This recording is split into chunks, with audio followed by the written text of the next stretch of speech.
What's up, you guys? What's up? What's up? Keep the lives going. Need to change this hook out. It's a little rusted. But if you were with us earlier, we went and did some bait gathering, you might call it.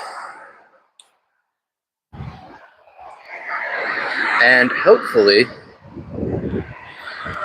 we were able to keep our bait alive for the trip down here.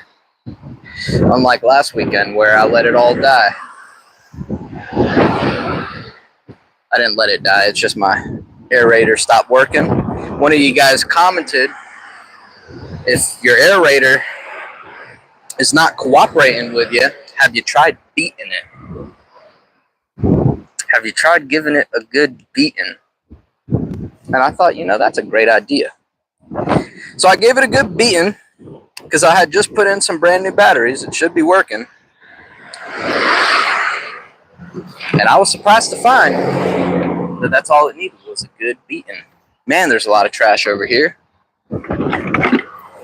People are going to get this place shut down.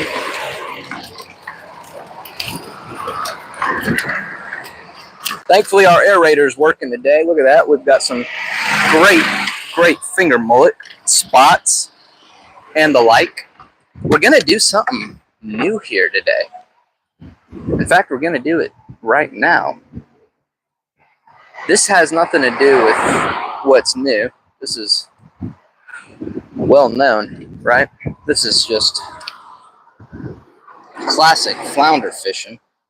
A live mullet on a Carolina rig with a collie. I don't know how you guys like to say it. I like saying it like collie, but a bunch of you guys were trying to tell me it's kale. So there we go. Circle hook, main line, egg sinker, bead, barrel swivel, leader, and then our kale hook and our finger mullet right there. I bet you guys this thing's gonna get slammed. Actually, I'm gonna go a lot farther out since it's incoming tide right now. I'm gonna put it right up on the sandbar because I've got a feeling that those fish are gonna move out there as the water's making its way towards that spot. All right, we also got some Mondo mullet. Let me show you guys that as well. Oh, we were gonna lose our lid. Why won't it close? Okay, my water bottle's in the way. Okay, we got these. So here's the new thing we're gonna try out, right? I've had this crab snare forever. I've only tried it out in the surf, but I don't think that's where it's intended to be used. I honestly believe that it will possibly work out here in the creek. The way it works is you bait up this box here, and the crabs come and eat. When you cast it out on a rod and reel, they get their fingers stuck, their claws stuck in these snares when you pull it back in.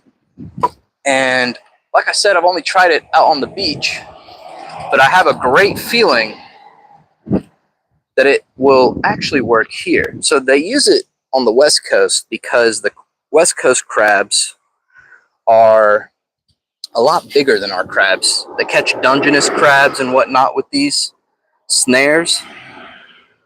And I actually got the snare idea from Fisherman's Life's posts. I don't get to watch much YouTube anymore, so I'm not sure what he's up to and doing these days. But I will say this is where I had first seen this being used. Now let me go turn off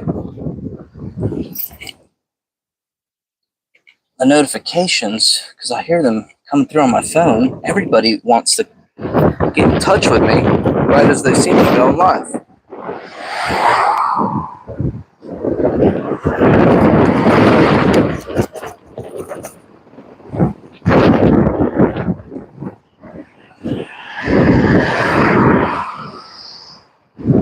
Thank you guys for tuning in. We just did a live catching debate that we've got here now. Thank God we were able to get a good bunch of bait to use here. So, like I said, we're going to try this crab snare out, and maybe we'll have some good luck with it. Something's telling me that this braided fishing line that I've got on this rod that we're going to use, or this reel, is a little light for this crab. I feel like I would feel more comfortable with 40 to 80 pound. I think what I'm using right here is 15 to 20 pound. But this thing has been sitting, collecting dust, and I've probably had it for 8 years now, maybe more, and haven't used it but a couple times.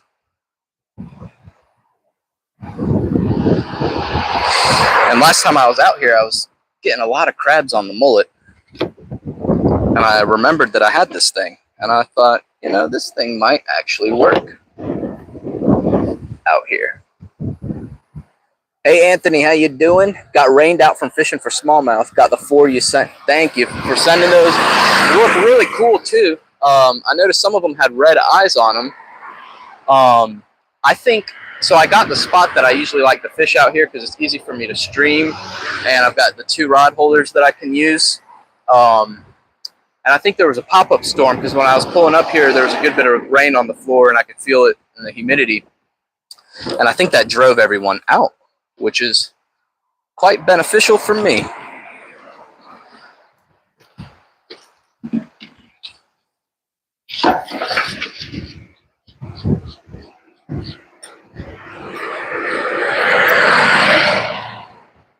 I see a problem here that I wish I caught earlier.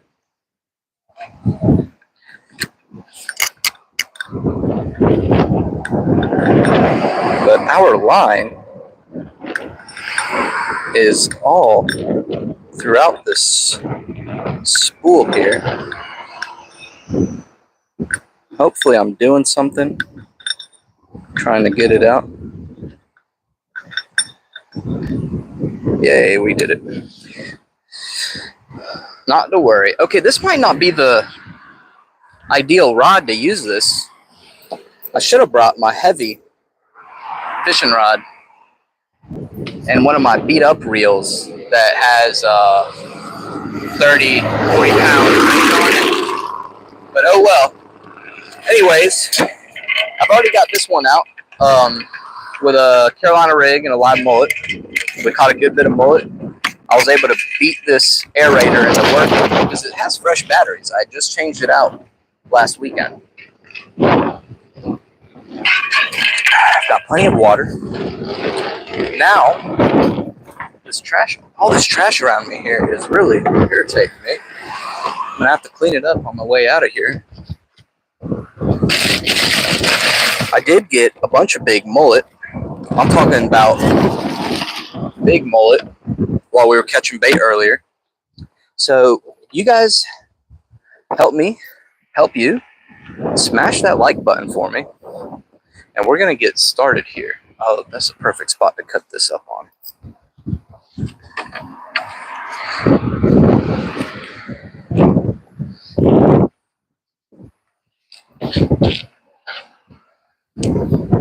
This thing is still breathing.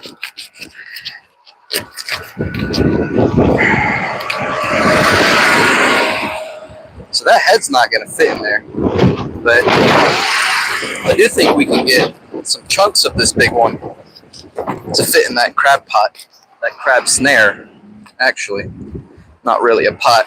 And I do want these guts in there. Man, this is messy. This is messy. Take a look at that. I don't know if y'all can see it from over there, but it is messy. And hopefully we can get it in there.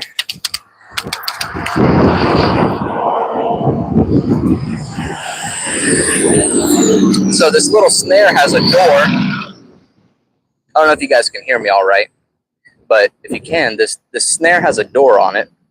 And let me give you guys a good look. Because if this ends up working, I'll just clip some of the footage from this and use it. All right, where were we? Yeah, the snare, this little trap, it's got a door, and that is where we are gonna load this mullet. Hopefully it fits. Might have to just jam it in there.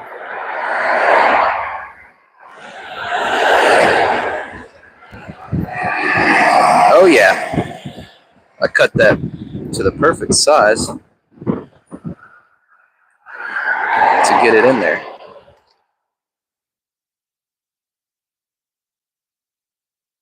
Dude, this thing's gonna have crabs all over it. No doubt about that. My hands are all messy. I don't think I have a towel. I'm just gonna wash it in this. Hopefully I don't end up killing my bait doing that. But what other option do I have, right? How you doing, Christopher? We don't really like to say where we are at. This spot's already busy enough as it is, especially with the tourism season kicking off. I've got to fight for my spot. Got to fight for my right to fish out here. There's already so much trash, I do not want to give it the attention, unfortunately. So long story short, if you know, you know. All right, let me give you all a look at this trap here. We need to make sure our snares are set properly. So this thing's gonna sit down there at the bottom. Hopefully, I did add this weight to it, and those crabs will walk on over, try to eat, and every once in a while I'll tug this thing in and those snares will close up on their claws. In theory. It might not actually work, and boy is this thing heavy for this ugly stick. I really should have thought about using my heavy rod, but we're just learning. This is like the first time I'm using this officially.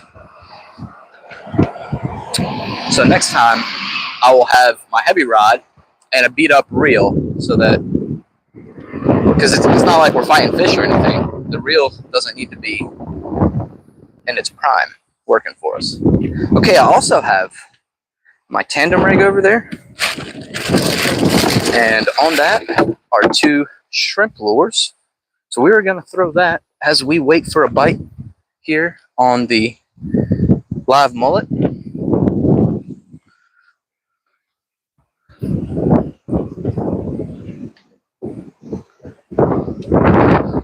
Maybe we can get some dinner for tomorrow.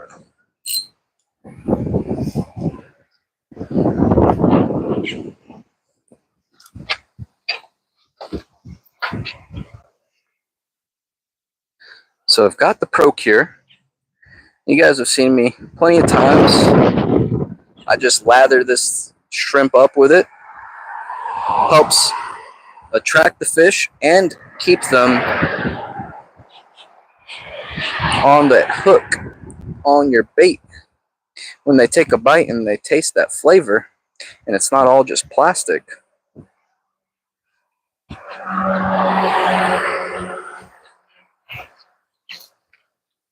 Alrighty, so I'm gonna have to stand over here since the tide is coming in. I want to catch these fish as they are sitting against the water coming up.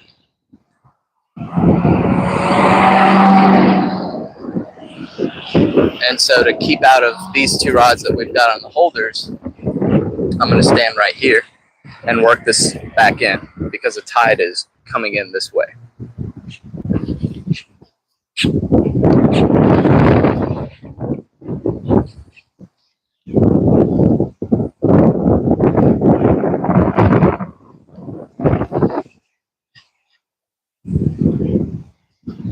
Thankfully, we've got some wind because it's starting to hit the 90s.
can see that our mullet is nice and active out there on that rig. I see it popping the tip of the rod every little bit here.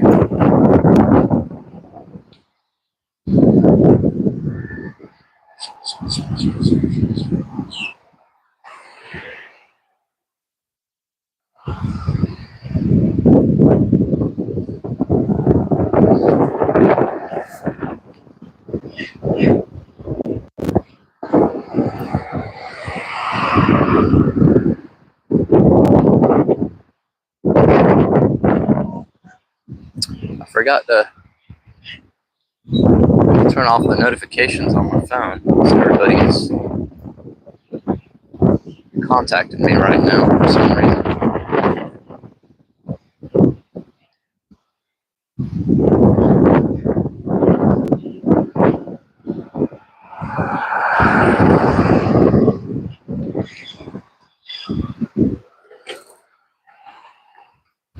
Let me do that. Man, everybody's pulling up right now. I got here at the right time. I was going to try to catch bait for a little longer, but I felt like we had enough, so I'm glad I cut it off when I did and came out here, because this place gets busy. Let's see. Cut off the sound here. There we go. Time right now. My watch die? Nope, 5:20. Not too bad.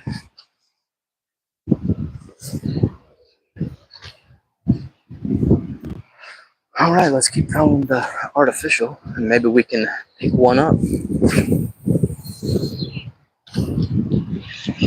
I've got a few shrimp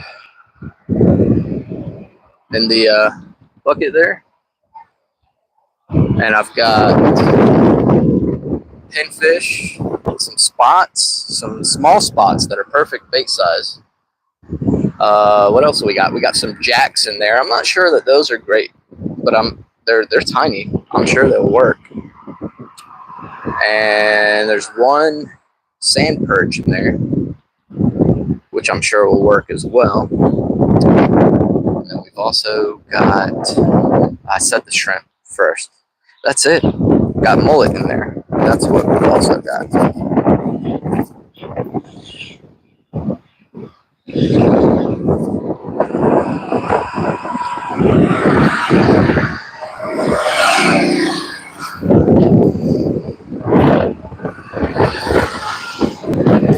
So we're going to check that crab snare probably about every, I don't know, 15 minutes.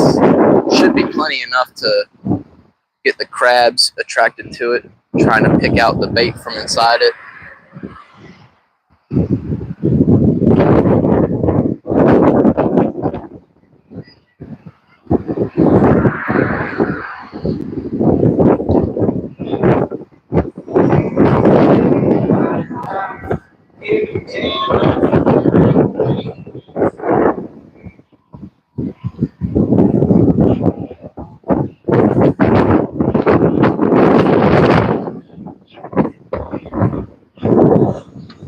This thing is moved quite a bit. I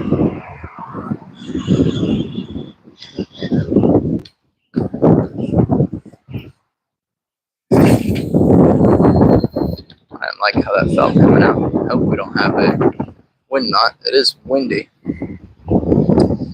'Tis windy.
Man, I'm just chilling. Feels good out here right now. I see there's stuff crawling on our trap because I see it popping and it's super weighted. So it's not moving at all. And it's got to be crabs that are bumping into the line there.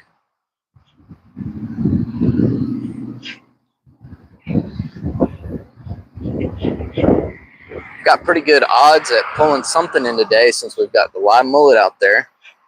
And we've got the tandem shrimp.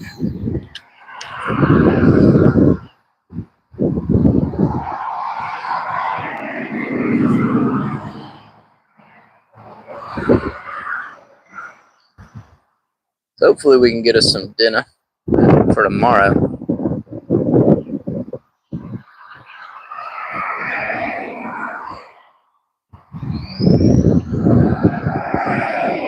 Yeah, there's stuff crawling all over that. Oh man, it's literally like strumming that line there.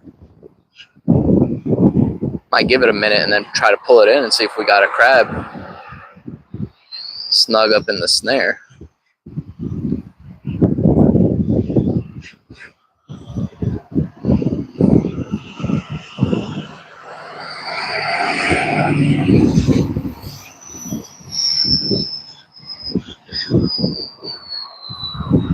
And I'll probably check this guy with the live mullet every 10-15 minutes or so as well.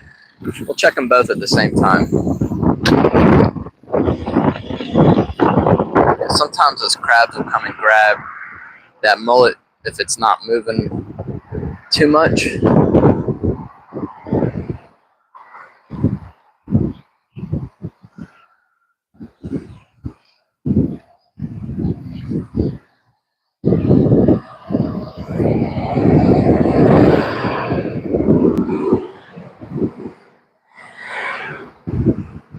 Kind of wish I brought my net with me because the water's high enough that I can crawl down and net fish today, but it's all good.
Man, I'm big in the mood for some sushi, but I don't have any trout to make any sushi.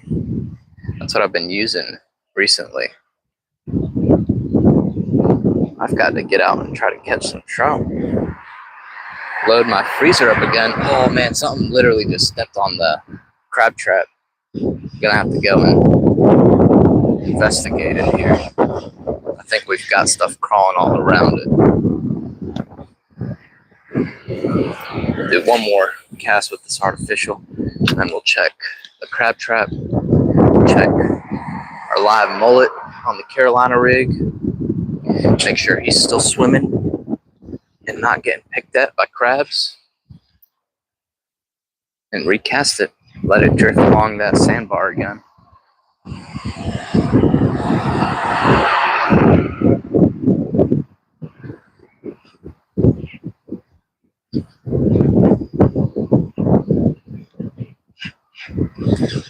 I'll check the comments too, so I can't see them from over here. Let's check the crab trap first. Look both ways, brother. Thanks, brother. Hey, what's up? We're right there right now. Yeah. We were talking about coming fishing. Yep. It's a good spot. Yeah, it's decent. There's, huh? No, I mean, I'm just getting started right now. Okay. You guys can check it out on the stream. Carolina Shore Fishing on YouTube. All right. You guys can check out, see how I do. Yeah, that'll be good. I think that's the plan. Are you just using shrimp? I'm using live mullet, but I went and caught it in a cast net earlier. Yeah. But if you come out here with shrimp, you'll do all right. You'll probably catch like drum or pinfish. Okay. What did you say the stream was? Carolina Shore Fishing. I don't think I have a sticker here. No, I'm on it. Sweet. All right. Good luck, guys. Take care. Yep.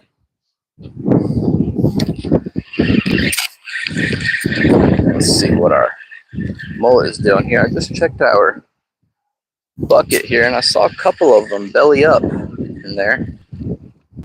Oh, this guy's still swimming. He's a trooper. We're gonna get him back out there.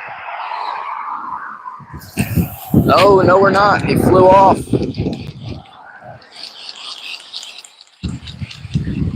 I should have checked him, made sure he's still hooked pretty good. It's all right.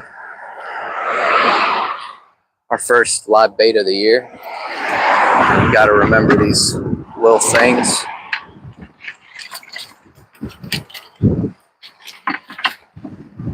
Yeah, we've got a lot in here that I see a few belly up, but I just took a scoop and everything in that scoop was alive. Good bit of bait there.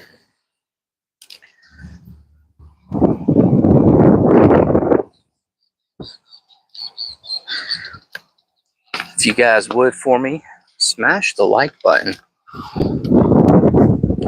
It's a lot of work getting these live streams to you guys.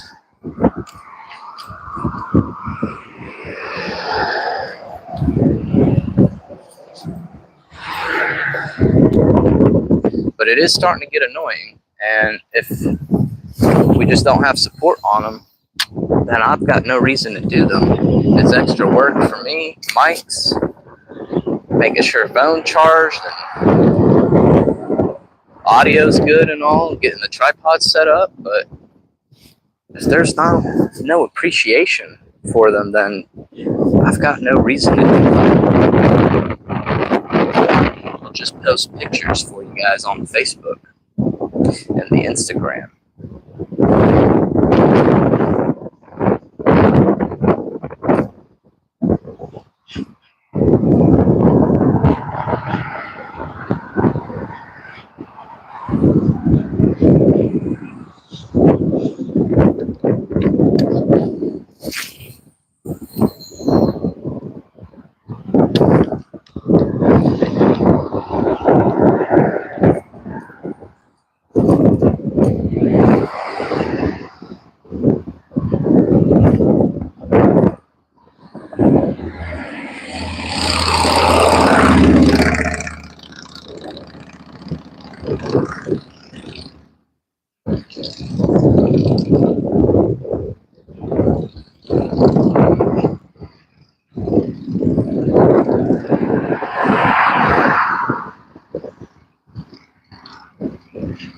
I think what I did wrong with the snare, because there's definitely crabs on it. I can see them stomping on the, yeah, just saw another one stomp on the line there.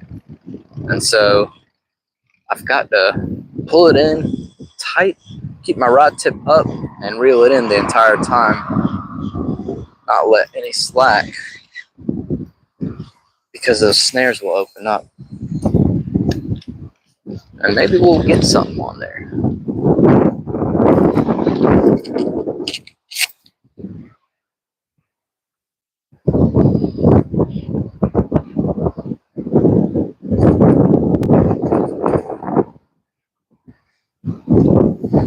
I got a crab right here in front of me. I could throw a net on him, or scoop him with my net, my bait net.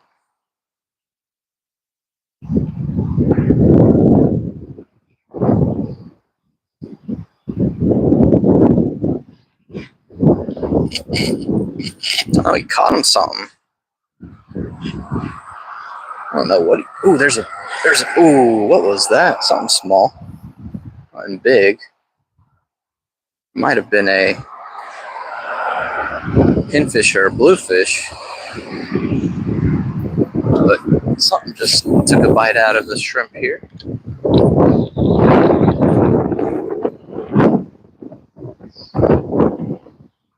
Fancy to taste.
Oops, something's hitting our mullet. Yeah, something's hitting our mullet. Some either crab or a flounder is biting on our mullet. Something just spooked it because I'm seeing it flick quite a bit here. Hopefully y'all can see that too on the stream. I'm talking about this rod right here. But either a crab just pulled up on our mullet and spooked it, or a flounder found it. Flounder. Hopefully it's the latter. We've got a flounder founder. A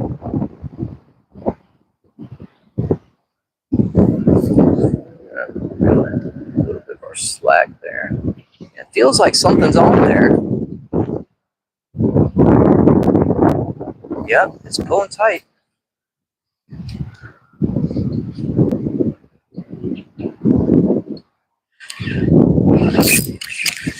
It must have been a crab because we gave it a good tug there. Gave it a good tug. Let's see if it was being sucked on or pinched on. Oh, there's bites. There's bite marks. Let me see if I can show y'all what the bite marks look like. Must not have been a big flounder. But let's see where it probably had it. Okay, there it is right there. It wasn't that big. You could tell from the bite mark. I don't know if y'all can see that. But it was a flounder. A flounder founder. All right. That's a good sign. So tighten our drag quite a bit more. There we go. Let's do it again. It did look like a nice thump.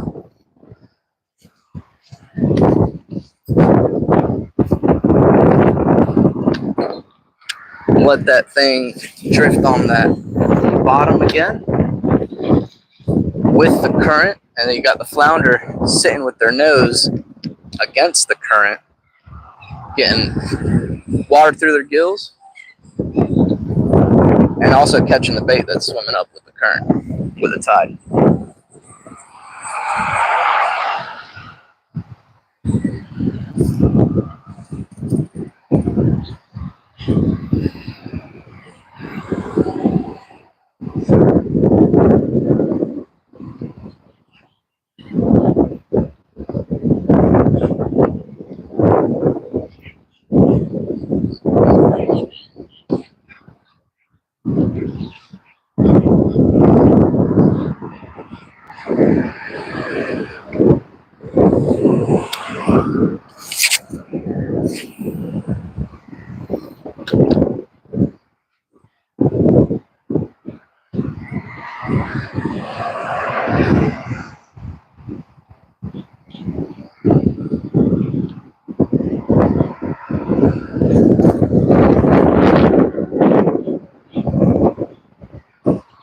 lot of big mullets swimming by, jumping around.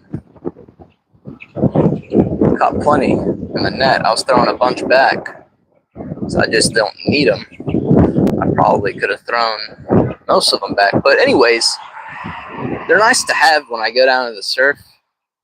I can get started with the shark and stingray fishing. Sometimes you'll catch a big bluefish too with a nice chunk of mullet thrown out there. I've had it happen before.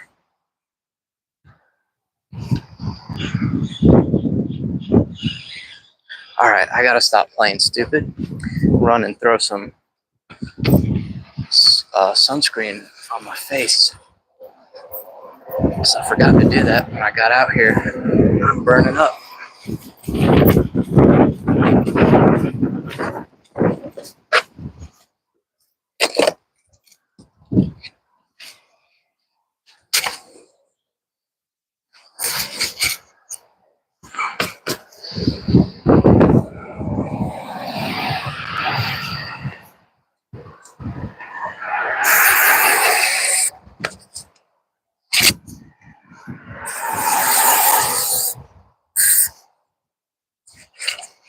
Oh, this stuff stinks because I just shaved this morning. I gotta get the ears. That's where I feel it. But mainly it's that forehead burning up and my cheeks. This can's almost out.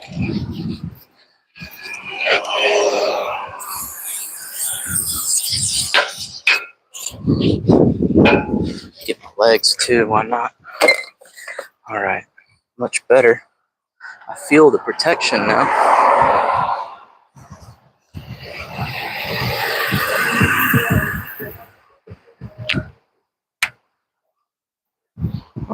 I've got a Black Widow Ford truck. I thought that truck looked a little different. Looks cool.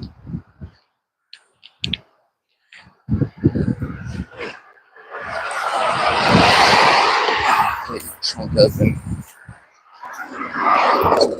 because my air condition doesn't work in the car. So I need that air. Keeping it cool. Man, there's just so much trash out here.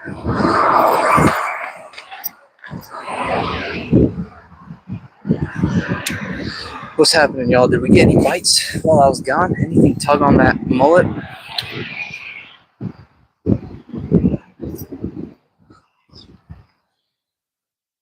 I think my face is a little far gone.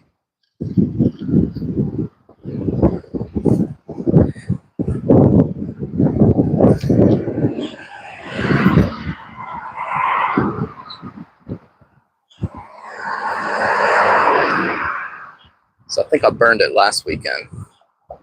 Oh, something's on the mullet again. Yeah, something's hitting our mullet. I'm gonna leave it for a good bit this time. That last one was taking a sweet time sucking on the thing. I left it for a minute.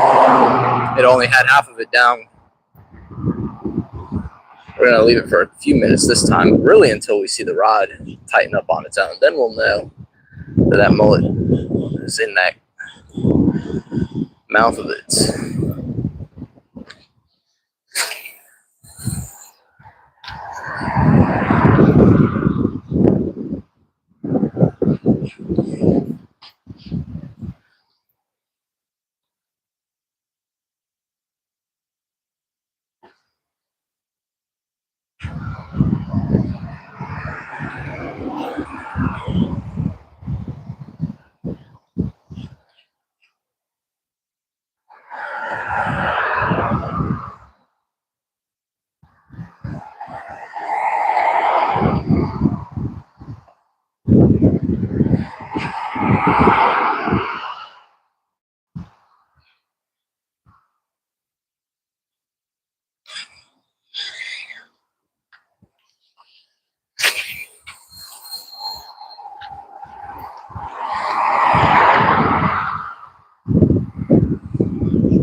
Yep, something's on there. Something's hitting our mullet. Yeah. He might actually be on there and swimming up towards us because we're getting slack.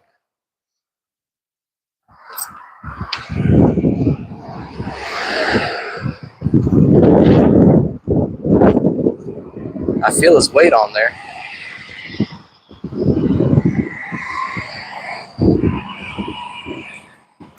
Yeah, he's on. Oh, what the heck? Was he sucking on it again, or was it a crab? Oh, it was a crab. That's why. See, look. Crabs will mess these things up, too.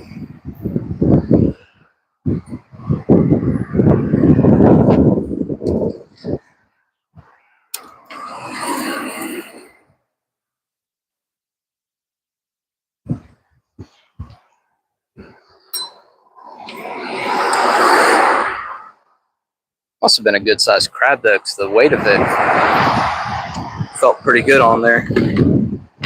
I see some guys swimming in there. Come on. That's a good one. That's a good mullet. That's a good mullet right there.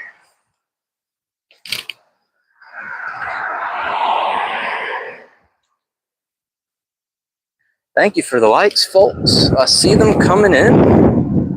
Oh yeah, this one's lively, swimming all around, just the way we want it.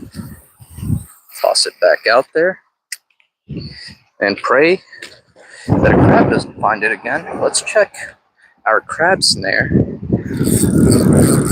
and see if there's any crabs on there. Nope, no crabs.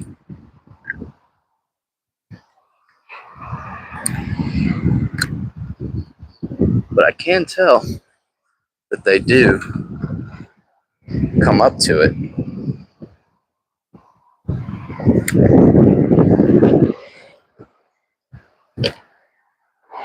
What's up, Travel? What's the parking situation like? Do you have to pay? There are some paid spots, but this spot in particular, if you can find parking, you'll be good.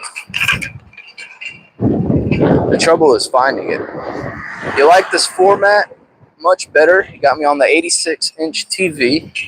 Look at that, I'm on TV. I never thought I'd be on TV, but here I am. I'm on TV.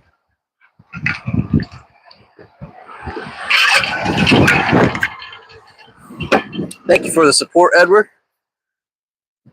It was good meeting you out here earlier this year. What's up, Josiah? How you doing, buddy? Miss you. When you gonna come down and go to the pier?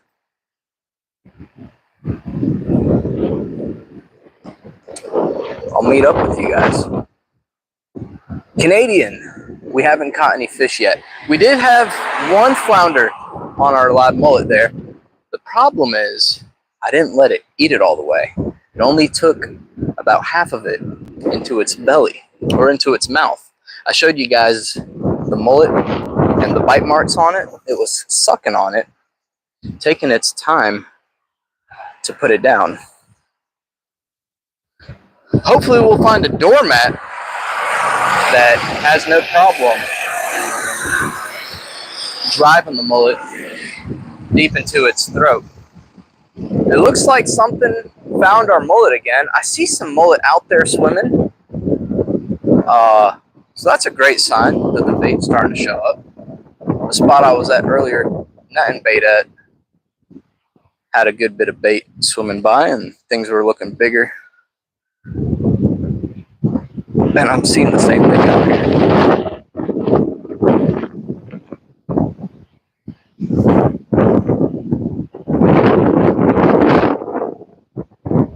It honestly looks like our mullet is either getting spooked and swimming around, active, or something is starting to toy with it. We'll see here in a minute. But thank you guys for tuning in. Smash the like button for me. Oh, there's a good old egg sinker right there. I don't mind if I do. Need to clean it a bit. But we'll throw that in there. And man, I tell y'all, just bottles everywhere.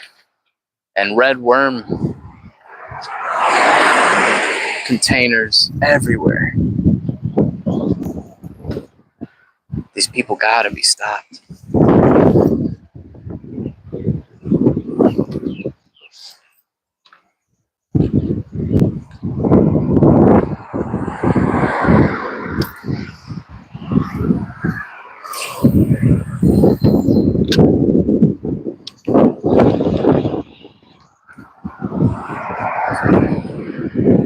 I think I've got an extra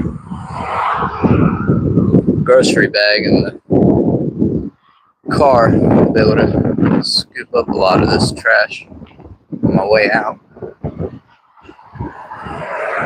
It's just stupid.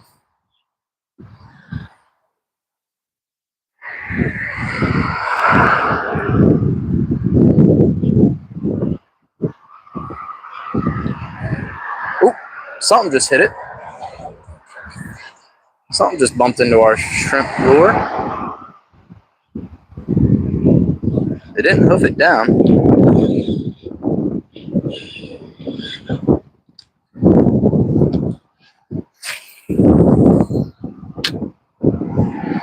This thing keeps going slack.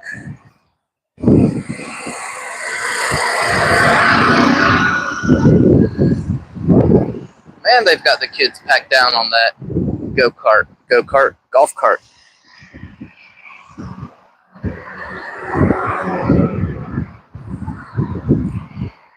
Yeah, there's a good bit of bait swimming around.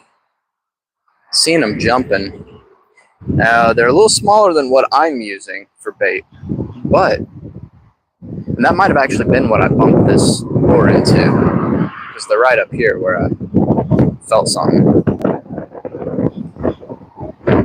However, having bait around where you're fishing is a good sign. Where there's bait, there's fish. Remember that. There's a spot that I go to, and if there's no bait there, when I pull up, I'll fish it since I drove down to it, but I won't stay long. I'll stay for about 30 minutes. If no bait shows up, I'm out of there. It's not worth the time.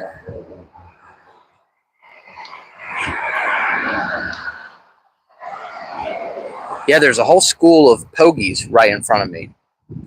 It might be worth throwing the net on them and pulling some in. Oh, we just had something bump into our live mullet there. Just had something bump into it. Could be that school of pogies right in front of me. Well, if I do pick them up, they're just gonna suck up all the oxygen in the bucket here. And I've got the mullet. But those pogies are great bait for just about everything. Yep, there's a fish. There's a fish on there. There's a fish on our live mullet. Something just tugged it hard. Yep. Just felt the bite tap. I'm going to wait till it tugs one more time, and then we'll try to set that hook into it. Yep. It's not that big. At least it doesn't feel that big. Oh yeah, it's a little flounder.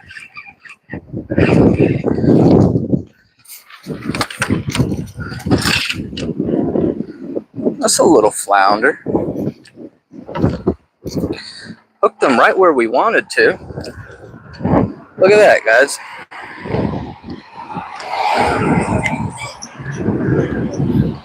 Got him hooked right where we wanted. He's gonna be close. And if he is, I'm just gonna get rid of him. Because it's only when I have close flounder that the game warden wants to come and check it and contest it with their ruler. This guy is right at 16, y'all. He's right at 16. A little bit over. I think we'll keep him. If it gets contested, so be it. But this ruler, I checked it against the game warden's ruler not too long ago. Last year. and it runs bigger than their ruler does. So that one, we'll put it in the cooler.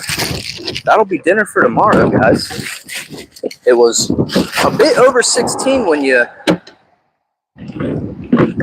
pinch that tail on it, and they do let you pinch the tail. I measured it on the bump board here, and it was good. It was good to go. Thank you, Lord. Good fish. Let's get some more.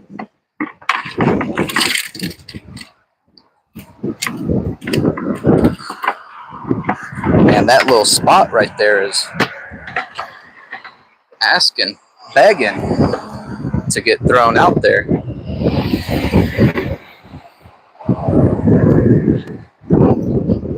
Here's what we've got for today. Live mullet.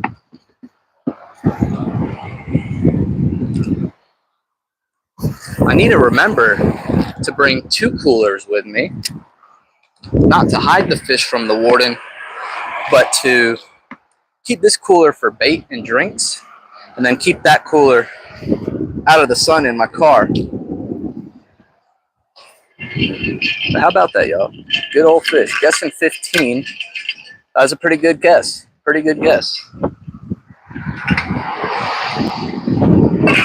Things are a lot harder to scale and judge from a camera, so man, he's not happy. He's trying to send this cooler back in the water so he can go free. Let's check. Let's see if we got any crabs on the snare. Nope, nothing.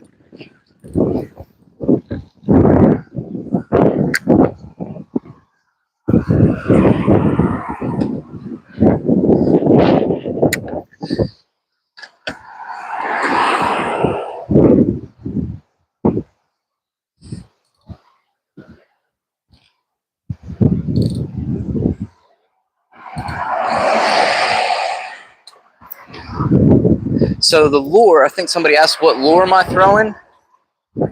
I've got a tandem rig here with shrimp baits. On the top is a voodoo. I don't know if you guys can see that because it's moving around a lot. On the top, what you see right there is a voodoo shrimp. And then on the bottom is the gotcha version of the shrimp lure. And I've removed it from the hooks that it comes with because they're a little small. And I've thrown it on a rattling shrimp hook, which is just a weighted worm hook or weedless hook. Looks like something just struck our mullet there again. We might have another bite here. I think what's bringing these fish up right now is this school of pogies right in front of me. This school of pogies is moving really, really slowly. It's been hanging out here for the last probably 30 minutes.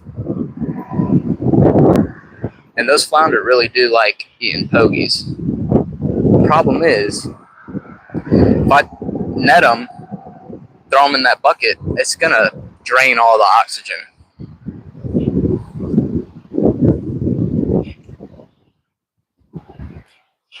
But yeah, they're just slowly moseying on down.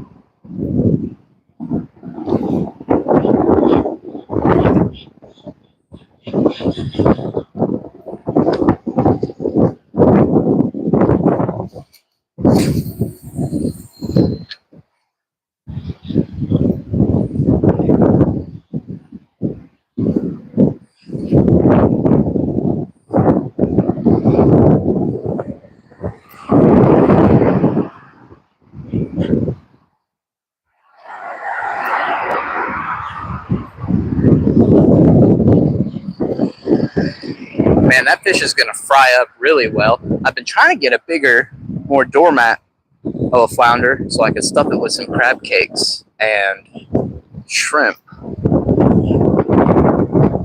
But I haven't hooked anything bigger than 17 this year. And those smaller ones, I like to, you'll see on my Facebook, now I'm chopping them, sectioning them into 3 pieces with the head. I just did the head for the first time, fried up. man, there are so many different parts of the head that are way better than the fins as far as like a little crisp that you can eat. On top of that, you've got the forehead meat on the head. You've got the cheek meat. And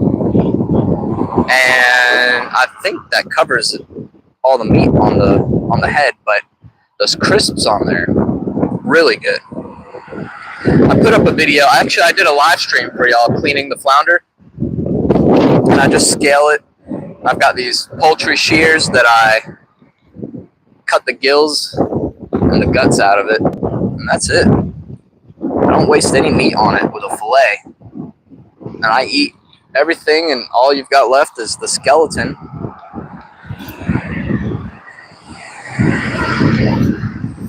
It's not hard to eat or anything.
Man, these pogies are still hanging out right here. Must be some bluefish or something keeping them right there, if I had to guess. But they are slowly working their way down, taking their time, sweet time. Something's up with this. There's no fish on it, but it's caught up in something.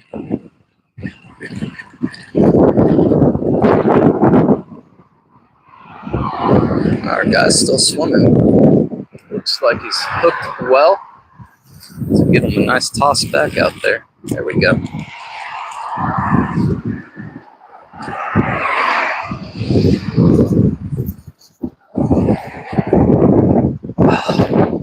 That wind is what the problem is up here.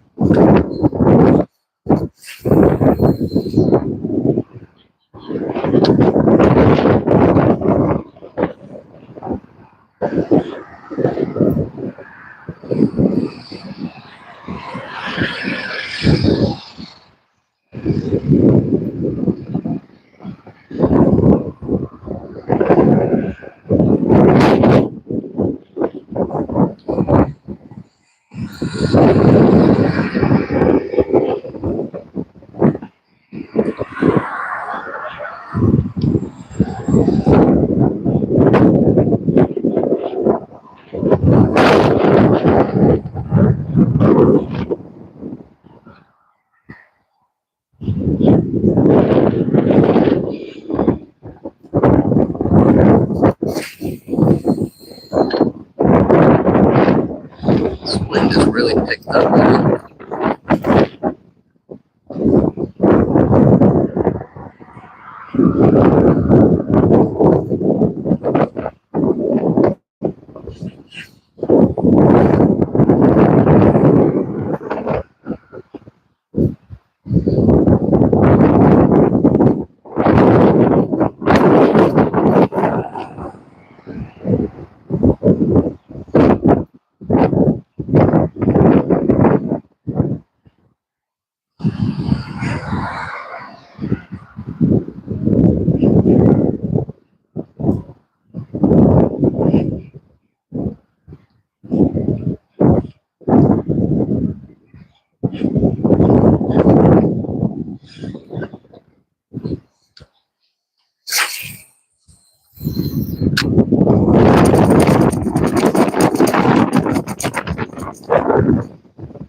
Where'd those pogies go? I don't hear them anymore. They'll probably swam down.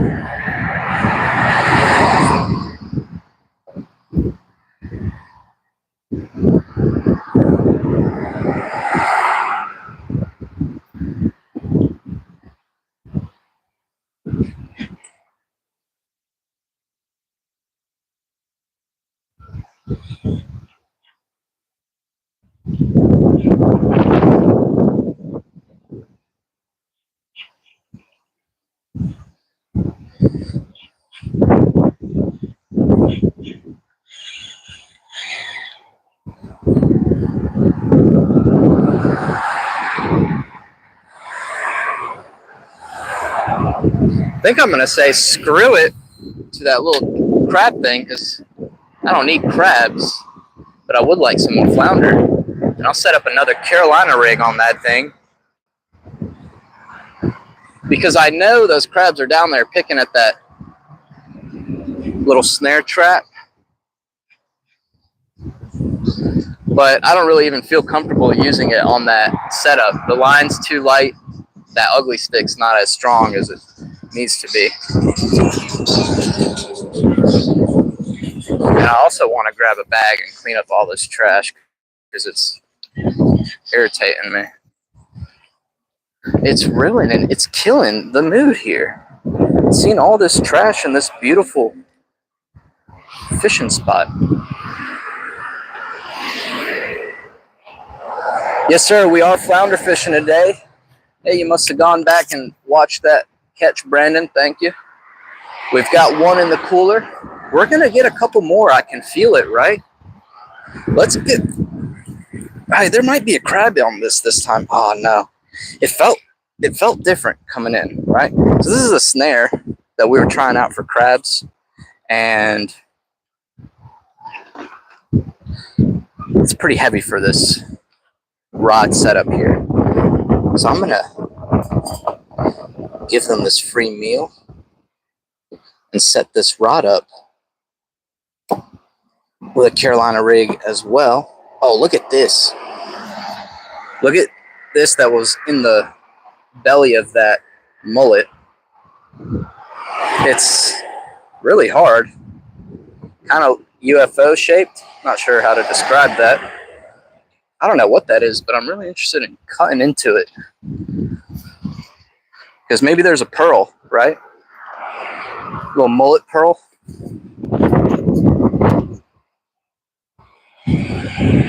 Oh, you guys are gonna love seeing this.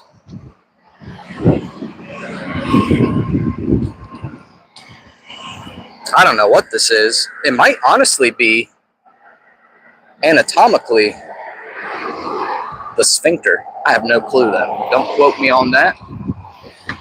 Don't go around saying Carolina shore fishing taught me that that is anatomically the sphincter of a crab or mullet, horse mullet.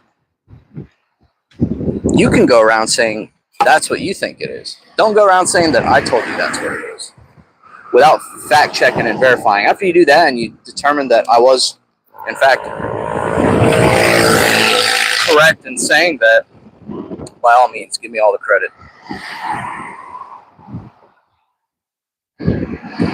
Yeah, we're going to give this a try another time on a different rod, but right now, we want to catch some more flounder, right? So we're going to tie on another Carolina rig.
Almost done here. Need to get the leader tied on. Where's my leader line? There it is.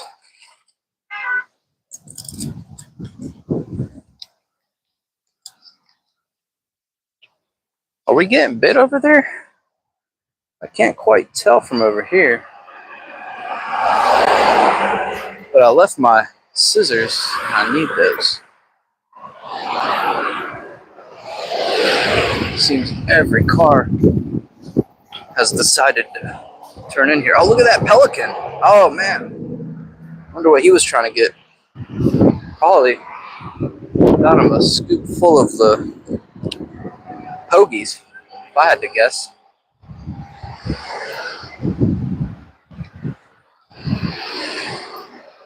We're awfully slack over here on this rod. Gonna have to check that when we get back. But let's get this other one tied on, rigged up here. Double our chances at flounder with 2 rigs instead of 1.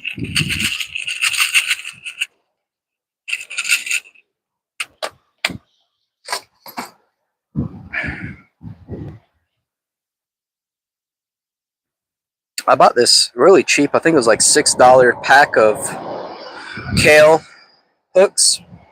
I think they're all brass, so they rust pretty much after 1 use, but they're sharp. They've caught fish for me. So for the price, I have 0 complaints. In fact, I recommend them. Straight out of China. Straight out of China.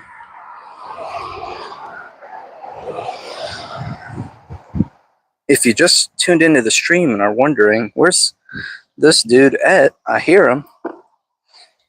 I'm back at the car tying on another Carolina rig.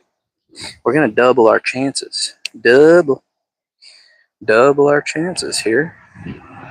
With 2 rigs out with live bait for flounder. Because why not? Who cares about the crabs? That was just a little experiment. It didn't feel right on this rod. Man, there's a lot of trash over here too. Just beer cans, soda cans. I'm pretty sure I have. Yeah, I've got a extra bag right here. I'm just gonna load up all this freaking trash into it.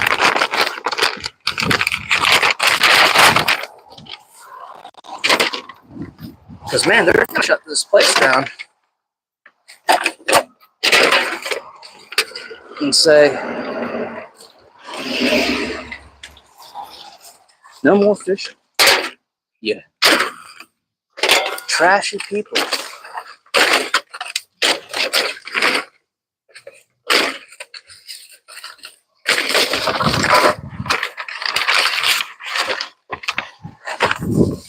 Got cans, bottles, battery packs.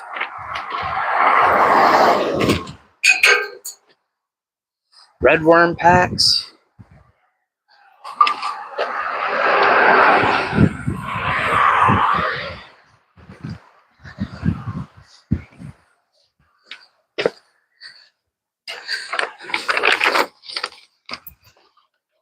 And the amount of trash that's by me over here makes it look like this is all me, right?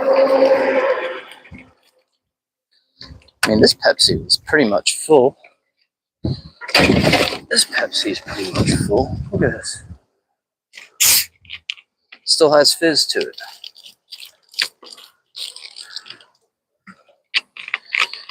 Got some coffee cups here.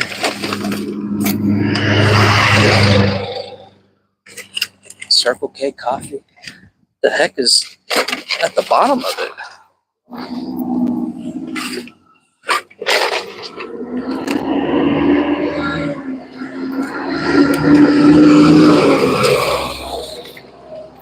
I wish I didn't open up that red worm packet, because that thing's been there not all day, but possibly all week. And I was smelling it around me, thinking, who is using rotten bait out here? And that's where it's coming from. Right there. Let me show you guys all the trash that was out here. Filled this entire food line bag with trash. And it reeks. I think we're getting bit right here. This thing has shot far left. Nope, nothing on there. I'll let that sit for a little bit longer. Let's get this other Carolina rig out there. So, give you guys a look, a little look-see. Carolina rig. So your main line, I use 15 to 20 pound braid. I believe this is 15. You throw the egg sinker on there. I'm using 3/4. You can read that on there, 3/4. Then you got a bead. Gives it a nice little clicking sound. And if you're using mono, you need the bead to protect your knot right here. And then I got a low barrel swivel. And then I'm using fluorocarbon fishing line all the way to a Kale hook right there. Hopefully we've still got live bait.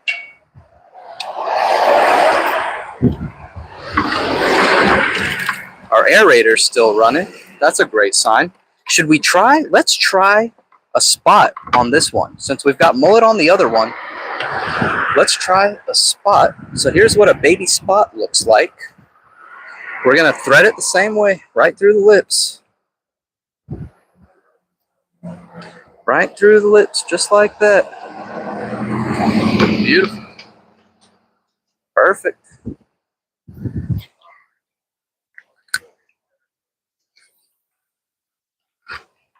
All right. You guys aren't gonna be able to see that rod. What is this? Like fish jerky right there. How y'all doing? How do you look? One flounder. Any size? 16. Right at it.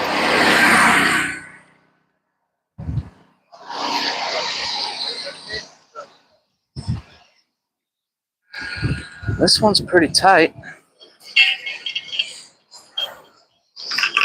Thank you. Yeah, you gotta keep the spot clean. Otherwise, they're just gonna shut it down.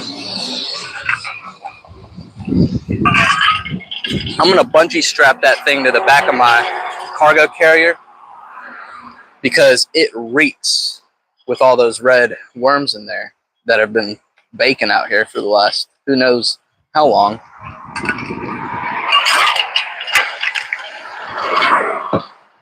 It's pretty much every time that I'm coming down here, I've got to clean up a little bit. I think we've got something on here. Yep. There's a fish. I thought we did. This one's a little better, y'all. This is a better fish right here. Yeah, this one's keeper. This one's probably 17. There's our blessing for keeping the waters clean here and cleaning up.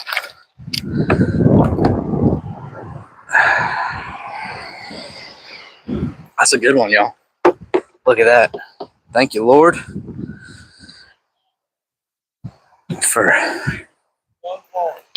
Huh? Oh, yeah. He's actually got another break off in there, too. Somebody else caught him and lost him. He's got 2 lines sticking out of him. This is somebody else's rig right here, y'all. I'm gonna snap that off. He probably bit down when I was over there messing with the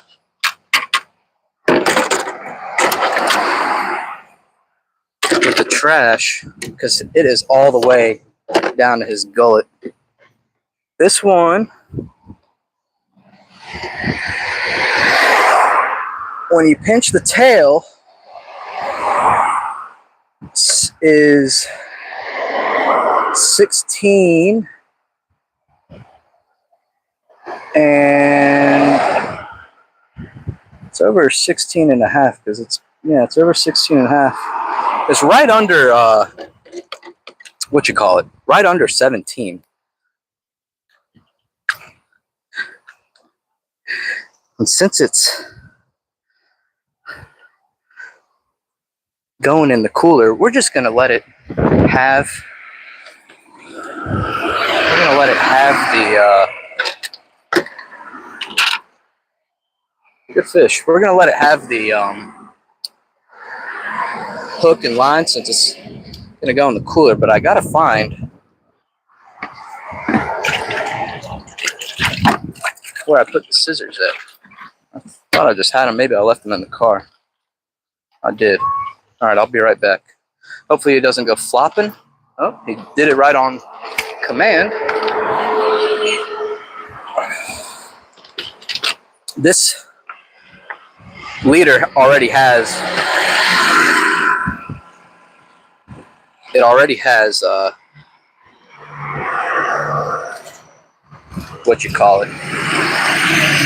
knot in it, so it could break off on the next good fish.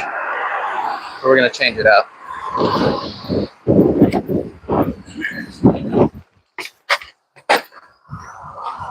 Yeah, I did leave my line over here. Good thing is we got that other one set up, so while we're doing this, we're still fishing. We're still in business.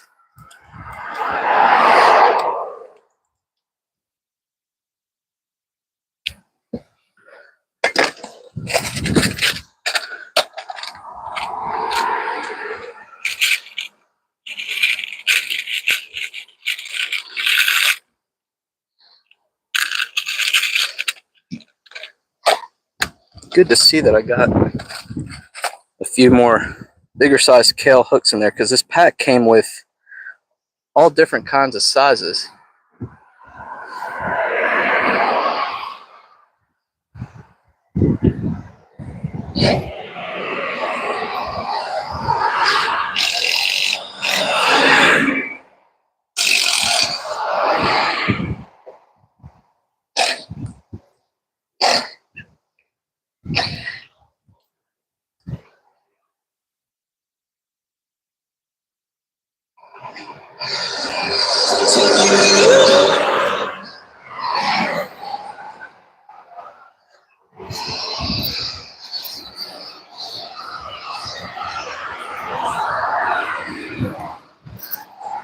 It's good to see he didn't flop anymore.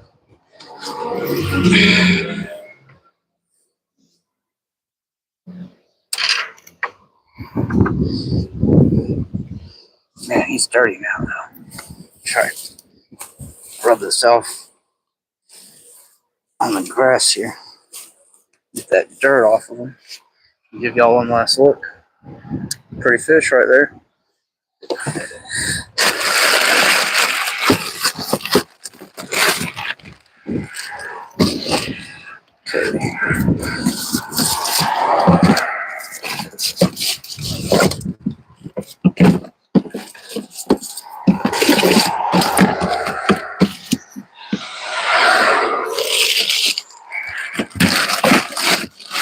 This thing is smelling fishy.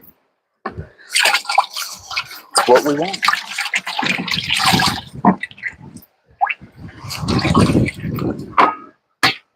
I really thought we had something on there when I was over there tying on the other rig.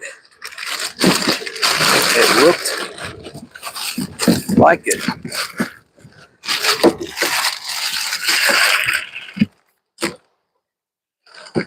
Now I just gotta find that leader I just tied with the hook. It got caught on this bag here. Now I don't see it anymore. Is that it right there? Oh, there it is. Threw it in the cooler. Ah.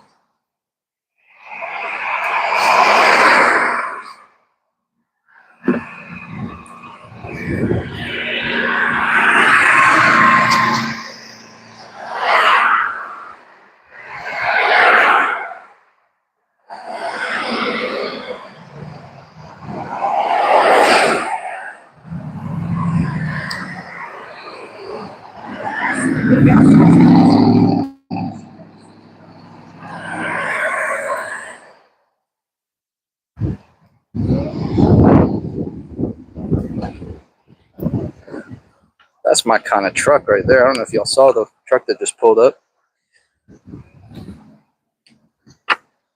Missing a good bit of front.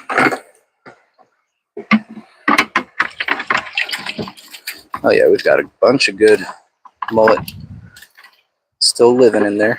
Aerator's still going strong. Should we go with a little bigger of a mullet? Let's do it. This one's a little bigger than what we've been using. Not by much. Oh, he's trying to get away.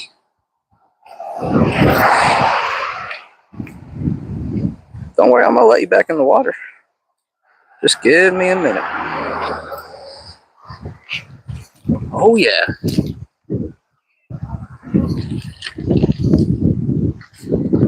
These fish are biting. They're eating today.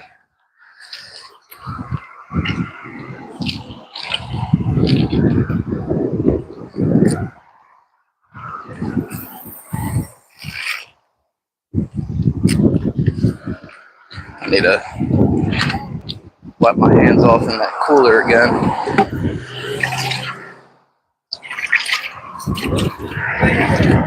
Get the what? Up in the swashes. Yeah, I've been letting the net sink on them. Yeah, let it hit the bottom. And I either come up with some big cobs like you see right there, or some nice finger mullet. They've been hanging down underneath them. Yeah. And then just about 20 minutes ago, there was a good bit of pogies that were coming through here.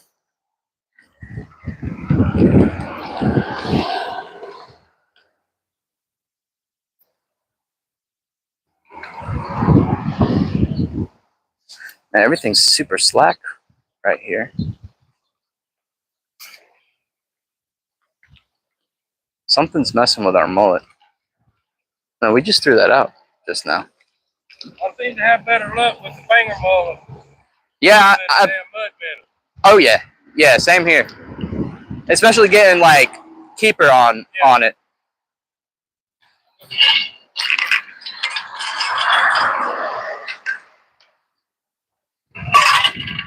Man, we're almost out of water. Thank you, Accolade. Some days we do it good. Some days we fool around too much.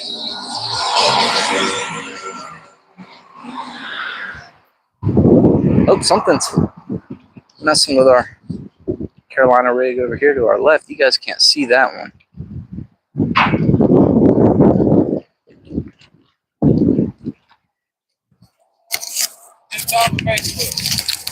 YouTube, Carolina Shore Fishing. Yes, sir. But I'm on all of them. Yeah. But I go live mainly on YouTube. Sometimes TikTok.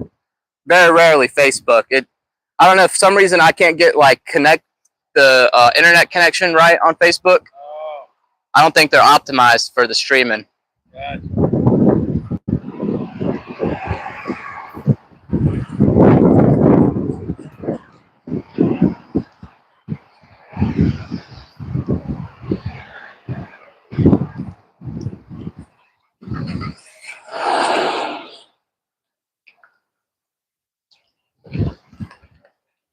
When is low tide? Low tide will be later, around Oh, there's blues over there. Let me throw my.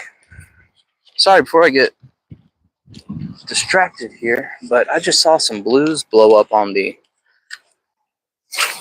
Must be some pogies out there. What was the question? Low tide. Yesterday it was low past midnight, so today it'll probably be midnight to 1 a.m. Maybe a little after 1 a.m.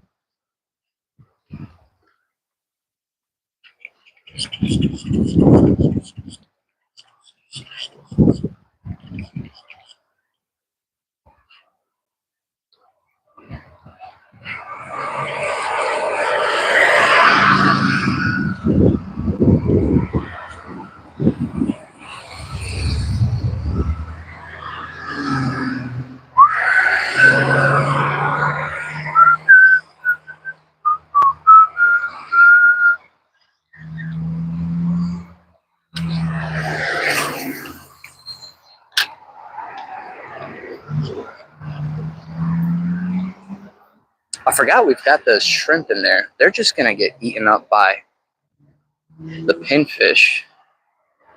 But if a flounder finds it, it will slam it. I mean, that's why we catch these flounder on these shrimp lures. There's a bite on the mullet there. I'm gonna work this in and let it eat that mullet. I forgot we've got a spot on that other one. Oh, it looks like maybe that spot is just swimming around.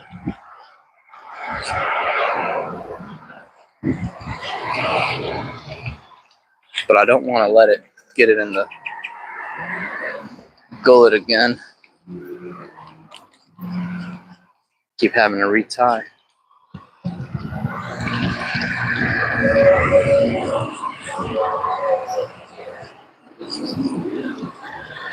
This thing swam up really close to me.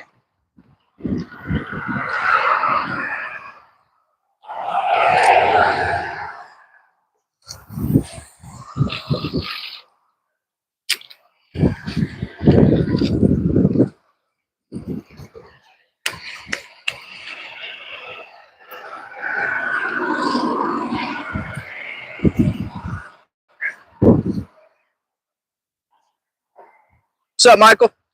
What's up, Marty?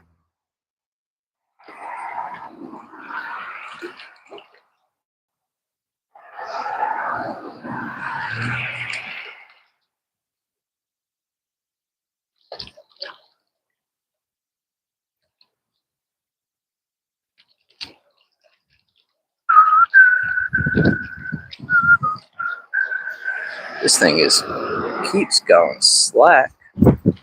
All right, let's keep throwing the artificial. See if we can pick up any keepers on the tandem rig.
I think high tide yesterday was around 7 or 6.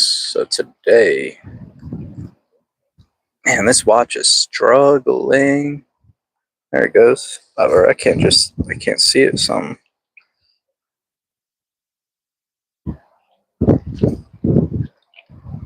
Oh, it's like on low brightness, I guess. Something like that.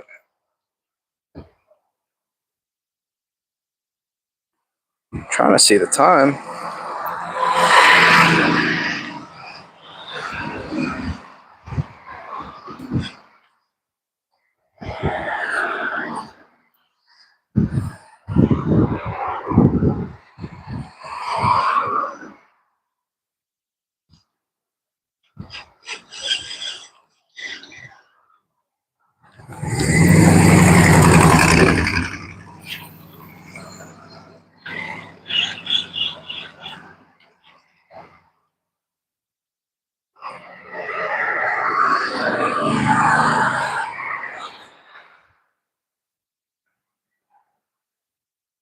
Something might be on my spot. Over on the left, you guys can't see it, but it looks like it's getting tapped for the last minute. Hopefully.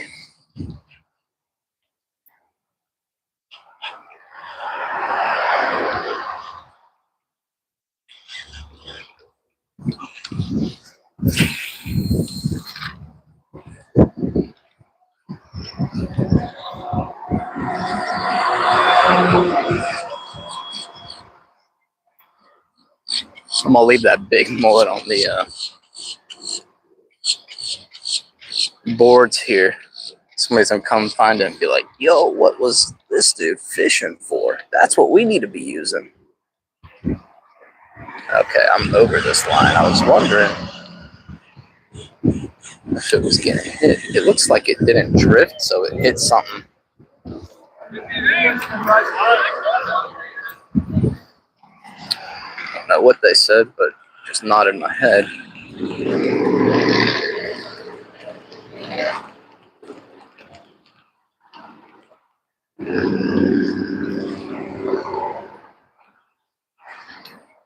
This mullet is a trooper, hanging in there. Let's check our spot here. Make sure he's doing all right. Yeah, it's just him moving around. He swam up here. He's still hanging on there. Trooper as well.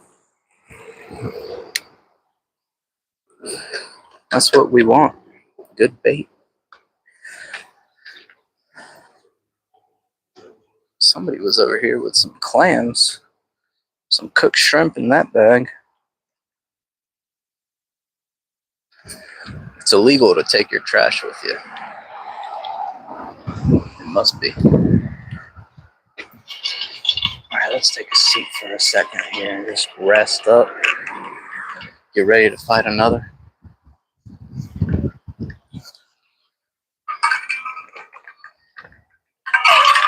It's hot today. I should have brought an extra bottle to empty in here because I've got some nice ice in here. You can hear it. But we're running low on the water.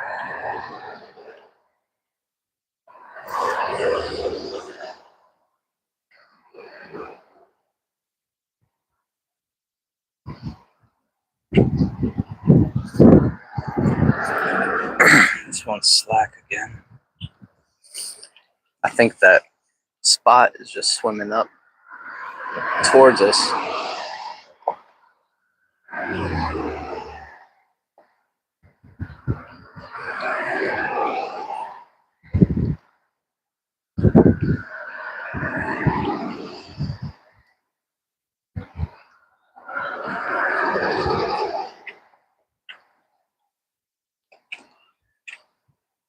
Ooh, something. Was that the bird? Did the bird just fly into that mullet, or did the mullet just get hit? I don't know. It's too much of a coincidence that the bird flew by and that rod got tapped like that. I'm gonna go with it was the bird that flew into the line and it just didn't see it.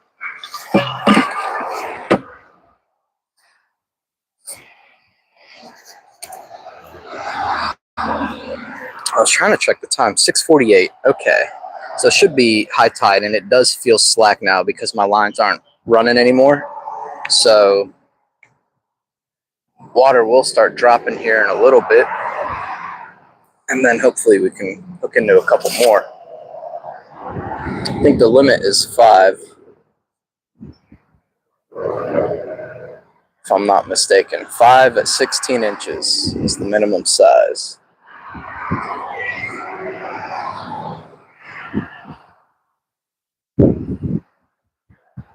But I'm happy with what we've got already.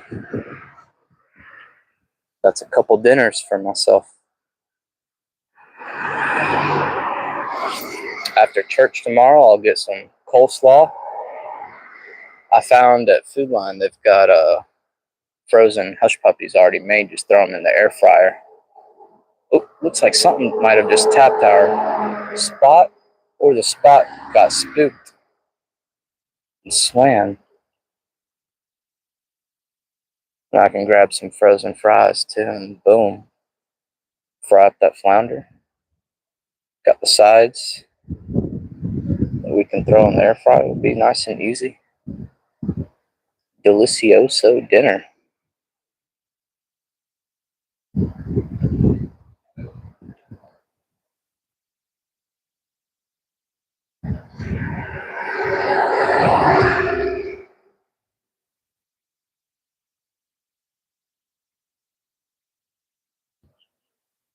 Yeah, that spot is really active.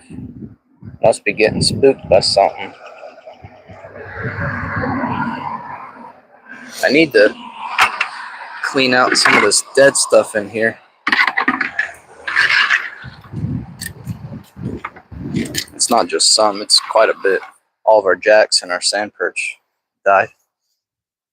Give them to the crabs. Yep, something might be on our spot there. It's gotten quite active here.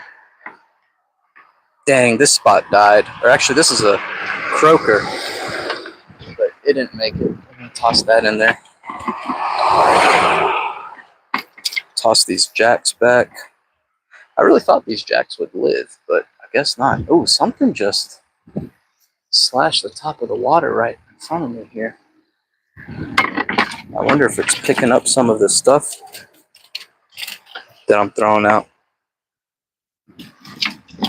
We're gonna check that spot here in a second. Okay, it looks like our shrimp's dead. I think that pinfish was chomping on them. These shrimp are alive. Cool. So 2 shrimp dead, 2 shrimp alive. I think that is all of the dead stuff in here. We've got a few more live mullet to go. And then the pinfish, of course.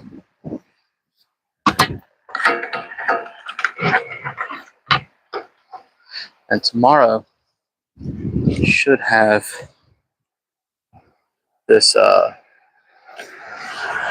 rechargeable aerator coming through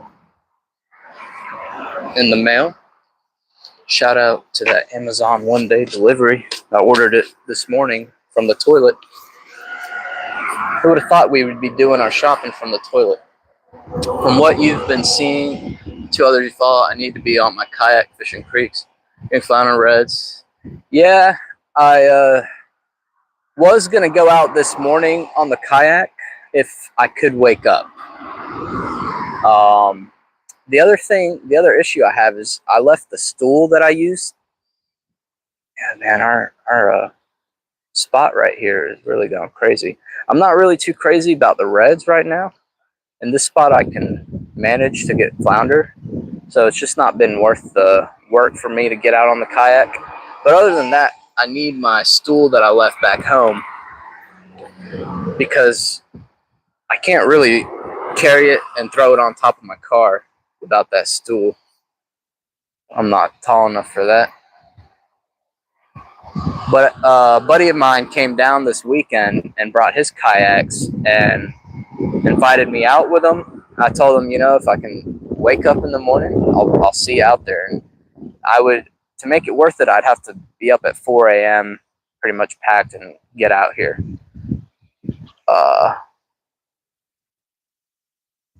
But I'll tell you guys the truth. I didn't get up until I think it was like 10:45 a.m.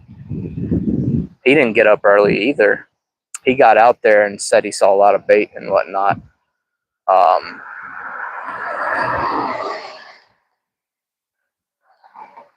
But yeah, I do enjoy getting out there on the kayak. I just got to have it planned right. Make sure I bring the stuff that I need and nothing more, and have all the safety equipment. So I've got to go through everything and look for all that stuff. It's been a few years since I've taken the kayak out. But I almost did it today. I almost did it. If I did, I wouldn't be out here today putting on this live stream for y'all. And I realized how dumb it would be for me to do live streams from the kayak. I don't need to be losing my phone, my one call to emergency. So if I do kayak, I will record with the GoPro, and then I'll have to edit and stuff. The other reason I didn't want to go out today, this morning too, I don't have many. If I do go out, I need to get some more like voodoo shrimp. I need to have probably 2 packs with me. 1 pack's probably enough, but the way they've been getting chomped up and bit in half by 1, 2, 3 fish, if I get out there on a kayak, I want to make sure I've got plenty.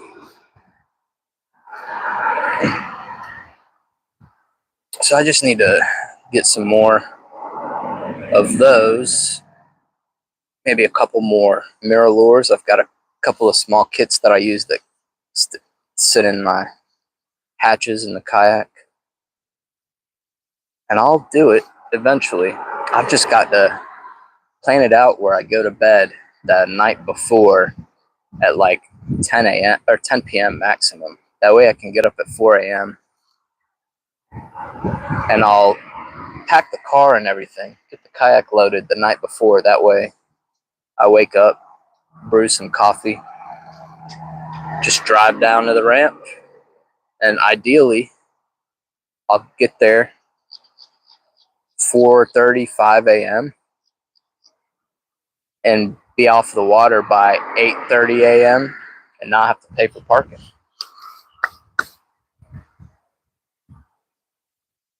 It sounds great in theory.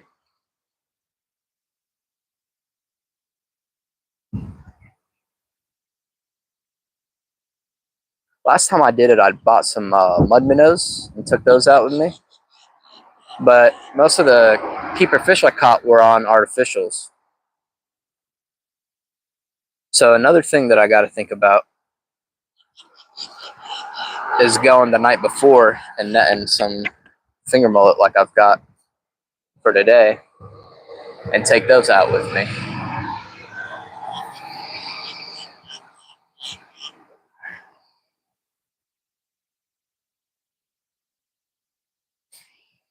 And then on top of that, I also want to bring some sand fleas and bounce those on the docks for drum and for what you call it, sheep's head.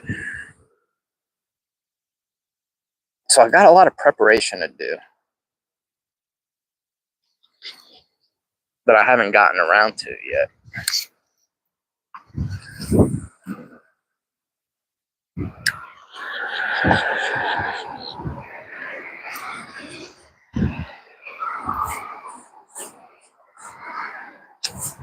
That's awesome. You gonna take it down there to Murrells Inlet? Kind of fish those creeks? You getting a pedal or a paddle? See, I've got a paddle kayak, so it's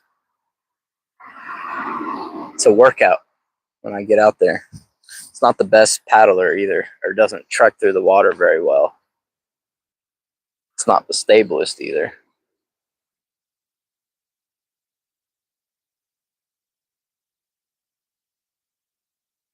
Yeah, the slack tide has really shut them down, but I think as soon as we get moving again, it might have started moving.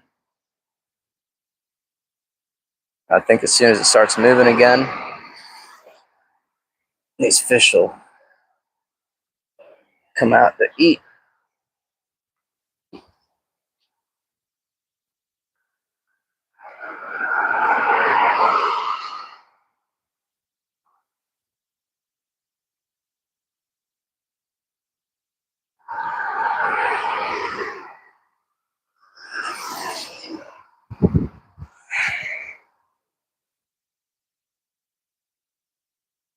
Yeah, I bought my kayak back when I was in high school. Must have been like 12, 15 years ago. And they were still pretty expensive. But I got it for a good deal, $500 shipped to the house. But it's a little 9-footer. Nowadays, I think for about 800, you could get a pedal kayak that's longer, so it's a little more stable, with a lot more features and whatnot tailored to fishing.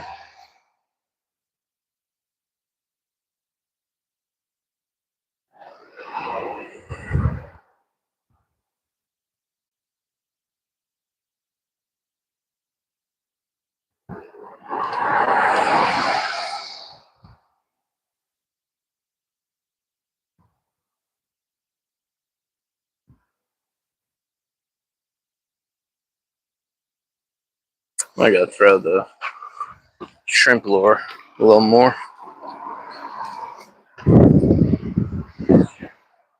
I'm starting to feel like taking a nap sitting there.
Oh yeah, I might keep.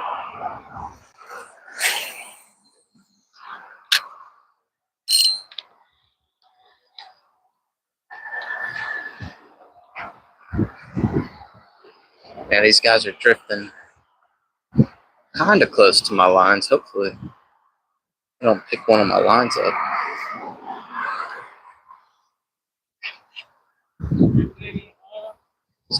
Getting closer. Can't stretch them. I left my fish stretcher at the house.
Our mullet here just woke up.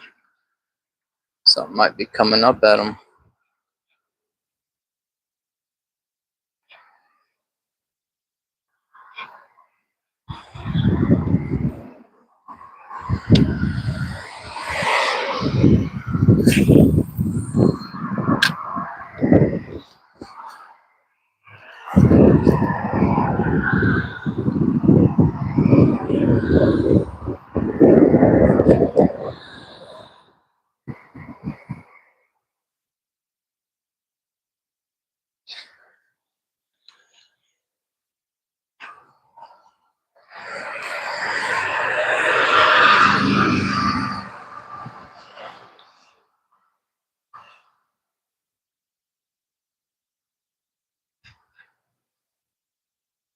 What did tickets cost for undecidable? Yeah. Want to make sure it's right. Yeah, I had one give me some trouble once because my cooler ruler was shrunk, I guess. Yeah. So it came out 16 on the cooler.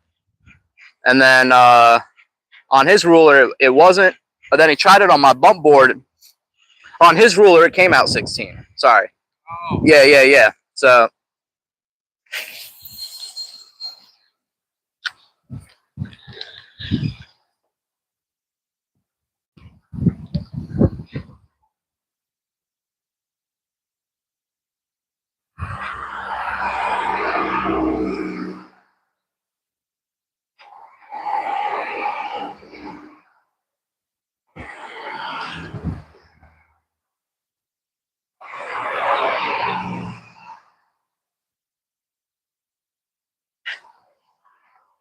I think that what I thought was a blue earlier was actually just a big old mullet.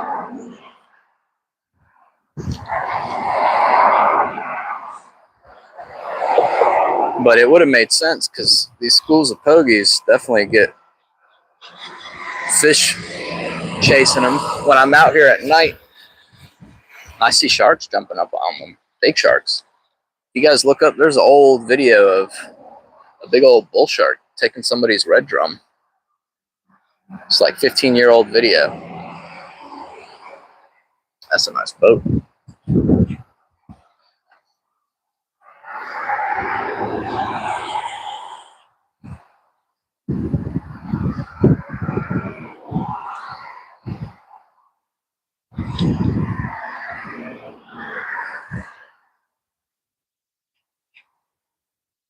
I think the tide's starting to move again.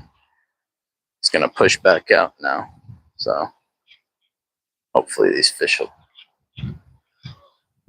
start biting again.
Our spot just got active.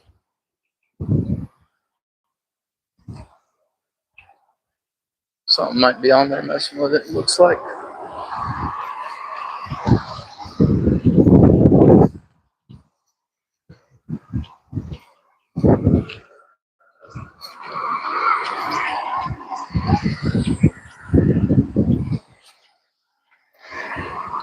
Well, y'all look at that one. Let's see. Y'all see it?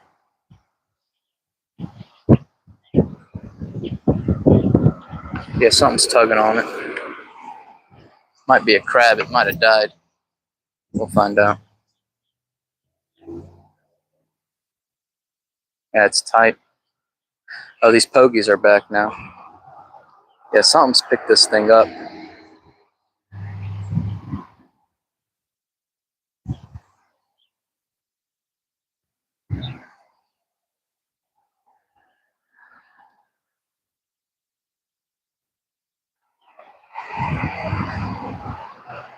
Might be a crab, though, the way it's kind of crawling off with it.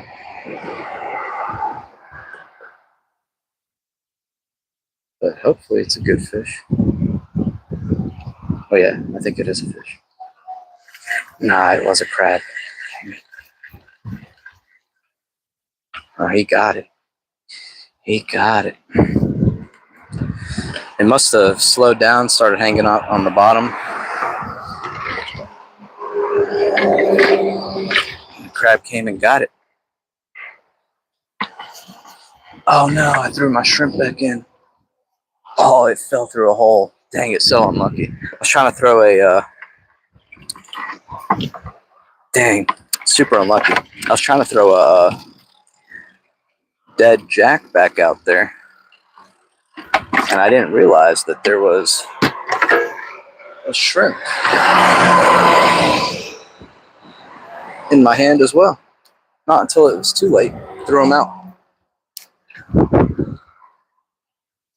And he fell into the hole.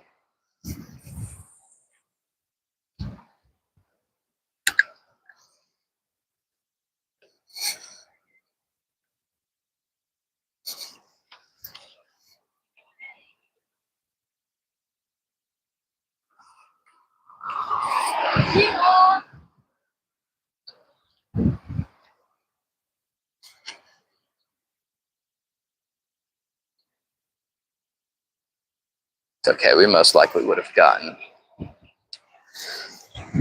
a pinfish to eat that thing up. Another nice boat coming through.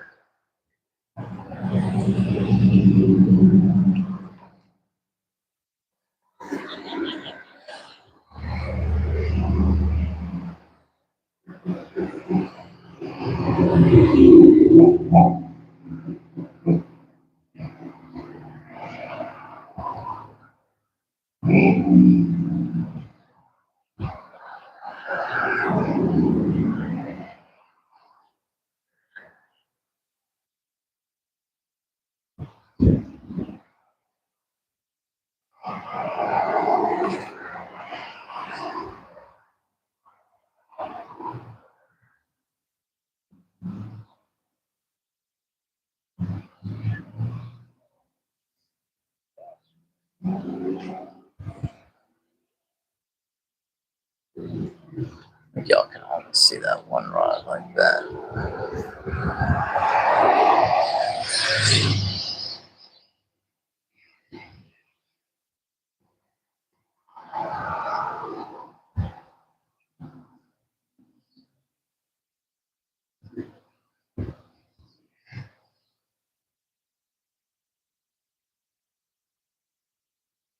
It's an ugly stick. It's an ugly, tough, ugly stick.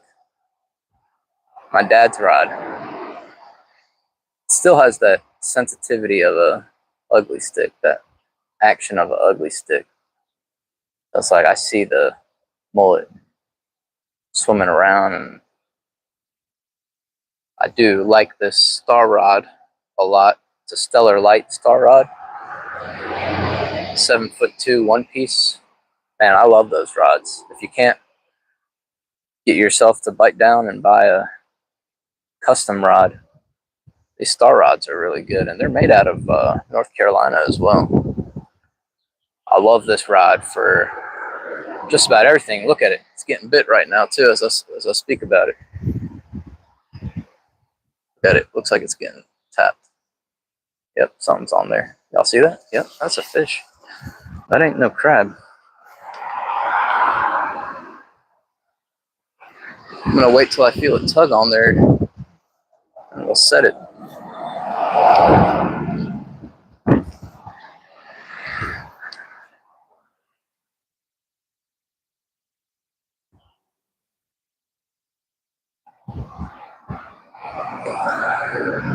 But it's got a good action to it. Let's see what this specific one. Oh, we're getting bit. I feel it as I'm trying to look at all that for you guys.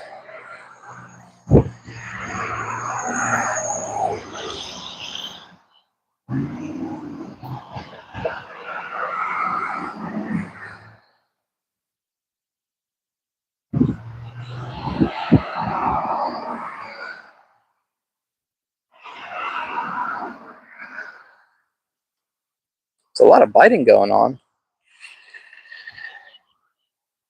but it hasn't gotten tight. So let's see what the dealio is here.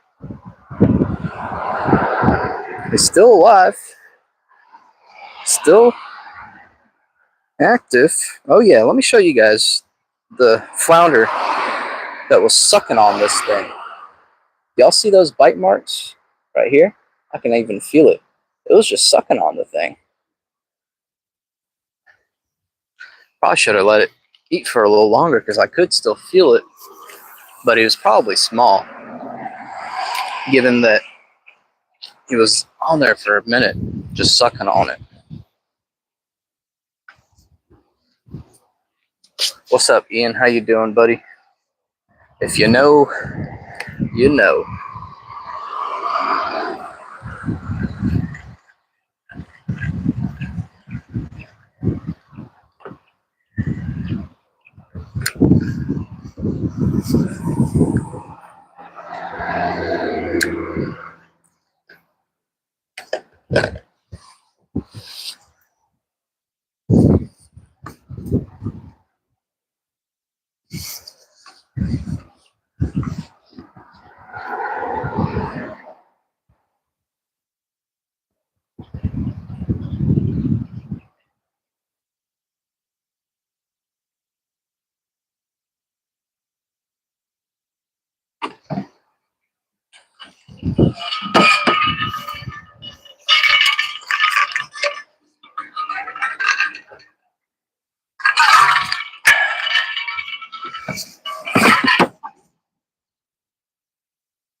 Yeah, now that the tide's moving, starting to. Yep, look at that. Looks like something was on here. See if y'all can see that rod right there.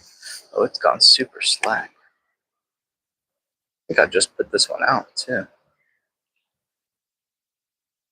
Something's on there? I don't know. I just put it out there.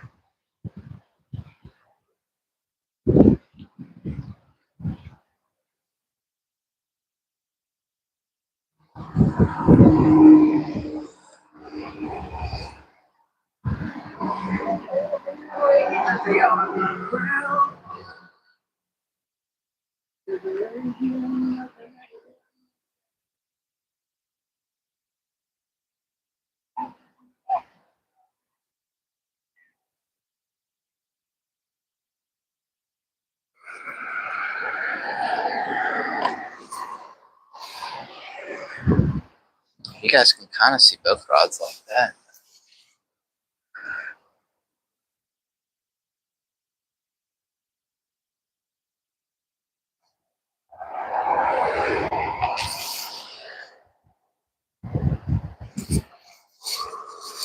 $7.20. I was gonna see if we could finish the bait, but I think the sun might go down before that happens. Unless we start getting bite after bite again, then we'll be able to finish the bait and get out of here.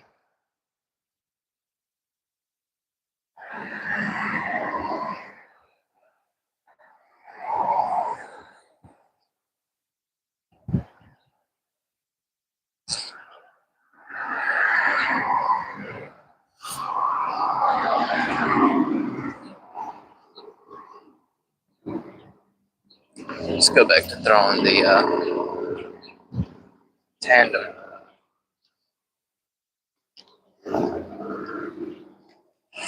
Yeah, that tide's already moving again. This thing's way right. Thought it felt like something was on there. Oh, I gotta make sure this guy's still alive. Yeah, he's still alive.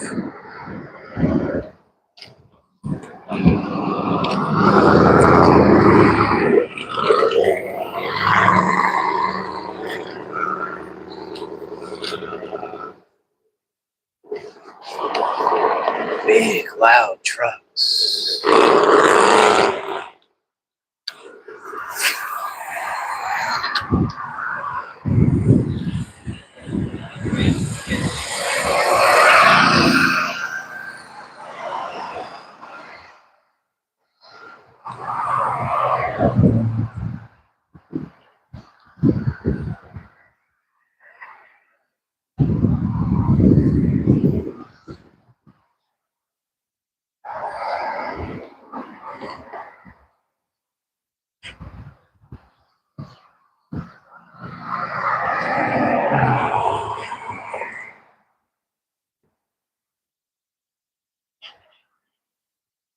Both of my rods are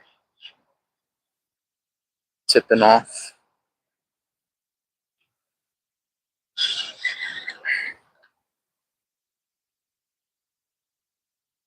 And this mullet right here has been sitting in the water and in the mouth of a flounder already. So it's not the strongest, but it is a trooper. It was still alive. So if that's it, that's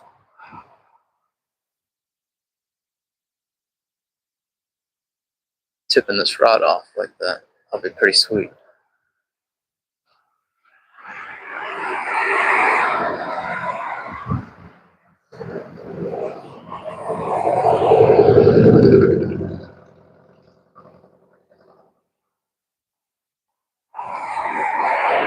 Better luck high tide to low or low tide to high? Better luck. Low to high, probably. Low to high. Yeah.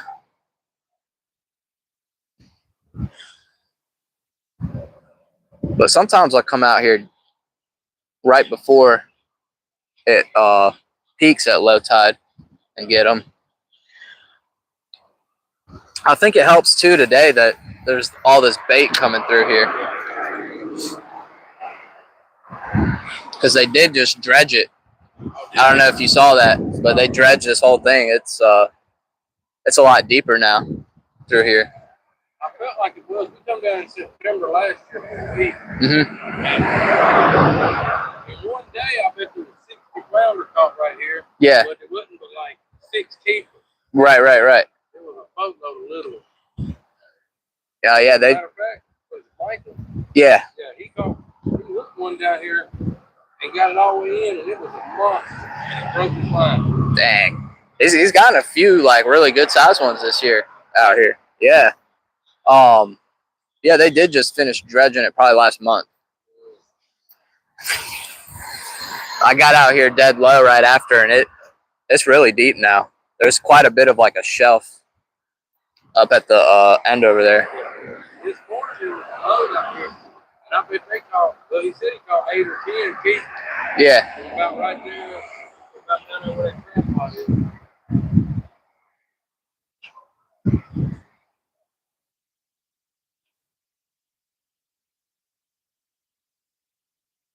Yeah, they make the rounds through here pretty consistently, the fish.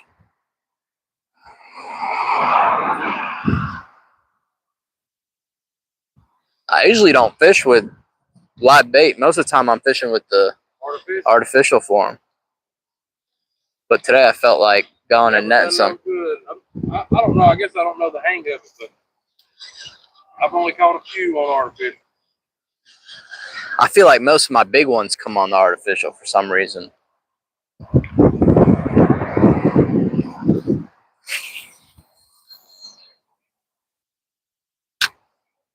You like the shrimp better than like the fake mullet, stuff like that?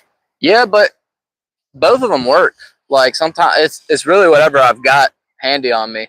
Sometimes I like throwing the Z-Man jerk shads, and it looks like if you get it up in a school of bait, it looks like bait like flailing around trying to get out from getting attacked. And I'll catch them on that too. It's a lot cheaper than the shrimp as well. You get a whole pack of them for $6-7 and throw it on a jig head.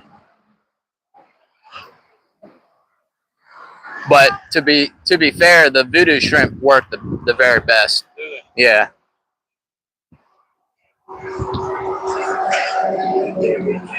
I just haven't had yeah, you'll feel them thump on. Like you go from feeling it working and then just dead weight basically.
Might have something messing with our mullet here. It might be dead now. Getting crab.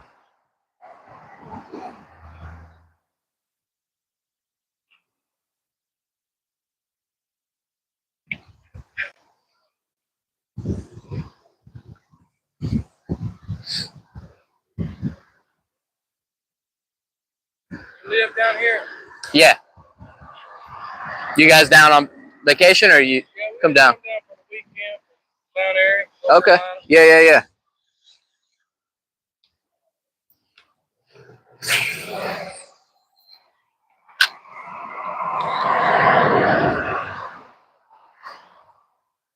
Yeah, it's a fun spot to fish, and thankfully the parking's still.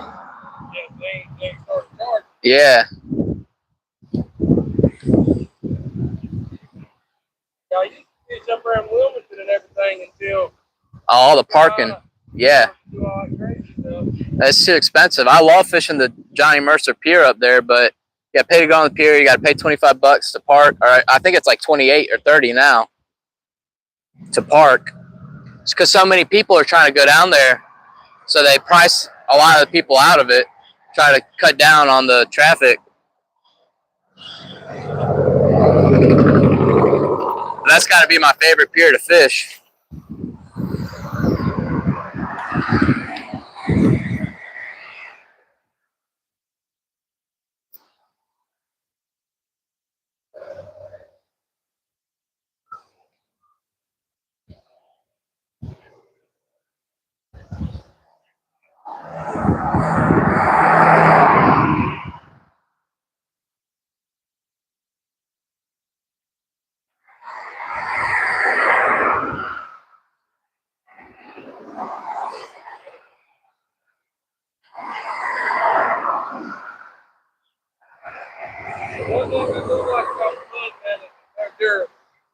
Oh yeah. You can leave them in the mud hole, come back in the morning, they'll still be alive. Yep. I've kept them overnight in a bucket without aerator, and they've been just fine. As long as you keep the temp straight, then they'll be good. I don't even know if a damn extreme bait tank can keep them damn pokies alive. Yeah, they've been hit and miss for me. I've sometimes kept them alive. The key is not keeping too many in there. Yeah, couple dozen and that's it. Like, cause you throw the net and you'll get a boatload. Yeah. This morning I threw out and got more than I could use, so I tried to dump a few back in the water and then keep what I was going to use. Yeah. But I mean, about as soon as you put them in a damn a bait bucket, if it ain't right temperature. Yeah, I was about to say temp's got to be on point too. Yep. I had a guy drive by last weekend or a couple weekends ago on the boat, and he had a bunch left over in his live well, and he said all of his he had limited two flounder limits, and he said all of them came on the pogies.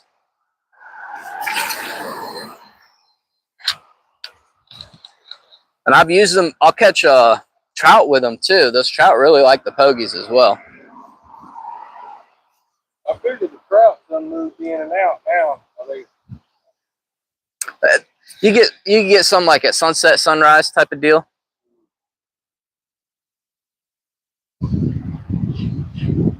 Yeah, it was one year I was out here, caught like a good 20-some inch trout on a mud minnow just like that, right at sunset. Kind of around a little past this time on a falling tide like this. Here's the biggest one flounder I caught. I caught it out of the Carolina Beach State Park. That's a good size. What is that, like 27? Yeah, it was. Well, I never did even measure it. It was steering. But the tail on it is big. Like that's how you could tell a big flounder when somebody's hands on the tail, and that it's actually got some girth to it. Like it was right before. It was a week before they opened the season up. Yeah. And me and my buddy was just down there trying it out, and I caught that one, and then I ended up catching. I bet I caught 6 or 8 keepers, but you couldn't keep them. Right. So I just turned them all back. And then the week that it opened, I couldn't come down, and my cousin come down. He caught one 7-pound, 14-ounce right there. That's a big one. Yeah, I had stopped fishing, especially like artificials up in North Carolina, because it's like all the flounder I get up there are big. Yeah. It's hard not to want to keep it and stuff. So I just had to stop fishing. That's the hardest thing I could do right there. Yep. Back. And then as soon as I turned it it's not worth the. No, it ain't worth the ticket. Nah. And I probably could have got away with it because you look nobody around. Yeah. That chance that I get to the car and green jeans pulls in is not worth the trouble. No, not at all. Not for what the ticket costs. You go to the fish market and get all the flounder you want. Yeah. Oh yeah. You know? Oh yeah. Miss a court date too. This mullet. Yeah, I like them that big. Yeah. Bigger. The bigger the mullet. This was the first weekend I was able to get some. Yeah, I caught some this morning. I think the biggest one was about like that. Yeah. Nah, last weekend I went out and they were all like smaller than my pinky, like just those 2 knuckles right there. Slipping through the net too. But I realized if I let it sink on them and didn't just yank it right away, I was getting like not schools of them. I was getting like 1, 2 here or there. So it'd be like an hour spent just trying to get bait. Yeah. But they're starting to show up. I've seen a couple schools in the last weekend or last few weeks. I'll see a school here and there come through, and before we know it, they should be easy enough to get around. The flounder keep getting better when the mullet gets bigger. They just keep getting better. But I know as it gets hotter, you want to fish early morning. Early, yeah.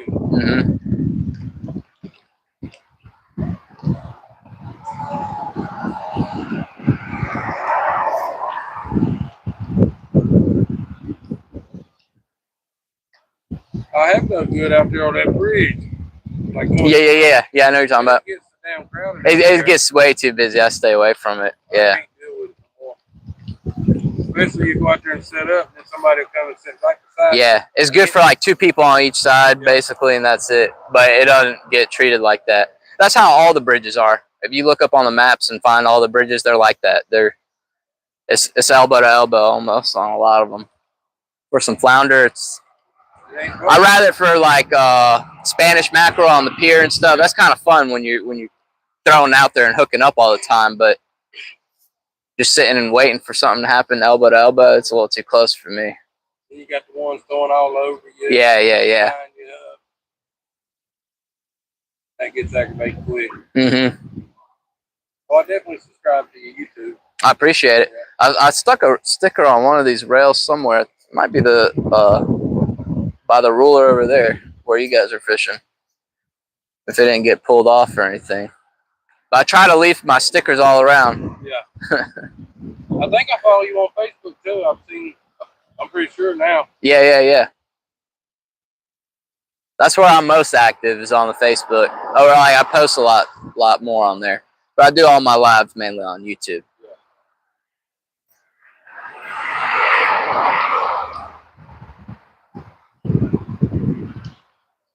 Last year at high tide where that pipe comes out. Yeah. I was fishing right behind that grass bed and caught one about 21.5 inches. Mm-hmm. That's where everybody likes to fish right there. Everybody. Yeah, everybody likes to fish that bend right there. But now them guys on that boat was catching a boat over there right in between. Just right through there, yep. And they was using bogeys and same rig you use in artificial. Mm-hmm. They had like big old swim baits on them. Okay. Yeah, I just gotta stop being lazy and get my kayak out here and just go through all the little creeks. So you can hit all the points on the grass there and it holds them. Yeah, that's what I've been wanting to do, is bring a kayak down here or flat bottom. Mm-hmm. All the way up through all this. Yep. But I definitely ain't gonna do the people like they do. Them folks come out here and sit right up front. Yeah, if I had my kayak, this would be the last spot I come to right here. There's so many of these little creeks out there, yeah. Especially they're holding bait and everything. That's where you want to be. Bait really doesn't hold right here. Especially you got all these docks out there. I've hammered flounder like back to back to back on artificial, just on the same dock. Yeah, you find a good dock out there, and you'll find fish on them. How do you do any fishing on the pier? I did a lot, but I stopped. Like I've started ever since I moved down. I stopped like spending money to fish as much. So most of the time I'll go wherever it's free. Yeah. Come out here. I got a couple other spots. Go out to the beach. Have you done any good on the beach this year? Now, a couple of keeper black drum that I turned back loose. That's about it. A couple whiting, but it hasn't been too stellar.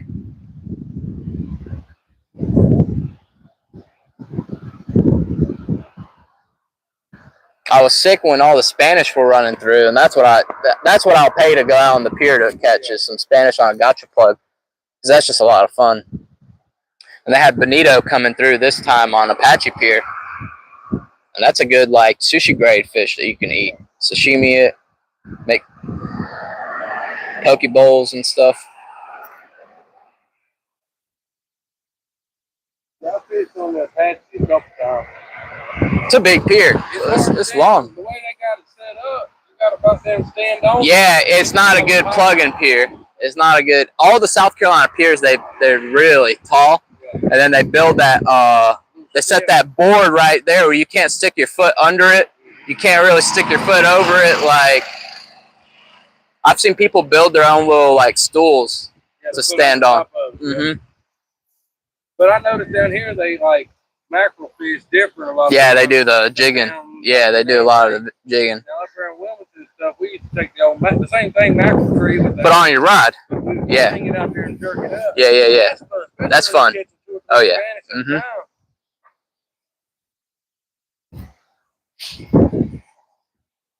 We got lucky one time and went to Curie Beach up there. It was like Easter weekend, and the big chocolate blue was in. Yeah.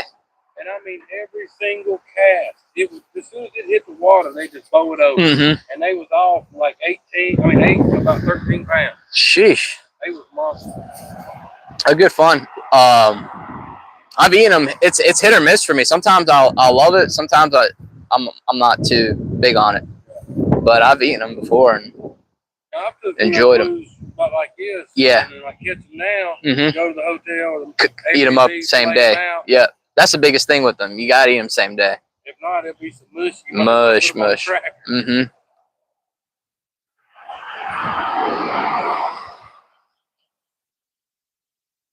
Yeah, that's one thing I want to try too is making some dips like they do with the kings, and yeah. I've heard about it with the blues too.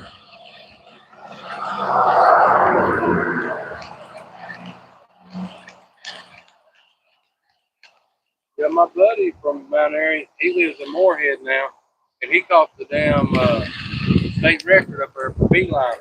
Really? Yeah, he just caught it about a month or so ago. I think I saw that on Facebook. Yeah, Colby Shaw. Mm-hmm.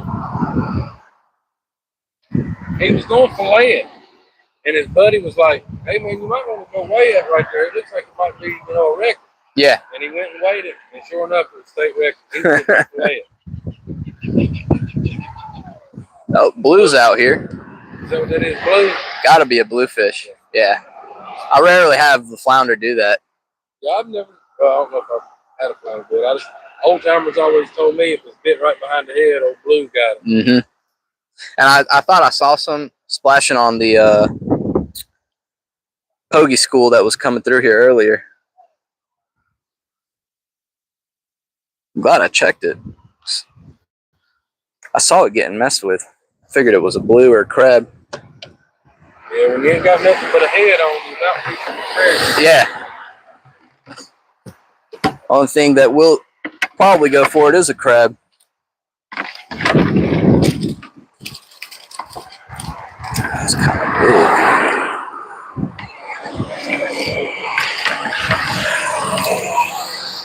And I've caught flounder on baby trophies before. I had one that I threw out there as a little spot. Someone took it. Might have been a crab. And then I got a pinfish. A buddy of mine told me that he catches them on smaller pinfish. I know I caught one that was 5.5 pounds up there in North Carolina. When I played it out, they had a croaker in it. Oh yeah, that big. I've seen the pictures of them, and I've had a lot of people comment on my Facebook that their bigger PB flounder have all come on some croaker spots and stuff. Good size bait. Yeah. Me and my cousin, he caught a boat. We went out in Wilmington because he was staying up there, and we went out 3 times and never caught a keeper flounder. We catch a few. We pulled in right there at Snow's Cut to load the boat. Yeah. Timer pulled in, and I was like, "How you doing? Did you catch any?" He was like, "Yeah, I caught my limit." And I was like, "What are you doing that we ain't doing?" And he told us, he's like, "Look, go fish the channels. When it's high tide, fish the flats. Mm-hmm. When it's low tide, fish the channels." He was like, "Sit right up on the edge of it." He told us a couple places. The next day we went out, we caught all but our limit. I think we was missing like 1 or 2 flounder, and we was missing about 3 or 2 trout. Mm-hmm. But we almost caught our damn limit off of what he told us. And then it was like that about every single day after that. Yeah. But at first we was just out there fishing in no man's land. That's how it is sometimes.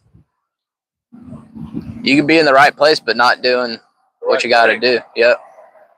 And then my cousin, he was using not enough weight, so his wasn't staying on the bottom. Mm-hmm. And I was like, "Look, change your weight to what I'm using, and you'll catch it."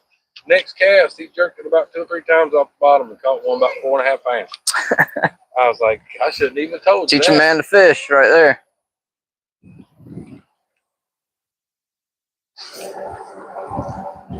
So, Brandon, they dredged it all the way where the inlet meets the ocean. I imagine they did.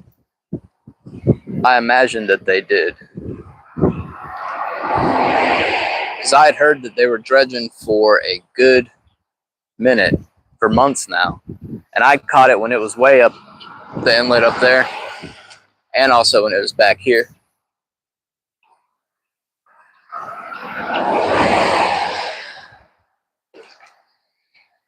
Ooh, blue just swam up right here and hit something. I'm about to throw the artificial. Try to catch some blues just for fun. And then I'll complain about how they bit through my artificial again.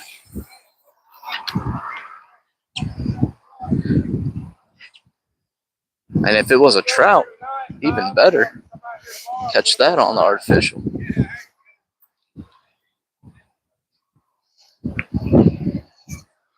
But he really swam right up here to the top.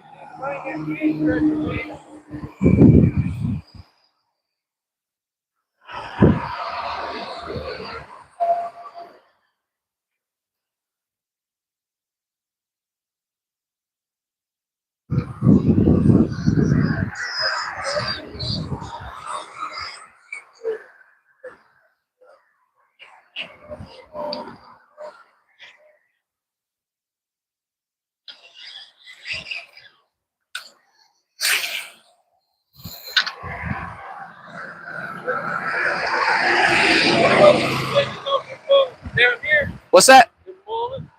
where'd you get them? It was up about 20 minutes. Oh, hey. Yeah, it wasn't close. Last weekend I did it, and when I got down, everything was dead because my aerator shut off.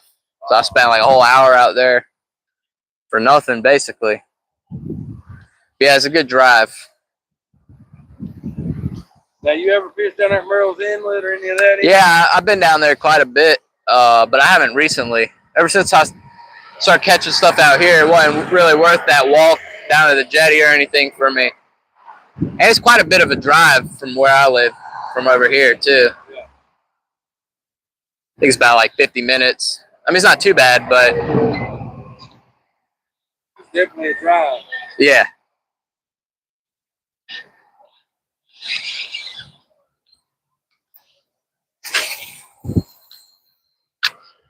I haven't, all those trips I gotta like plan out my day for it, go the day before, catch bait. Lately, I've just been waking up going, am I gonna fish today? Yeah, I'll go fish today, type of thing.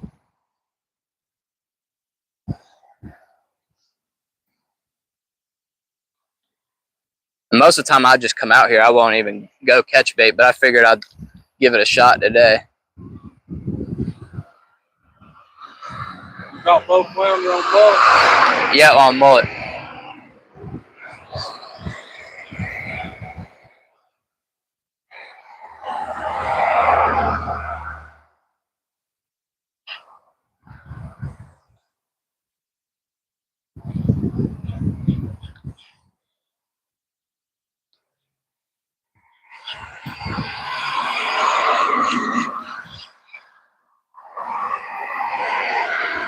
Yeah, if you pull up your maps, I'll show you right where. If you pull up your maps, I'll show you where you can go get that mullet. It's hit or miss though. It's a lot of little stuff. Probably about like a lot of jacks. Yeah.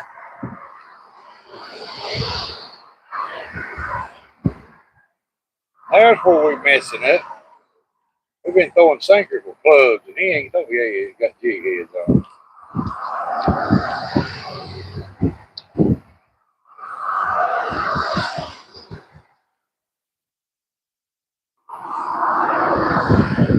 Right up here. Right up that bridge. Mm-hmm.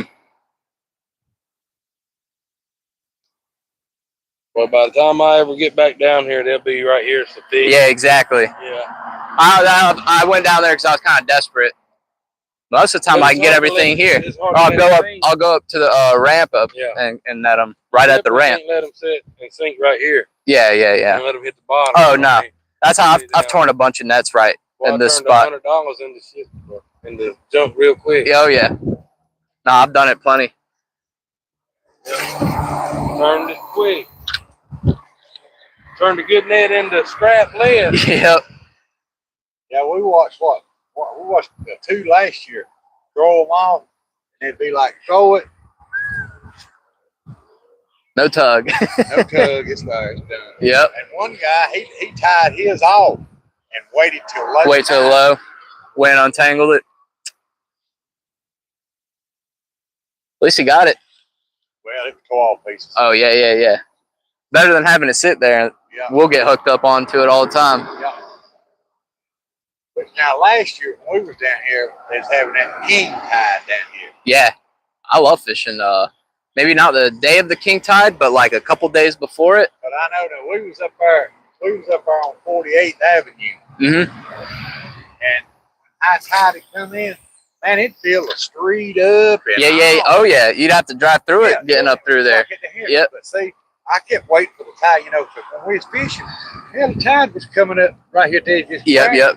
And I kept waiting yesterday for the tide to get up here, and I thought, why ain't he getting up here? Then I got thinking, I thought, wait a minute. We was down here before, there was that king tide going on. Yeah. Because there was a lady that lived just a few houses down from the one we were staying in. She told me that one time that they had a storm and they had the king tide. And she said the water was 5 foot. Ooh, there's a fish. I thought it was my line on it. Oh, that was a blue. It took everything. It took everything. That was a good blue. It took line and all. A shark or something. Sharks will come through here, especially with the pogies. Yeah. That was a good fish right there. Yes, sir. Hey, see that? He had one ball there. Broke the plane. Hit the plane and it was something. I mean, there was no time to react to it either. It was just like, that's it. That was fun. Let's see. I thought I was over it with this line. I could have sworn I saw a couple blues earlier, especially with these pogies around. Yeah. That's probably what it was. And then that one, I brought it back in, and the only the head of that mullet was on there. I ain't trying to be aggravating, but y'all catch anything out here? A couple of fish, a couple of flounder. I ain't from here. I was just curious. Yeah.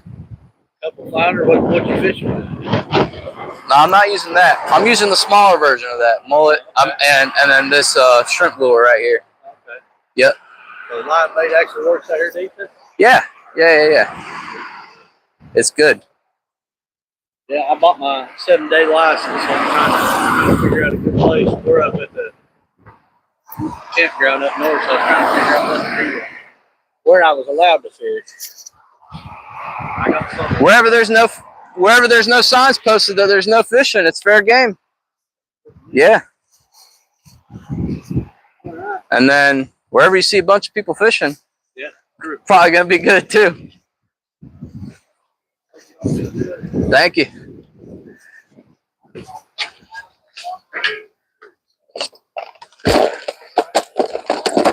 Man, that had to have been a big old blue. I told you guys I've been seeing some blues come through here. That one was probably a pretty decent sized blue, because he didn't give me a chance to react. Just bit everything off there. Getting rigged back up here. Put another mullet on. See if we can get him. Well, I don't want him. I want another flounder.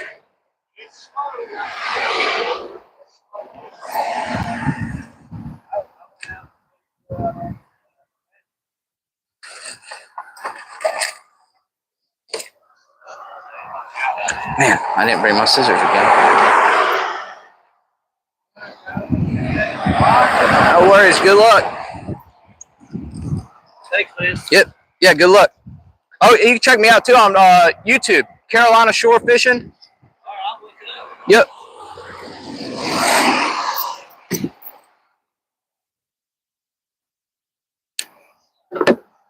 You live down here? Yes, sir.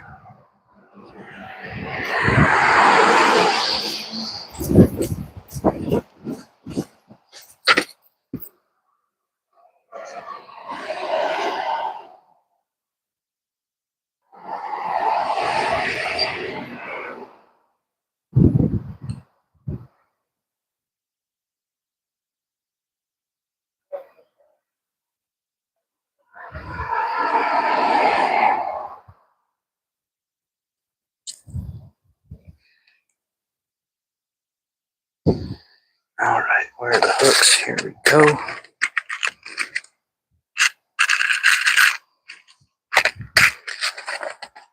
Yeah, I really thought that was my line. That was bumping into that rod. But it got slammed.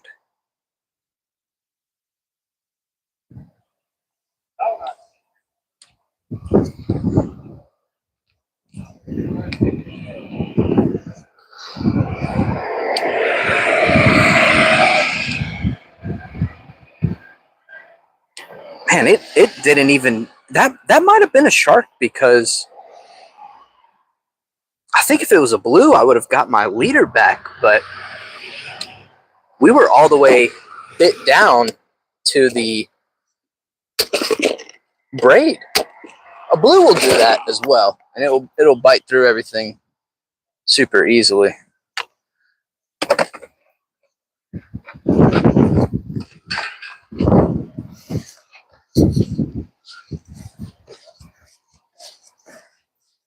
Especially if it was chilling on there feeding.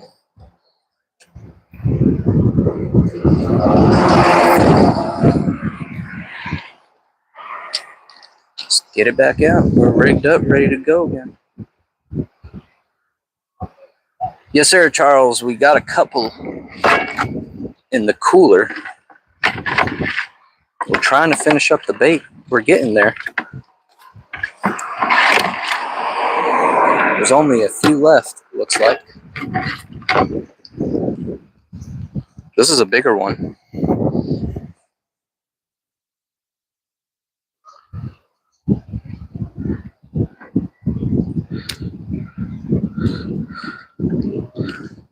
That hook looks used, the one I just put on there.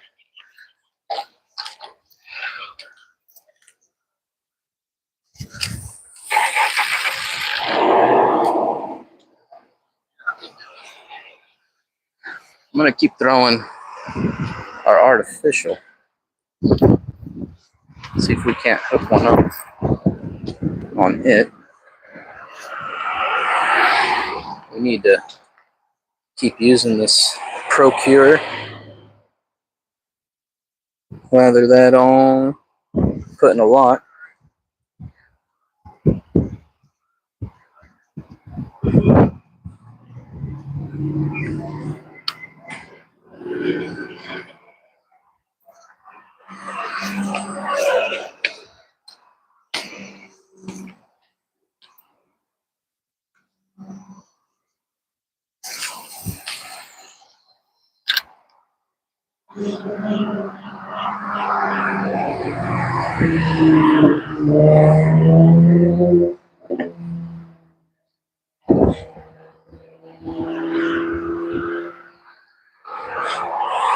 Got a beautiful sunset. It's like the sun is riding on the clouds, just as the Son of Man will return, riding on the clouds, right?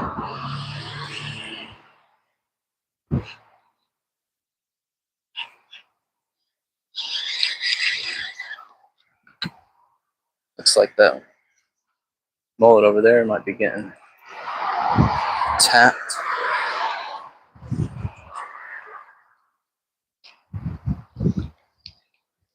Let's check it out.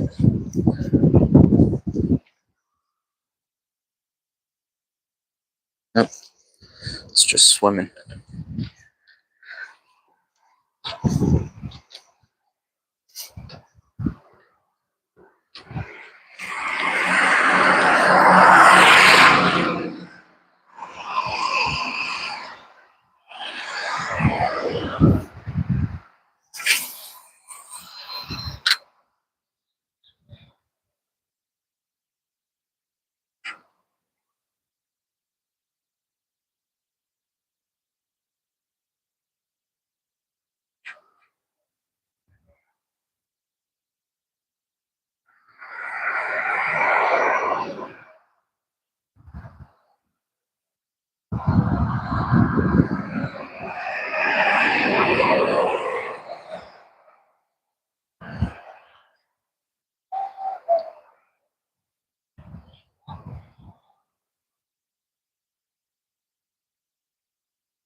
We've been live for what, about 3 hours now?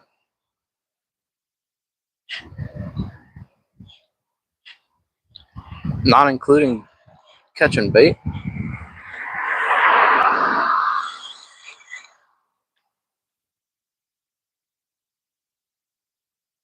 Our mullet over there is really aggravated, or something is messing with it. I'm not gonna cast that out. Yeah, it's getting hit. It's getting hit. Might be another blue.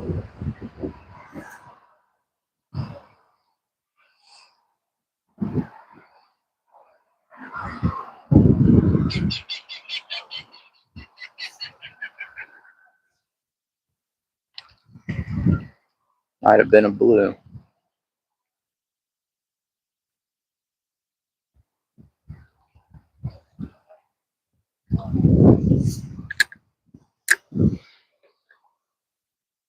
It was definitely getting messed with though. Thank you for the likes, folks. Keep them coming. It helps the channel, helps the video.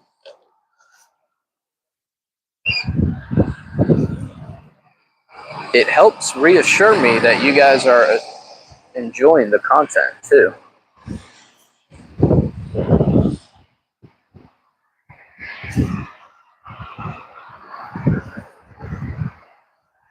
How long have we been? Yeah, 2 hours, 57 minutes. That means we are hitting the 3 hour mark here.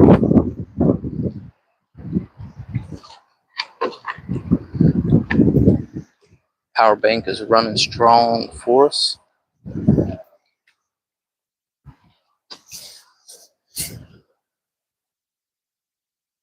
I'm gonna check this because it definitely got hit and it could have got bit down by a bluefish and chopped in half. So we want to make sure. No, it's still good. This guy's nearing death. Look how red he is. There was a flounder on there. I don't know if you guys can see the bite marks. You guys see those bite marks? There was a flounder playing with it.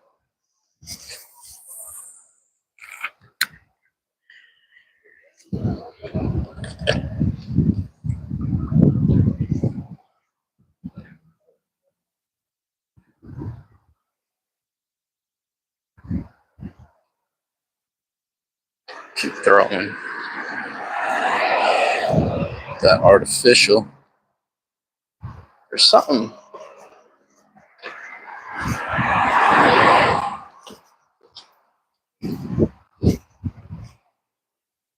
Oh, check this out. I was wondering what this was the entire time. Did you? I just looked at it right now. Some kind of clam or mussel. I was just looking at it. I thought it was like the head of a bonita.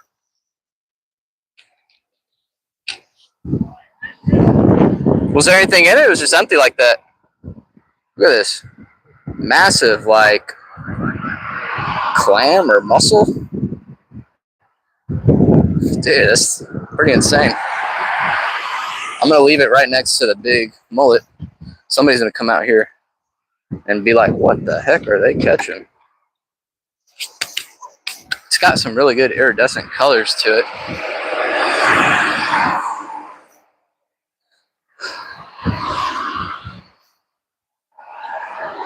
Be neat to clean it up and set it out in the garden. Put it on my white rocks or something.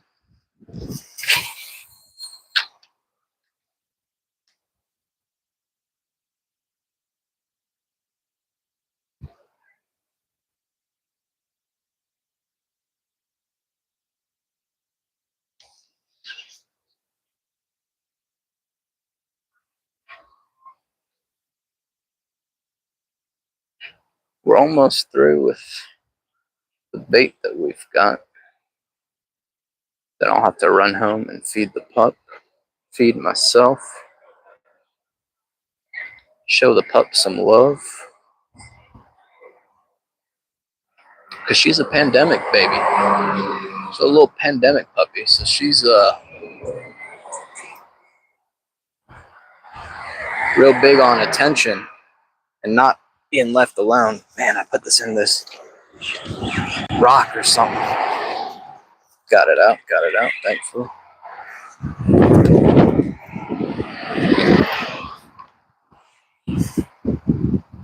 Yeah, that tide is really ripping out now All of my lines are hanging far right of me.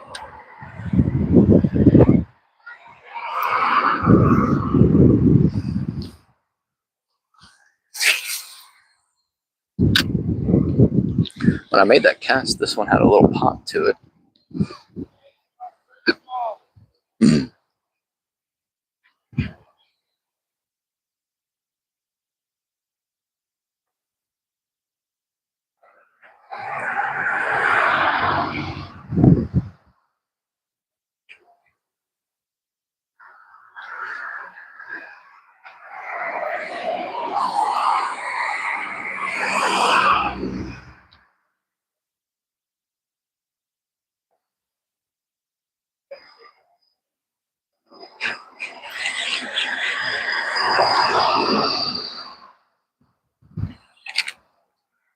Kind of hard to throw this right now because it's tide's ripping right now, and so my lines with bait on them are cutting far right of me, and I don't want to keep working this super angled like that. What I should be doing is throwing it up against it.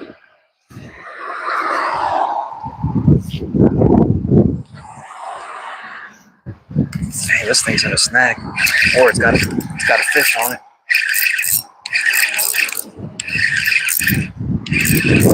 Something's on there. Didn't even see it hit though. It's got some weight to it. Haven't seen it yet. Oh, it's a flounder.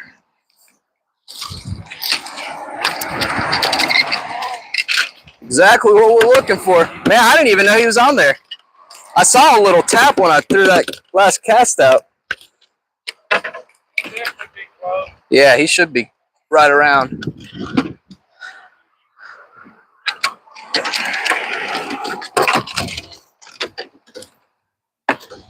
Thankfully, the hook is right in its lip. So he must have not been on there for too long.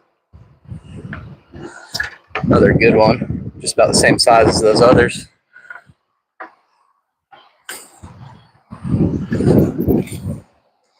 He is over 17. Slide him right in. Thank you, Jesus. All glory goes to our Father, Son, and Holy Spirit. Thank you, Jesus. Thank you, Lord.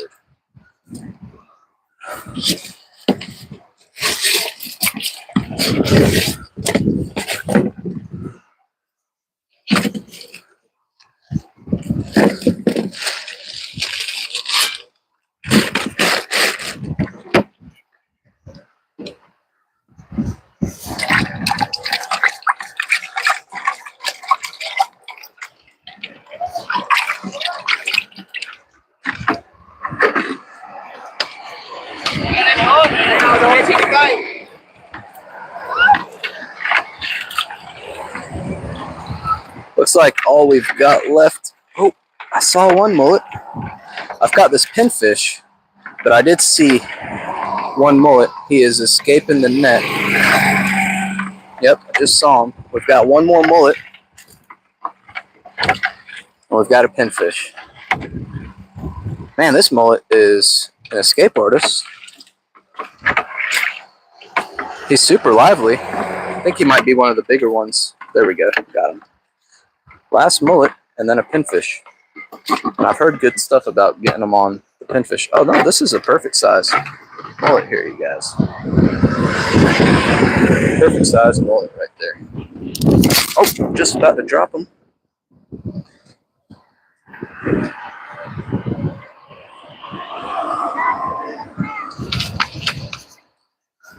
Throw that shrimp head back in.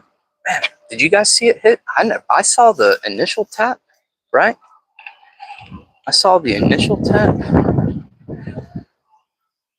but I never saw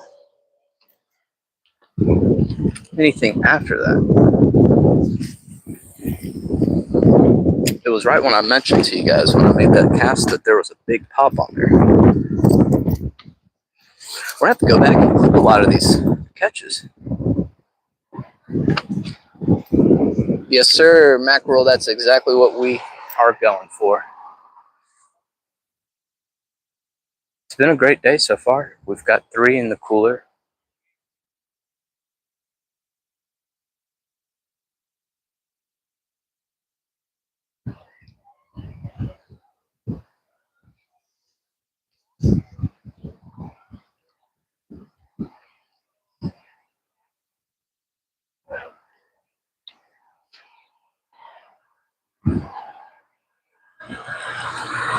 Now that the sun's gone down, I can plug you rods as I'm fishing them instead of just one. So the problem is the sun comes down opposite side of where you guys were hanging out, and it will silhouette everything, make everything all dark. But now that the sun's gone, I can bring y'all over here. And you can see both rods.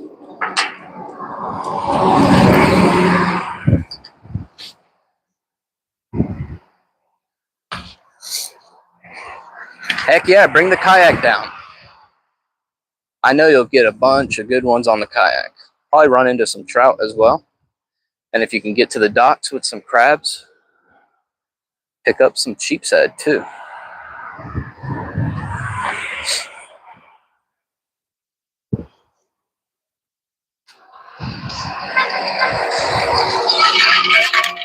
Look at that. Thank you, Lord. This water that I said was running out probably over an hour and a half ago. Every time I pick up this canister, it feels heavier and heavier than I remember.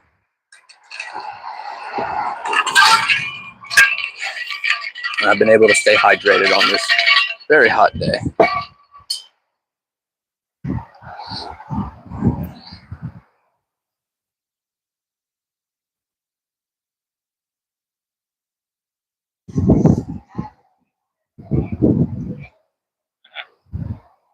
Believe it or not, you guys, this is the best day for keepers for me. Not the best flounder that I've caught, but the most that I've caught and kept in a day, I believe. I think. Maybe when I went out on the kayak, I got about the same. But I don't remember it too clearly. It was about 3 years ago. I think I only got one nice big keeper that I could stuff. And that's what we're still looking for, is like a 20-plus incher that I can open those doors on, put some crab cakes and some shrimp, the Cajun butter that I make, and bake it up. That's probably one of my favorite ways to eat a flounder. It is my favorite way. And then second to that is frying it up whole. I don't fillet my flounder, you guys, believe it or not.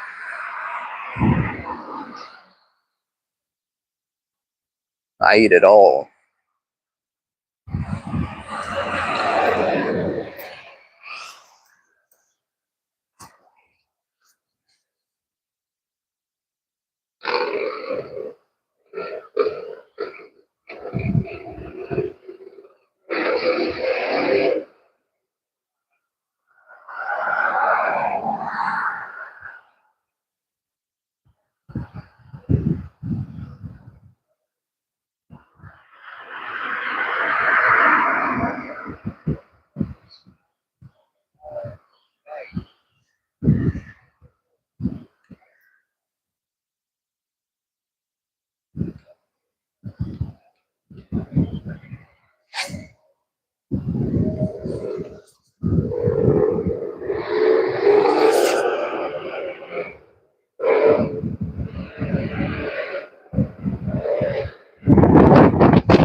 Just saw something tap that fresh mullet we just put out.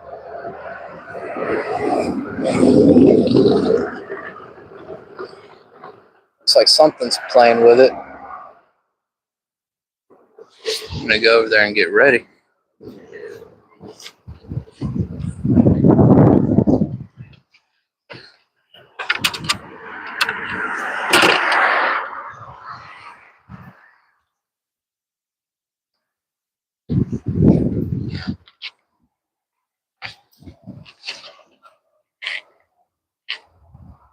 Yeah, something's tugging on it. It might just be since the tide's ripping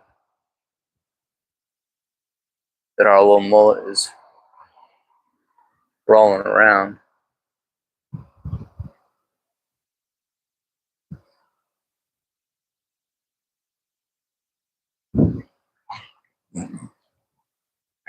No, it's got a lot of movement there. It's more than just the current messing with it.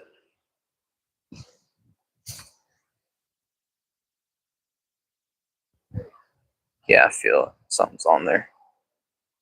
It's starting to eat it.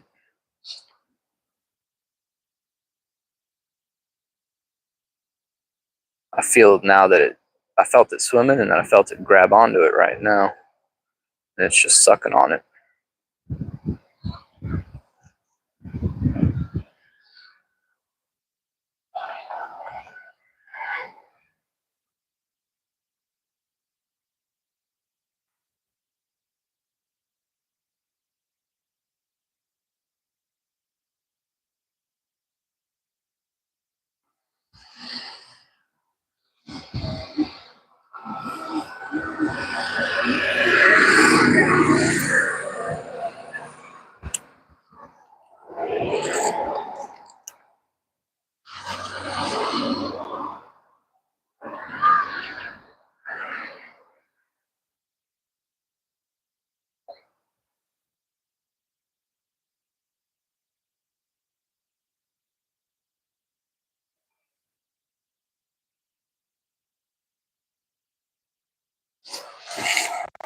Man, and the aerator is still going. Whoever told me, since it's not cooperating, beat it, it held true. Literally gave it a quick spanking, and it started working again.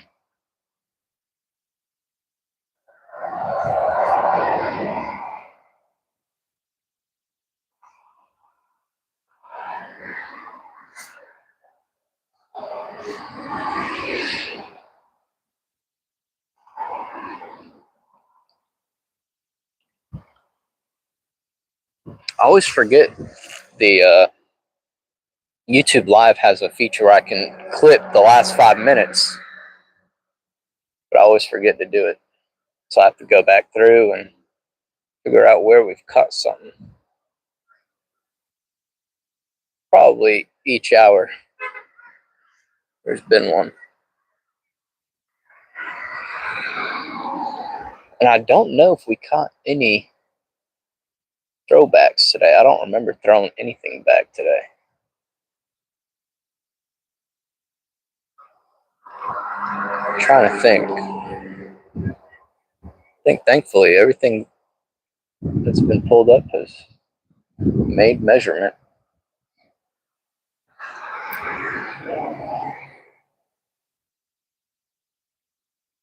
I'm gonna throw this back out.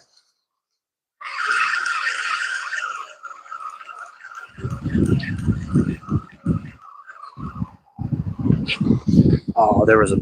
Okay, I thought the tail was missing. I was gonna say, dang it, ooh, got it.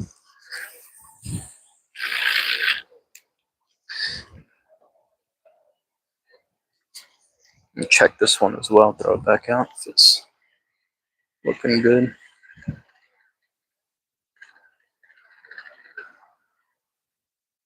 Yep, it looks good still. Thankfully.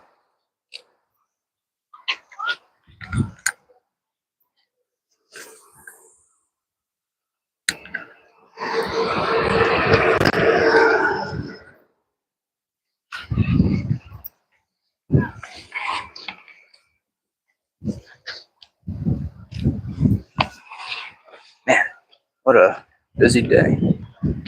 Yeah, I do scale them, and then I cut out all the guts. I don't cut it out. I just cut up, remove the guts, and I use these poultry shears. I've done a video on how I clean the flounder. If you look in my live streams, you'll see there's like an 8-minute, 7-minute video of me cleaning a flounder that I caught. And I show all that. Scale it, and then I cut the gills out, scoop the guts out, and that's all we do. When I fry it up whole, since I don't have any pans big enough to throw a whole flounder in, I section it into 3 pieces. And for the first time a couple weekends ago, I threw the heads in there as well. We were missing out. If you're throwing your heads out, you're missing out. You gotta try breading them and frying the heads. A lot of meat in the cheeks, a lot of meat in the foreheads, and then there's a lot of crisps that you can eat that are way better than the fins. All of them around the gill plates and in the face.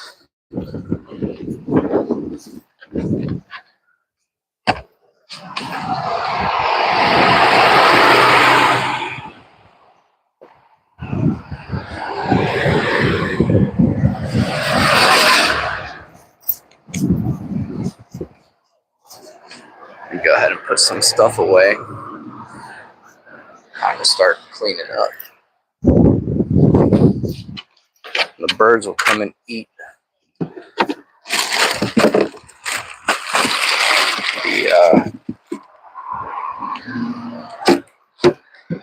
big mullet that I'm leaving. It's legit biodegradable.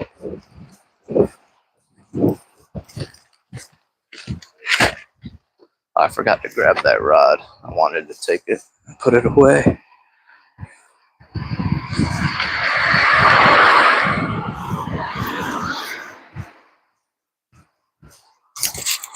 Man, this mic is hanging in there, staying alive, staying alive.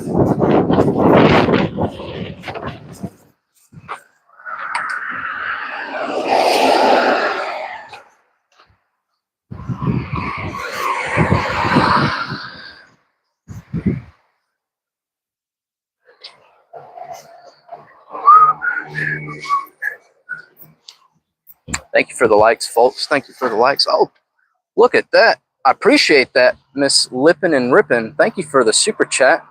And I never encourage you guys to do that because I'm doing nothing special here, but I really appreciate that and the encouragement. Thank you, thank you.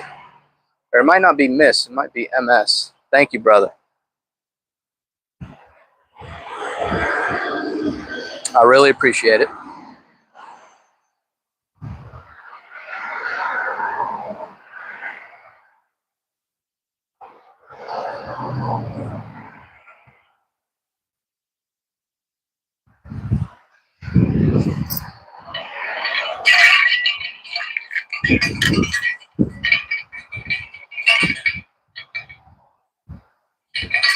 You eat the heads too, Charles? They're good, man.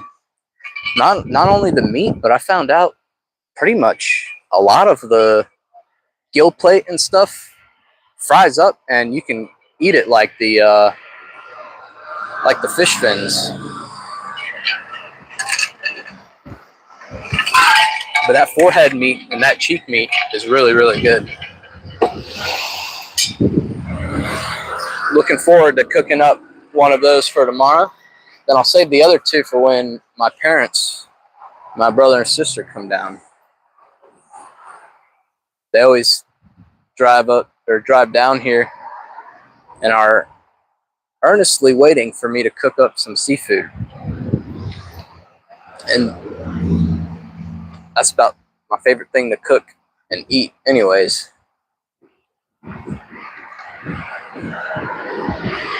When they came down 2 weekends ago, we were having a great time chilling by the beach, pool, hot tub and stuff. We didn't get back home to my place until about 10 p.m. I started cooking everything up, was ready by 11. We had a late. We're getting bit right there. Yep, there's a fish. Something was just biting on. Yep. Oh, I ripped it out of him. Something was hanging on there. Might have been a blue. Who knows? But yeah, we had a late night dinner. But oh, it was a blue. Bit through the leader again. Grab another hook. Try again. But it was a really killer day. I mean, beach, pool, hot tub, all day long. I think I cooked up breakfast for them too that day.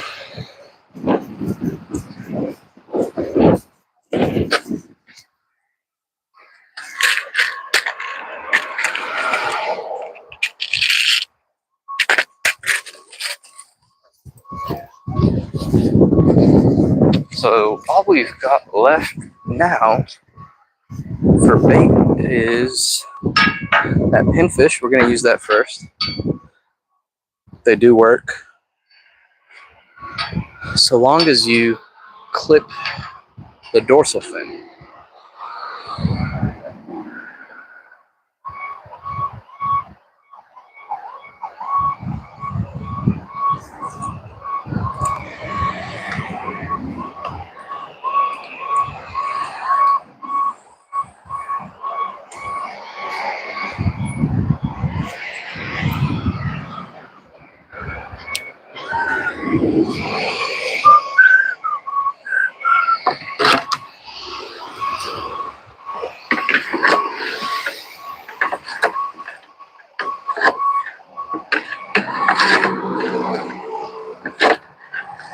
Dude, that pinfish killed all of our shrimp, I'm pretty sure.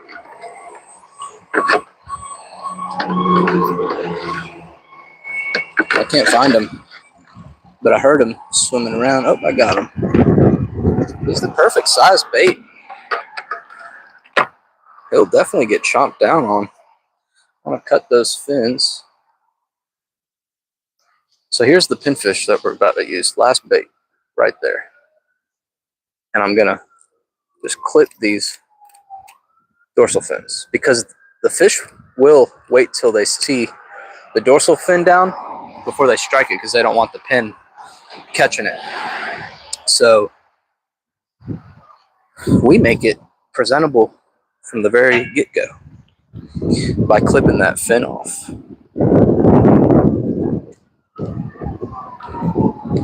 Gotta hook it good.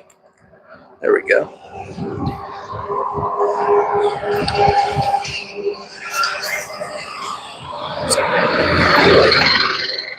Quite a bit of blues out today. There's 2 rigs. At least this time they didn't get the whole thing.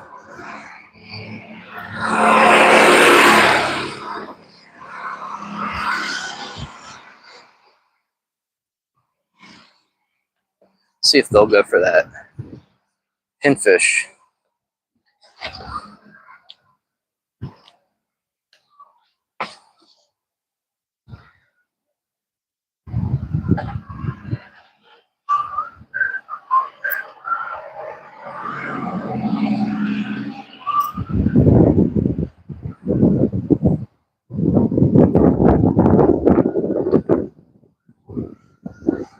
$8:30 already. I think I left the house around 3.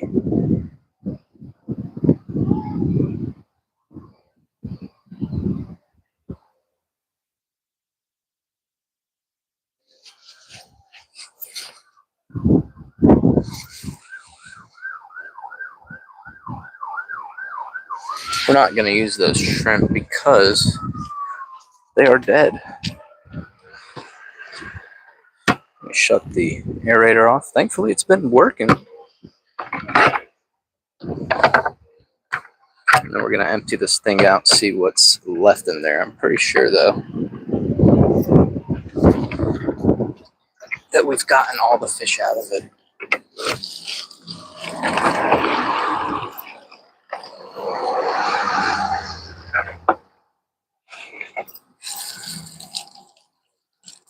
There's only a couple of shrimp. And they're fresh as they can be.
And then I'm out of here. Yeah, we'll follow you. We'll see what's going on. All right. Well, I appreciate it. Take it easy. Yeah. Y'all have a great night. You be back out tomorrow? Yeah, we'll come out a little bit in the morning Okay. and head back to Baker. Yeah, yeah. Thank you for letting me know. I was quite surprised at that mic. If it's the mic that I was using on the stream before this while we were catching bait, then it's been holding up for about 4.5 hours, 5 hours. So that's pretty good. Thankfully, we have 2 mics so we can swap them out. I'll have to recharge this one when we get back home. Oh, something's hitting that pinfish.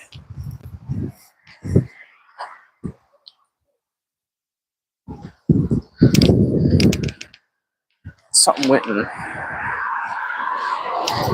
looked at it right then, at least.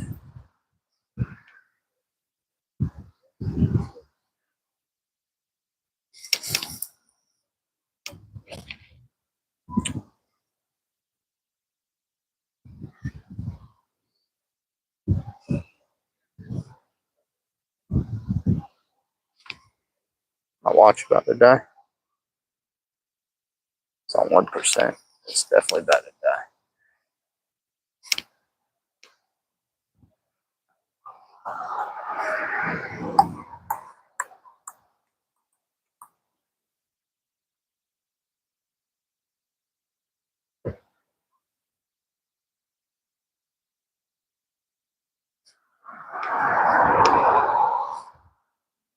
Probably gonna sleep really good tonight. I'm gonna leave those flounder over the ice until tomorrow. Let them firm up. It's a lot easier to clean them when they're firm. A lot easier to fillet them, even though I'm not gonna fillet them. But it is easier for me to scale them up and stuff. Oh, we got something jumping around here. Either mullet. Yep, it's a mullet. I was thinking maybe the pogies came back through and there's some blues around.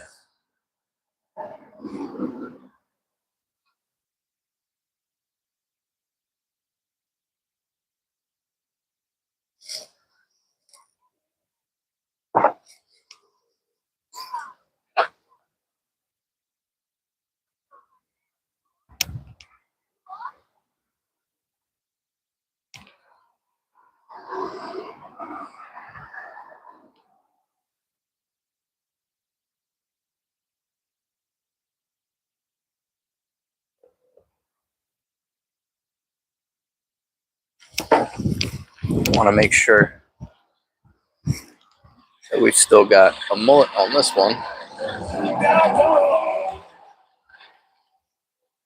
Feels like something's still on there. Yeah, something's on there. Yeah, we got one, couple. Yeah, we still got our mullet on there. Little kid asking if we caught fish yet. What's the difference between one and a few? And the only question was, did we get one? Not how many.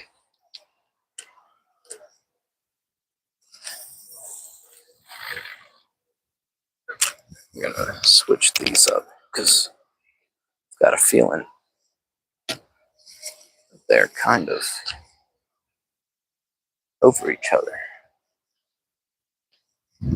That mullet is still kicking.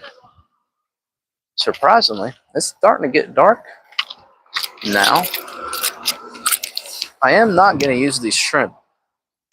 Probably catch some pinfish bites with them. I'm going to just throw them in, actually. Feed the fish.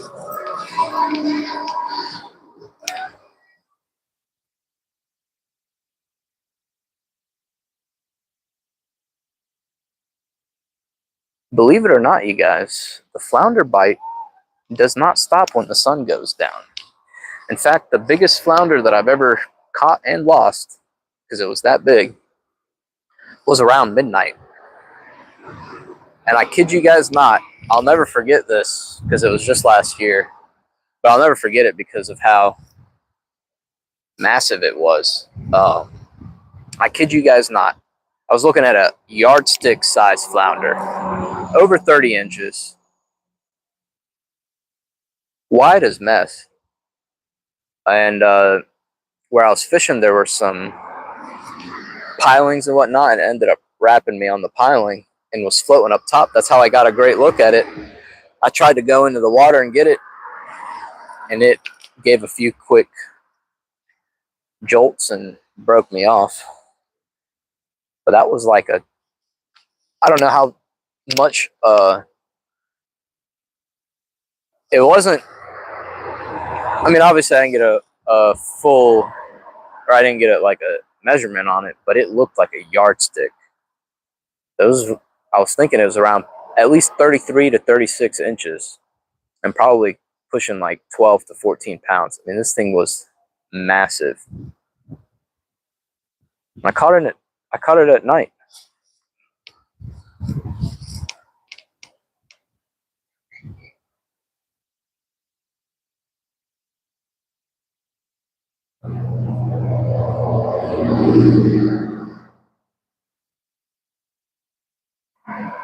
Or rather, I hooked into it at night. I didn't actually catch it, but I did get to see it. I don't know what's more heartbreaking, seeing it, not catching it, or not seeing it and knowing it was a giant. At least I did get to see it and know how much I messed up.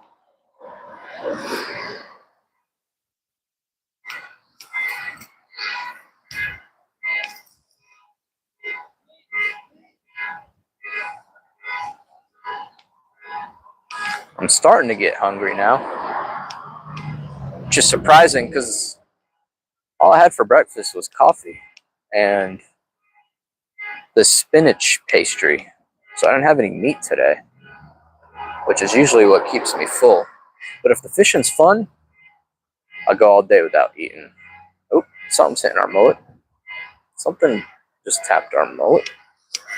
I'm going to put it in my hand. Somehow it's over this pinfish.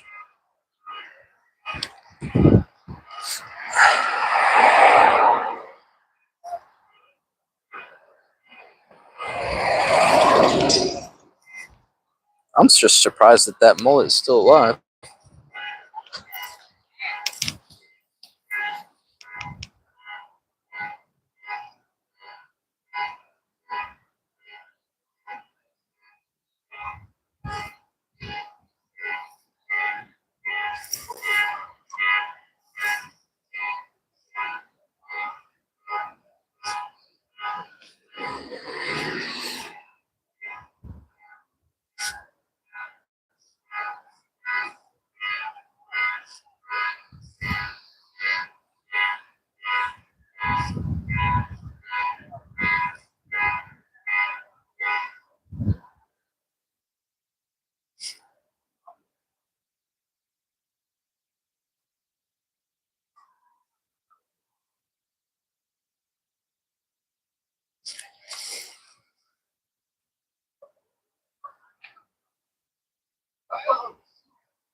Man, I've seen so many Ubers driving by.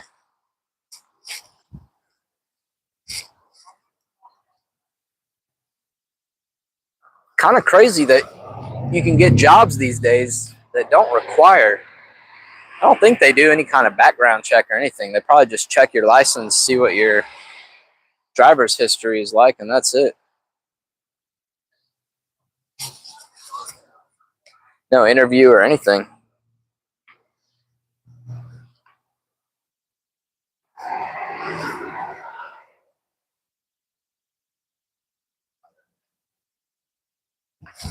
I think these fish, now I'm sitting by the rods.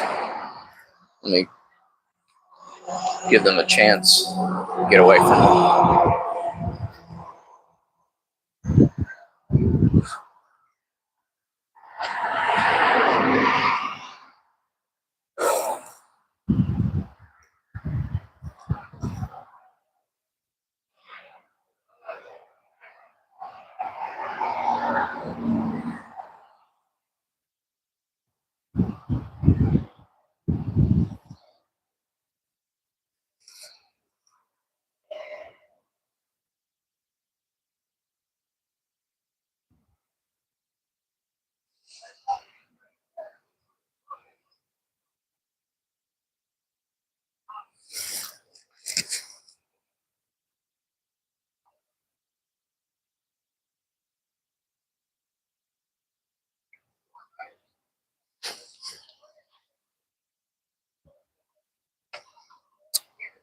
What's up, Michael?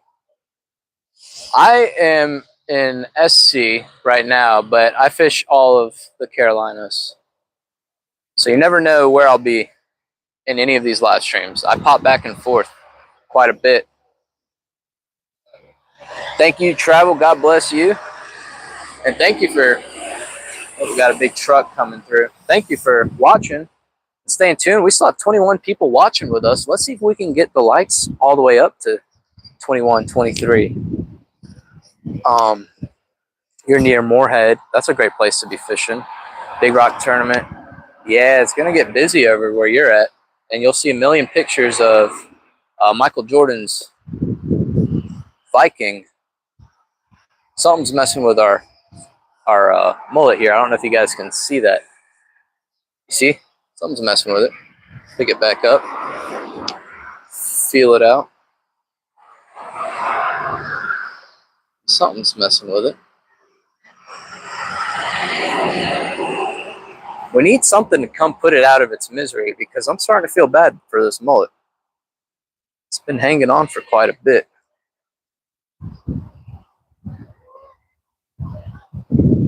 Oh yeah, that's a fish. I just lifted up a little bit on it and felt it kick back on me.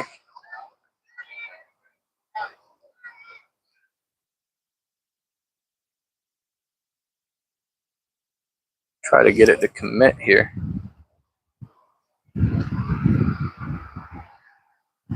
Since it's our last mullet, we'll let it pull it down quite a bit, put it into its stomach. How you doing, Greg? Thank you. Hey, we caught a few today. Just scroll through the stream and see. I've got a few beautiful flounder. Thank the Lord. We had a great day. Perfect amount of bait. We caught fish. Had plenty of hydration and water with me today. I'm not tired from the sun or anything. I don't feel exhausted. I've been live here now for almost 4 hours on this stream, and I did about an hour before this catching bait in the dead of the, or in the heat of the day. And that's what really could exhaust me, is doing the throwing the net in that 90+ degree weather. What's up, Chris? Good evening. Good evening. Yeah, I know about the flounder situation. You said it's already busy over there. 300+ years up there. That is awesome that you can track the history that far back. That's pre the Declaration of Independence, if I'm not mistaken. Oh, something might be messing with our pinfish over there.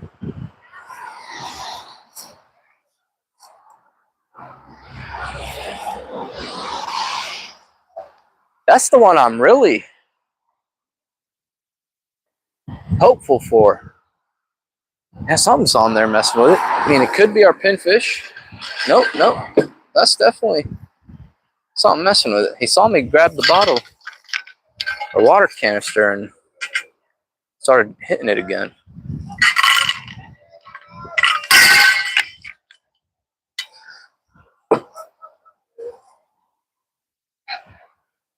Might be getting bites on both of these. What? That'd be really incredible if we got 2 more keepers. That'd be our full limit right there. Something that I've never done. I've never caught full limit of many fish that are desirable to catch a full limit of, like Spanish, flounder. Red drum I've caught full limit of, but that's not hard. It's 1 or 2. Never caught full limit of black drum. I've caught, I think, 7 keepers. But I'm always happy to just have something to take home. Especially now with grocery prices.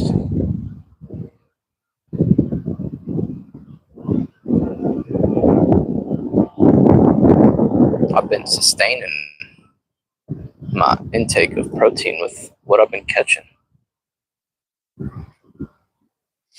Yeah, our pinfish is acting up still.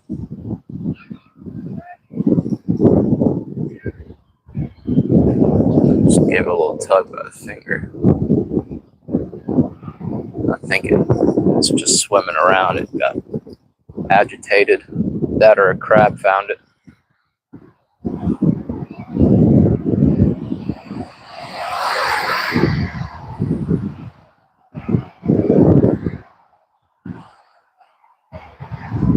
This tide's really ripping out right now because my lines are way over to the right. At least this one's way over to the right. Maybe it's worth checking on. That pinfish must have swam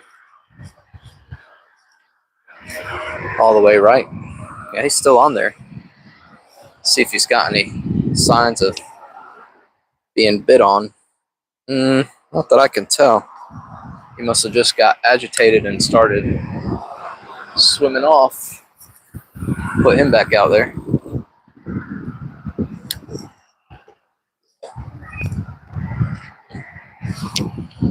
But I was sharing with you guys a couple streams, or maybe many streams ago, that I've gotten so used to when I was growing up fishing with my brother, my little brother, that it's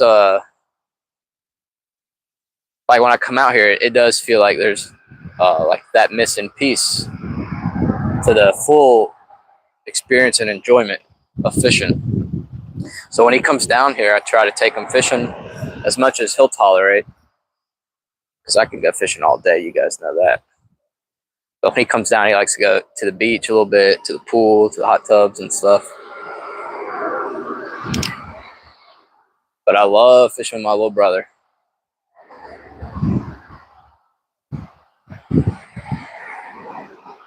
Always cracking jokes back and forth.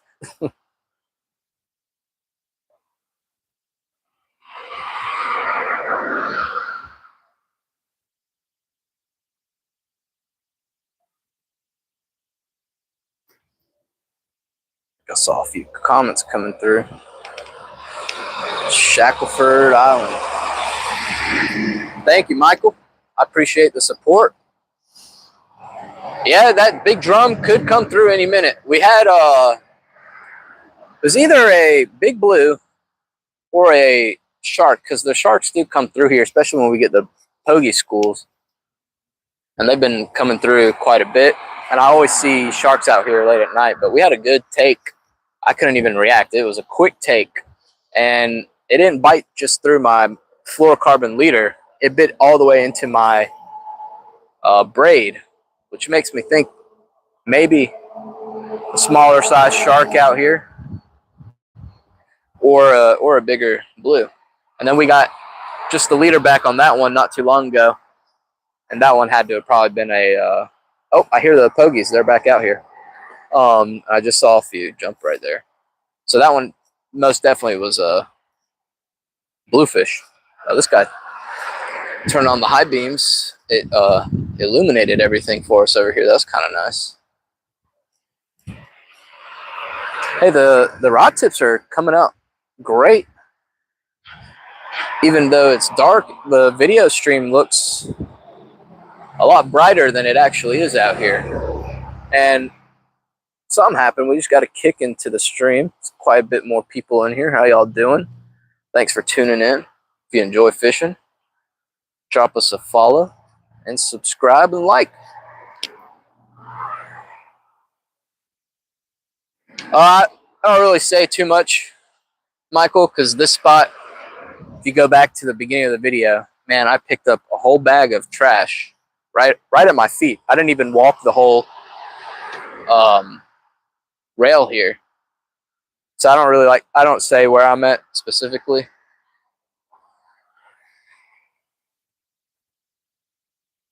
So you've already got to fight for parking out here. And with how much people are trashing it, they just might close it down, post these no fishing signs.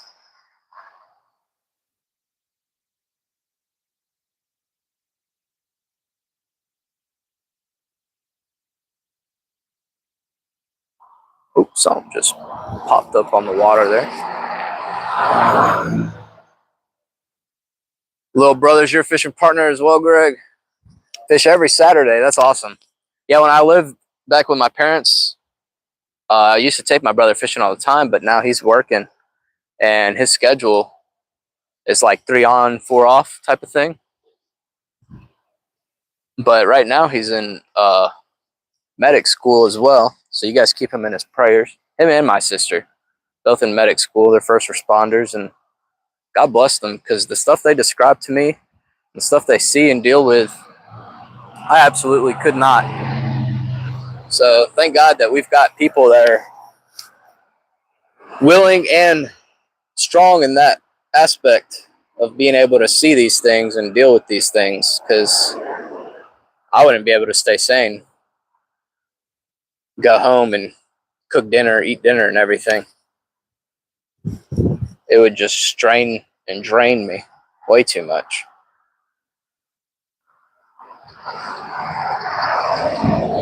But now that I live down here, he's got a place to come stay when he does get time off. It's always a blessing when their schedule, my brother and sister's schedule, line up with my parents' schedule when they're coming down, and I'll have the whole family over.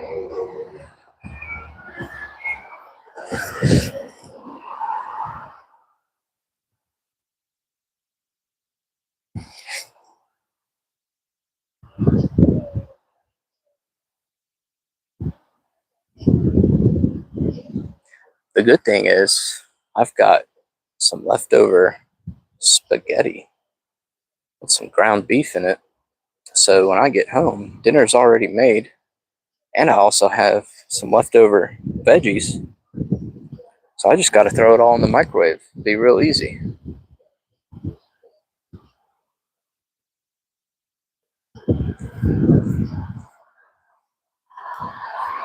Oh, something's messing with our pinfish there. It just tugged on it quite a bit.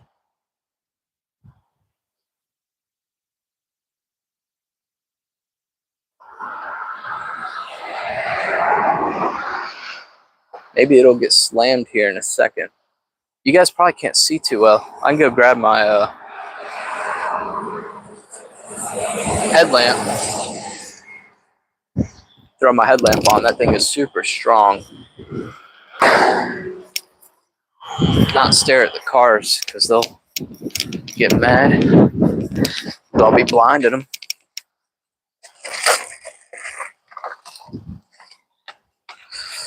Don't make fun of my hat hair because I've had the hat on all day.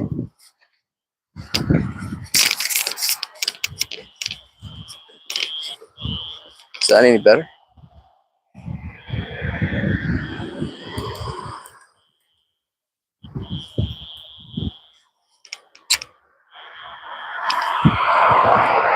I don't think that's any better. I'll let you guys let me know what you think. If anything, it's helping me see the rod's a lot better. Oop, I just can't look at y'all.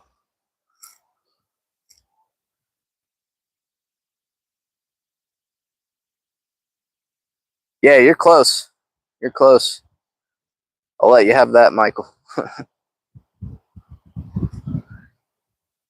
Brighter than last night? Yeah, it is brighter. Just because we got a lot of buildings around me. I'm not on the beach where there's no artificial light.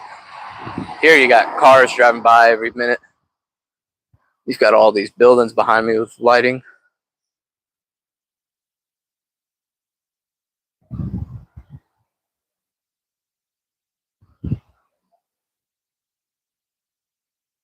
Dad was a big fisherman, taught y'all at a young age. Hey, that's awesome. I didn't have my the funny thing is my father has been learning fishing from me the last couple of years, and he enjoys it. He loves it. He sees what it's all about. And he's had the best like first year beginner luck catching palometa. I don't know if he caught a pompano, but he's caught multiple black drum out there with me and whiting. And those are great fish to catch. Put up a good fight. But it's always awesome to have a parent that's into the hobby that you're into as well. And if they've learned everything before you, to teach you all of that too. I've been blessed and lucky enough that a lot of you guys have been mentoring me as I learned, because I didn't have that opportunity, right?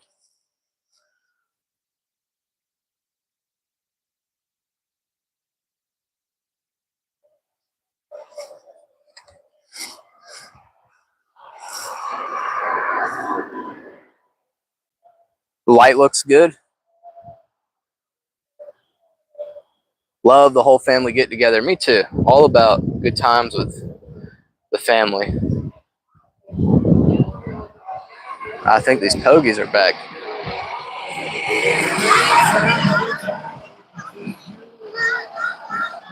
Uncle lives Little River. Daughter goes to college in Wilmington. Very nice. I wanted to go to college in Wilmington too, but I knew if I was down that close to the water, I would not be in class. I locked in for my 4 years, got it done.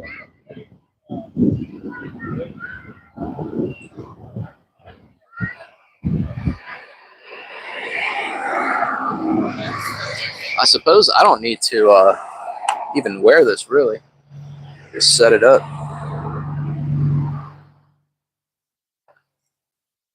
Right here. Have it look at the rods. I don't know how much longer we're going to give it. We're probably coming up on 9. Yeah, 9. Yeah, this light is bright. Thank my dad. He's the one who got it for me. He gets me a lot of great gifts.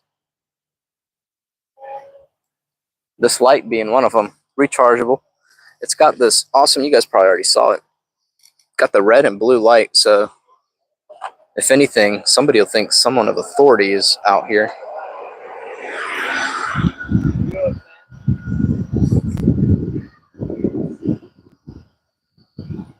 So it's 9 o'clock exactly. Not sure how much longer we're going to give it. Maybe another 30 minutes or so. I'm just chilling. I'm having a good time. The only thing I'm thinking about is my pup needs to eat dinner. She's okay with... She's just going to be sleeping this entire time until I get back. Anyways. Man, I was one of the first people to pull up here, one of the last to leave. And that's how I used to do it back then, too, when I'd go to the pier. Be one of the first people on the pier and one of the very last to leave. It's just how much I enjoy fishing. Some would probably clinically diagnose me with an addiction to fishing.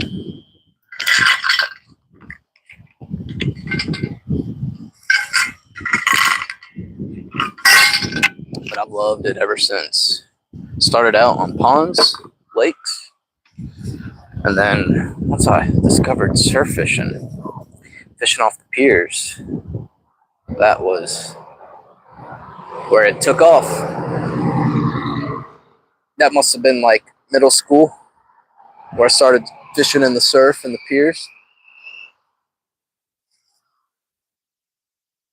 And thankfully, as a kid, you don't need a license or anything, because I would have gotten in trouble for that. Not having a parent that fishes or anything, I would have never known. But I don't think you need a fishing license until you're 16 or 18, something like that. And they might have changed it just to grab some more money.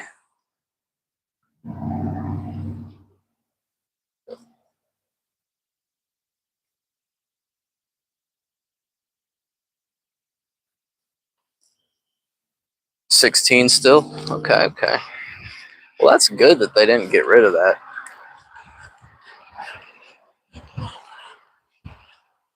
Make sure that we've even still got bait on here. It looks like we do, and he's still kicking. Man, this mullet just keeps on persevering. Gotta give it to it. Pulled it out, and it was kicking like crazy. Cast it up the water a bit. Yep, that's perfect. We're gonna move it over here and bring this one. Oh, soft. It's heavy. Nope. I think this pinfish is swimming into little crevices and stuff, keeping away from the strike zone. Is what we'll call it. Throw that back out. Throw it a little farther this time. That way it's on the shelf.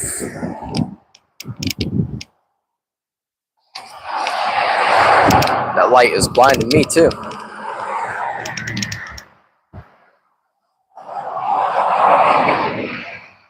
Yeah, that really was the Energizer mullet.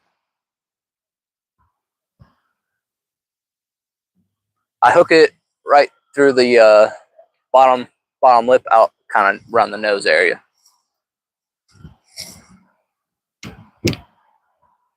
Sometimes I'll hook the middle of the tail, but when I'm flounder fishing, always by the actually when I'm using a Carolina rig, always by the lip. If I'm freelining it, which means like no weight or anything, just throwing it out there, then I'll hook it by the tail, or like right behind the dorsal.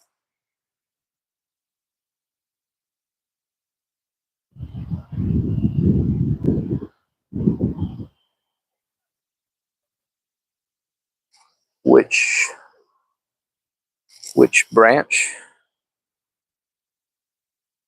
Talking like military, or hopefully the pinfish is gonna go off. Oh, are you talking about when I said I locked in and did my 4 years? Oh, I didn't serve in the military. I meant that I went to college and I locked in for my 4 years and stayed far inland to keep from the temptation. Something is messing with our pinfish there. Do you see that? Maybe it's just getting dragged with the tide going out there.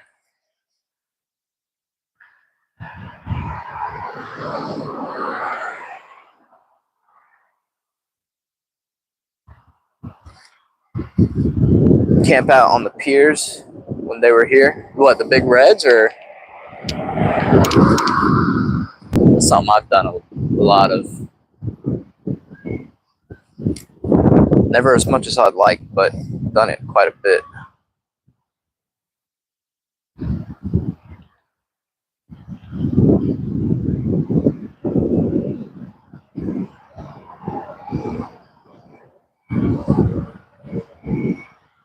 Oh, okay, I see. Sorry, I yap a lot, so I never can keep track which part of the conversation we're on.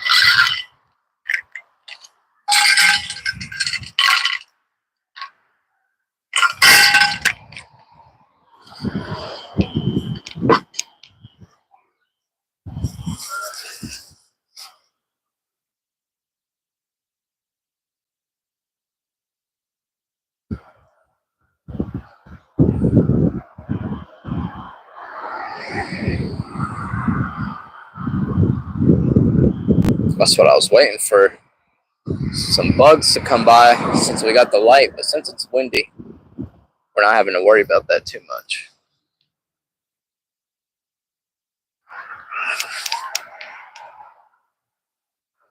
Stayed in the pier house during the hurricanes? Heck yeah. Sometimes it gets dicey out there. I've been on some older piers farther up north in North Carolina where the amount of sway on it is a little frightening. especially when you start getting the waves crashing into the pier. I really wish and I would pier fish more if a lot of the piers down here were 24 hours, but they like to close at like 10. Or like 10 p.m. I'm just getting started, you know?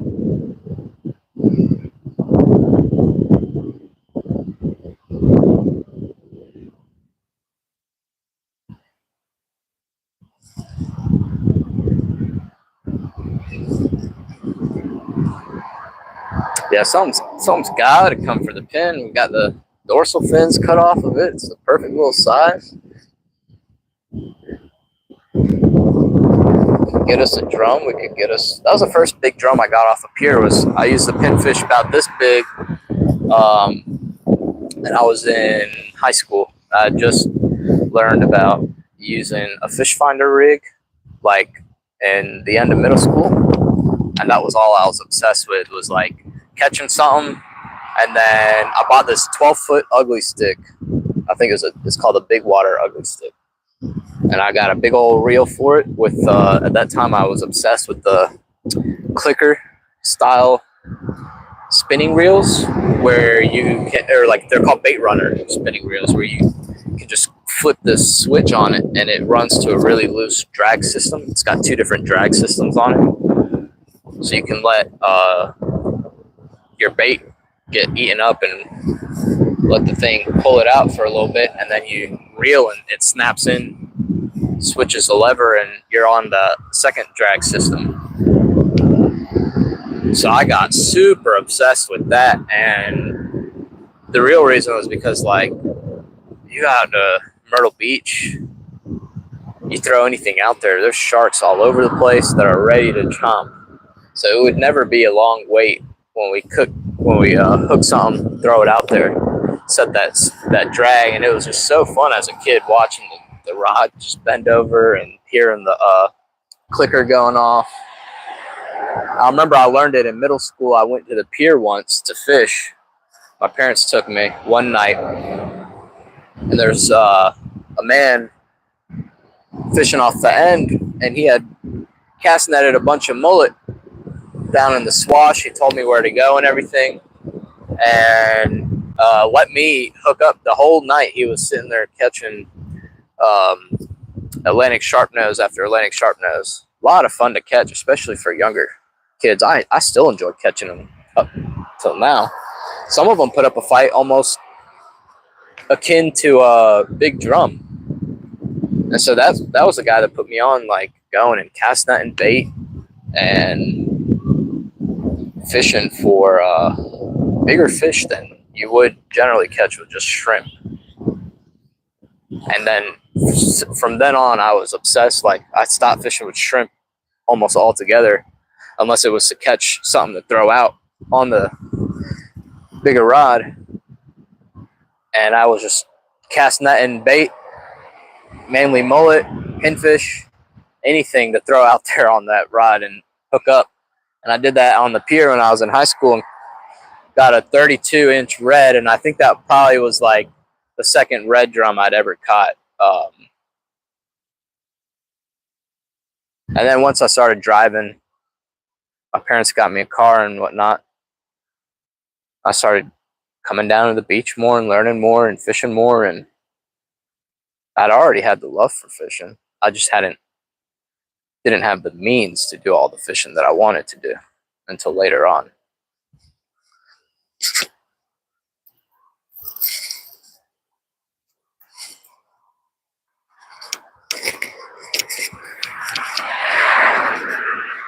Dude, we're about to slam a doormat out here. You just feel it, especially with this tide ripping out.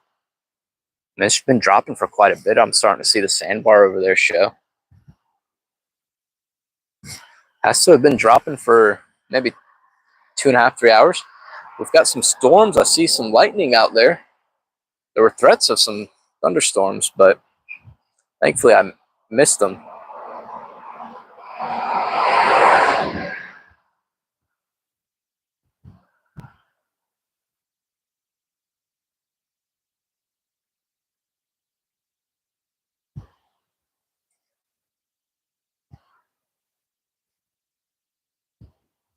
Triple S Pier is the one you're talking about?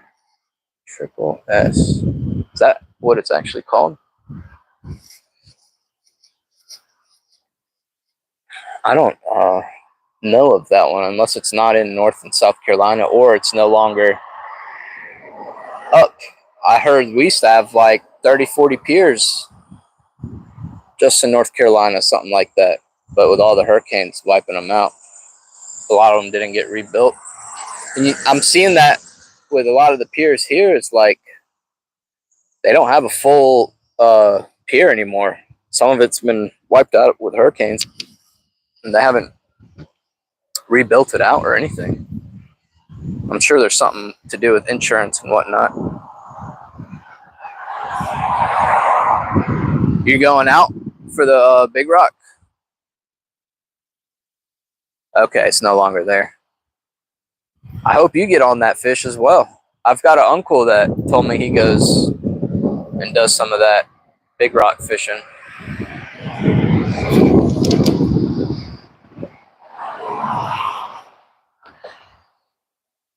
It's quite a pricey entry fee into that, if I'm not mistaken.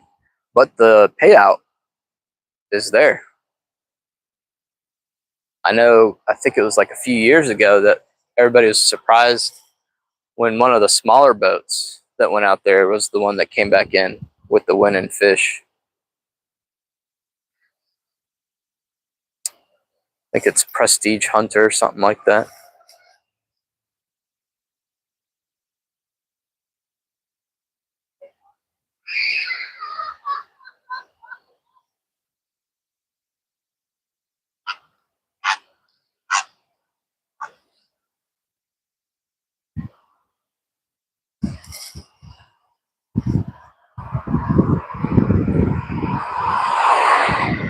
Sheesh, that is pricey.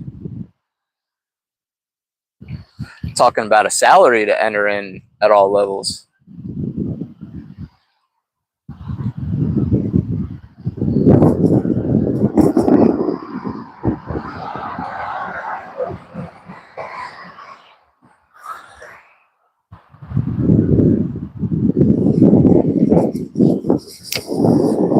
Yeah, some of the charter captains that I know enter into it as well and do some fishing, and they offer to the public whatever spot they have left to fish on their boat. And I think I was seeing like 5K, something like that.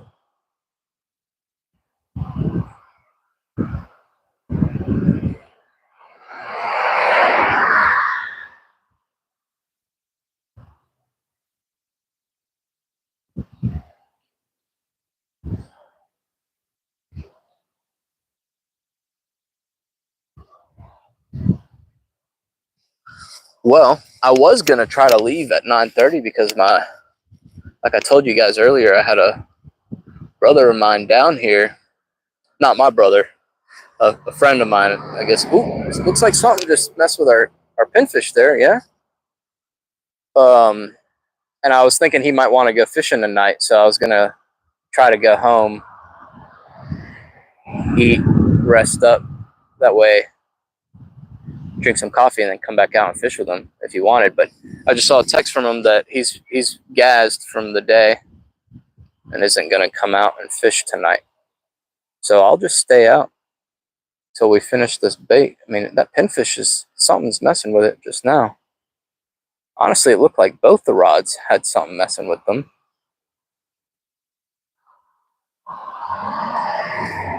I'm hearing stuff in the water. It could be the school of pogies coming through, bumping into everything.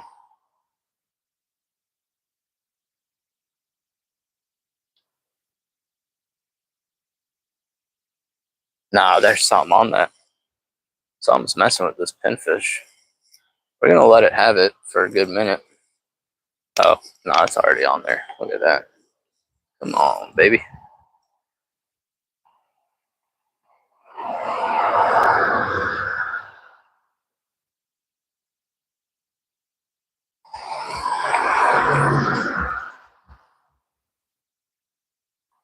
I think it's the one that's swimming. It's the one that's pulling. I'm going to leave it in case something is out there actually agitating it and causing it to kick up like that.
But yeah, since I'm not going to come back out, we can fish for another hour or so. Did you see that, Michael? You saw it moving? I think that pinfish had something messing with it, and that's why it started taking off there, because I reeled it up a little bit and felt just the pinfish on there, and he was kicking.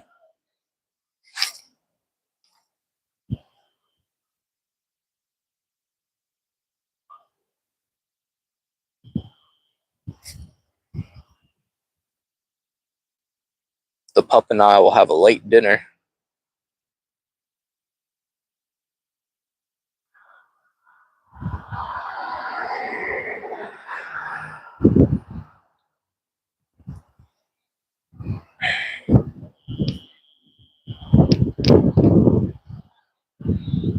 I'm just happy that we've got some wind out here to keep these bugs away. Just enough of a breeze. So when you don't have wind and it gets this dark, you get the biting gnats, and sometimes the skeeters come out. Those are the worst. Actually, I don't know what's worse. The biting gnats, they come out in droves like no other. Most of the time it's a skeeter here and there. But the gnats you get and they're biting gnats too. They don't mess around. You get a whole swarm of them around you. Oh, we got, looks like a cyber truck coming through here. No, it's not a cyber truck. I guess a lot of new cars have the straight light bar on them.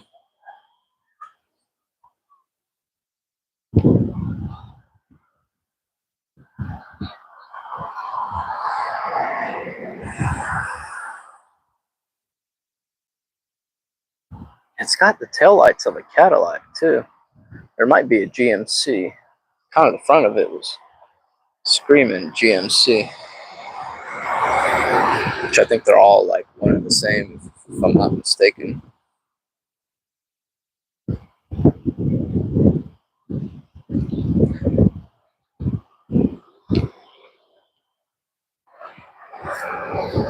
I'm not caught up in all the material stuff. Whatever works for me works. And I am happy. There's one thing that I did get sold on, and I don't really even watch TV like that. And when I do put something on the TV, it's YouTube, so it's not like I'm not even using it to its full potential. But like a OLED TV versus QLED and stuff, the OLED, I did get sold on that.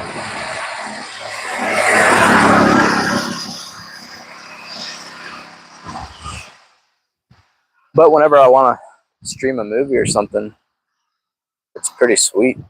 I don't like going to the movie theater. I really don't like going and being in crowds and stuff anymore. How insano people are getting.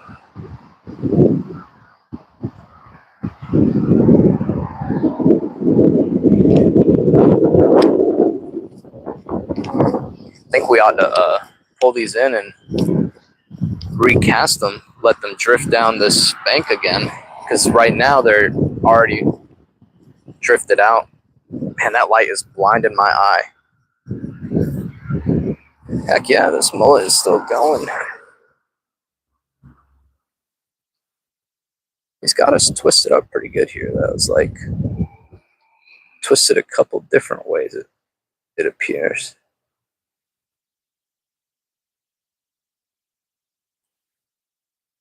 Okay. Oh, I thought we had it. Thought we unlocked it.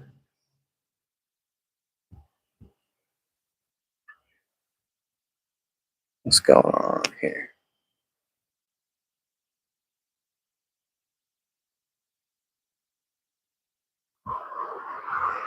Yep, there we go. We're gonna let it drift along the bank again here. Oh, that's the pinfish. That's right. You know, the whole entire time I was calling it a mullet, I'm pretty sure. And in my head, I was visualizing a mullet when I was looking at it.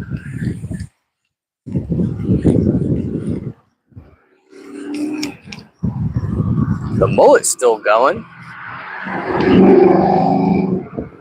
Look at that, still kicking. I'm gonna let these drift back down again.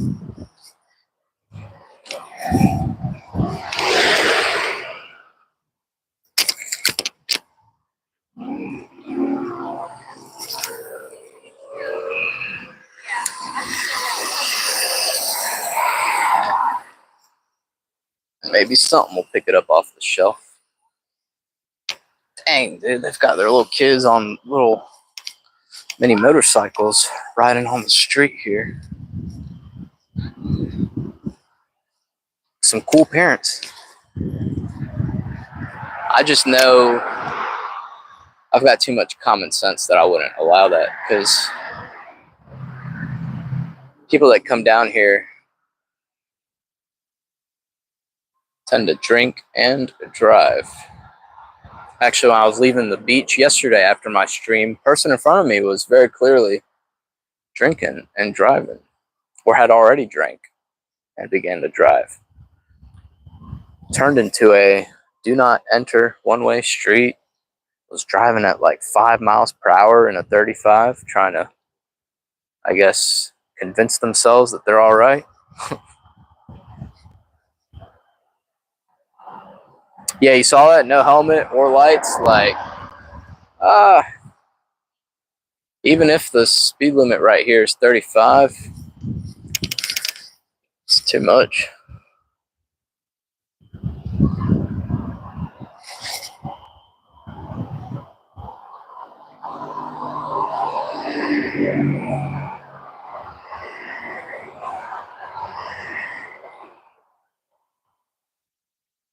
You know what I don't see anymore are those little hoverboards everybody was buying and riding.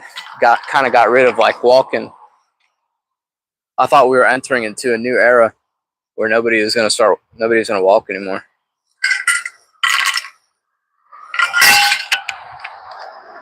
I don't really see those anymore. Maybe they're all around like college campuses and stuff though.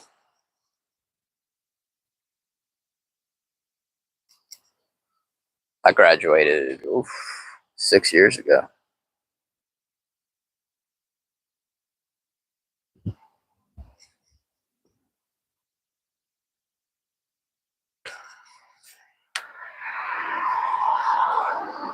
The e-skateboards, yeah. When I was in college, they were around. I thought they were pretty cool, but I was kicking it on my actual skateboard, and I had a little penny board, like a nickel board, I think is what they call it. I broke my hand on that thing. I was riding down. I used to ride it from the library at NC State, and I was reckless with it. No helmet or anything either. But I used to ride it from the library all the way down the street, and I ended up hitting a pothole and going flying. Broke my hand. That was no fun. It did get me out of a test, though, that day.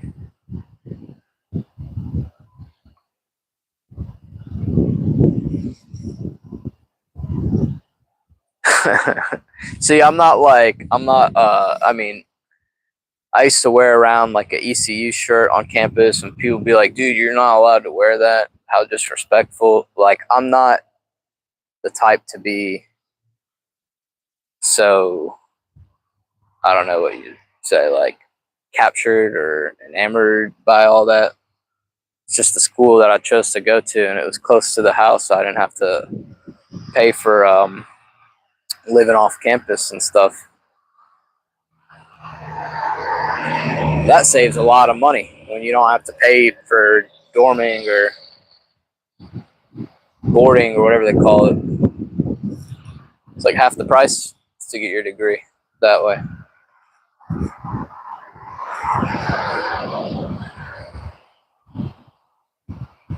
And contrary to what people would say about preparing you to live alone and stuff, like, shit, I'm doing just fine.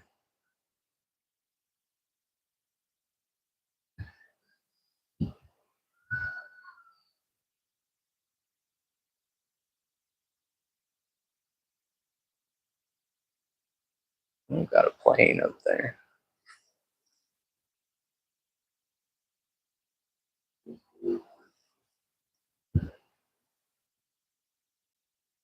I think the word I was looking for might have been like inundated. I don't know though.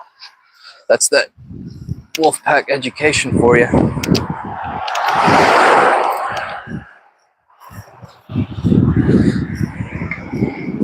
Try to pack some stuff away that I don't need.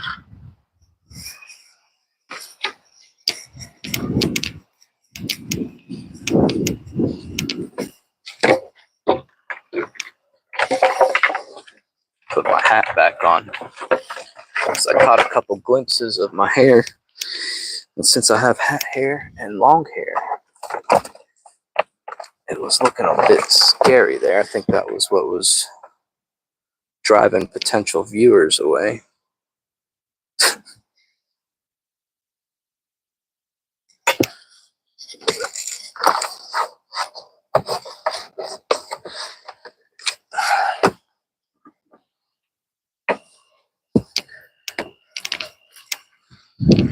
There was something else that I was going to grab here. No bites while I was gone, y'all? It's okay, it'll happen. Just heard another either mullet or blue. Man, these shorts, loose on the waist, tight around my legs because I've got some thick boy legs. It's always been my problem buying pants and shorts and stuff. I used to always just wear shorts because it'd be tough to find any pants to fit me. Everything that is sell now is supposed to be slim fit and whatnot, and these legs are not slim fit legs. So things will be loose around my waist, but super tight on my hips. Or not my hips, my legs, my thighs. And these are like that. I have to put a belt on with them to keep them up. But it's like, they're super tight around my leg.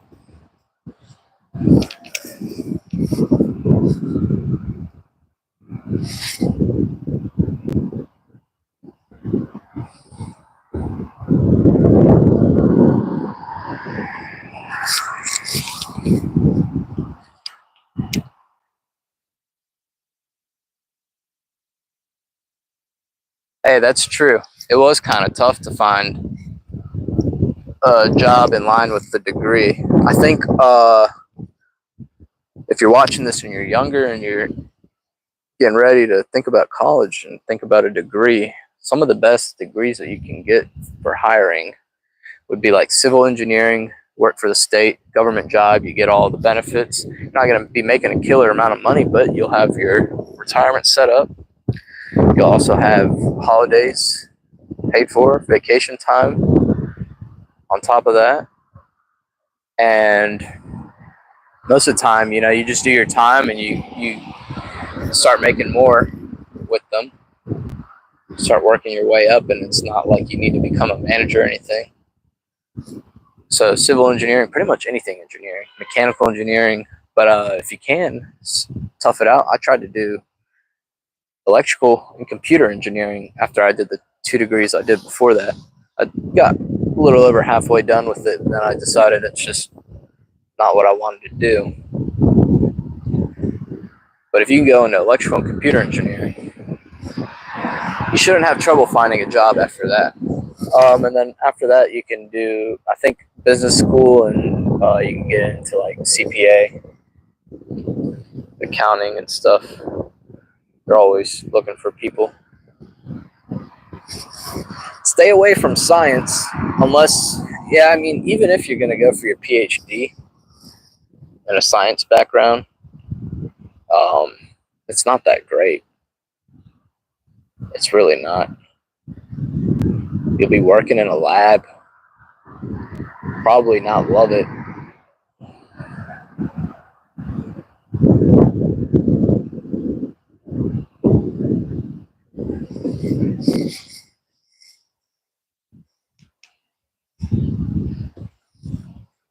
Hey, that's awesome. 45 this year, congrats. And you got all the benefits. That's all you need. That's really all you need. But you got to have the right personality for that to get into sales, and got to be able to talk to people and really be likable too. So you're blessed to have that gift. Not everybody can do it.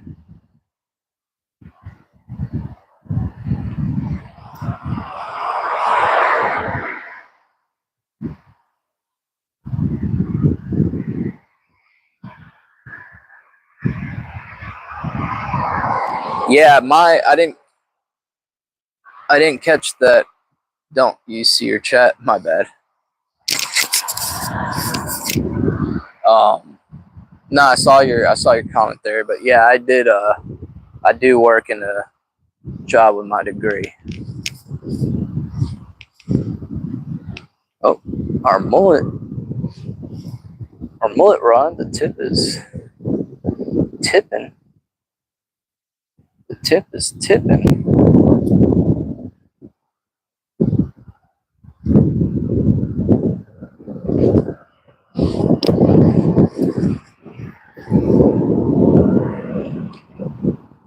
Yeah, you are. I know. And I appreciate you, Michael. I try to get everybody to chime in and be engaged, but I do know. So we've got 23 people watching right now, right? I do know quite a bit of people are older, and so they're not built on that culture of sitting there and talking online like that. And I do know a lot of people are also watching on their TVs, and so they don't have the opportunity to really to comment. When I do a vertical live stream and it goes into the shorts chat, I get a lot of trolls. I get a lot of you just tell, just either basement dwellers or just younger people who get a kick out of trolling. Just heard a shark jump out over there. Very well could have got sharked earlier today. May have been a blue, but very well could have been a shark. I just heard him jump out over there. I hear them out here, and I see them out here all the time, and I see them fin on the tops of the water here. Yeah, that's the only reason. You're like, there's no excuse. You're watching from your TV and chatting on the phone.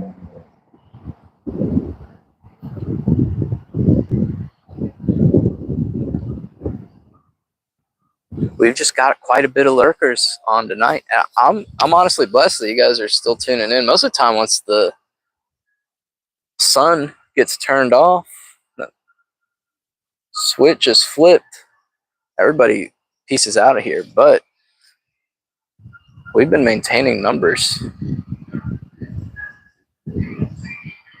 Thank you to all of y'all that are staying tuned and hoping, praying that we catch us either one more or two more nice ones. Maybe you guys enjoyed the story I told you all about how I hooked into about a yardstick sized flounder at midnight and are waiting to see something like that happen. No, we're not looking for a drum, Michael. We're really hoping for a big old doormat flounder because I can keep them down here. And I've got 2 more left in the limit. But a drum would be fun to catch, and you guys would enjoy watching me fight that. But any drum that hits would probably be over slot here. That pinfish is very liable, and that mullet really also liable to be hit by a drum.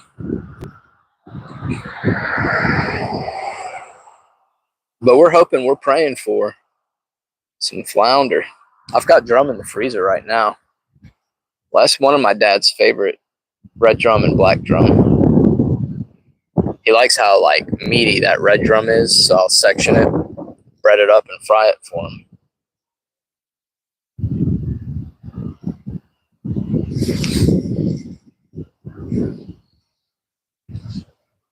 Do I have the drag set? No, it's all tight. It's all tight since I'm right here watching them.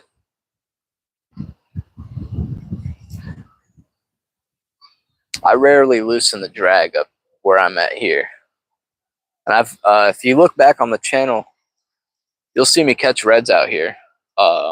Generally in the beginning of the year, like wintertime. And they do really want to take my rod sometimes.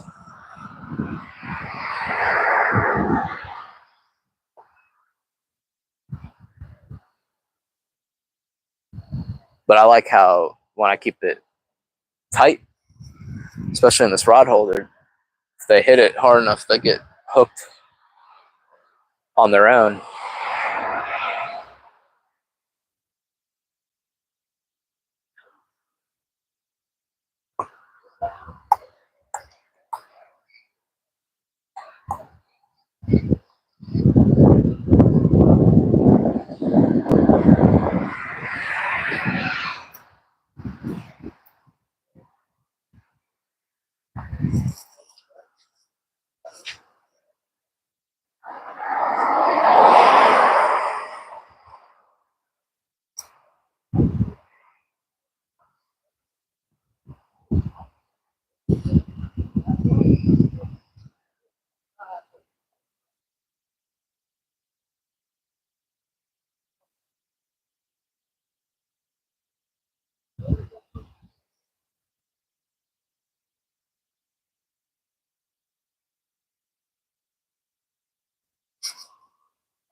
Not sure what that was about. I saw somebody with a light looking down by the ground around my car. I don't know if they dropped something.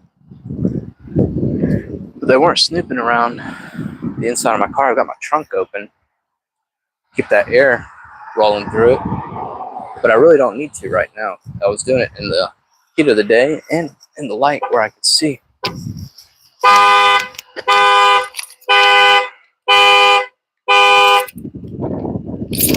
I just set off the alarm there. I didn't mean to do that, but my thigh did it.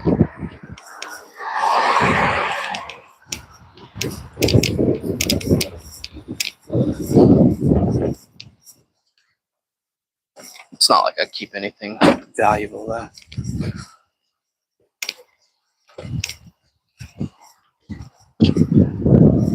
Here, fishy, fishy, come on.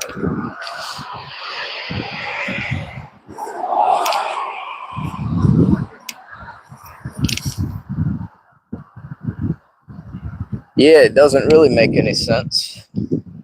Someone's pockets are getting lined. We all got to buy our commercial license.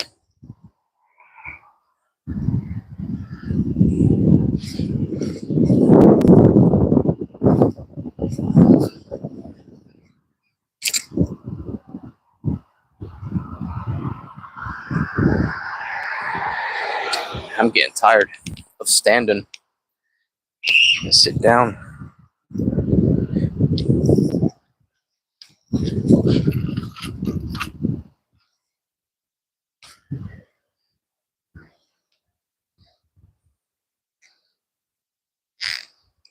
My keys are one of the loops in it. Oh wow, this water is really dropped a lot. Keys are stuck to my shorts now. I guess it's a good problem to have so they don't fall out.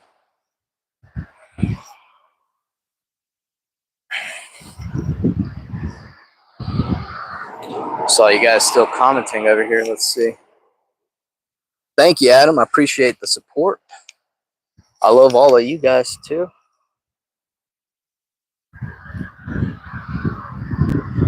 Hanging out with me on a Saturday evening. I bet there's a million cooler things to do, but nothing as awesome as this, yeah? All right, let's take a seat. I've been standing there for a good minute.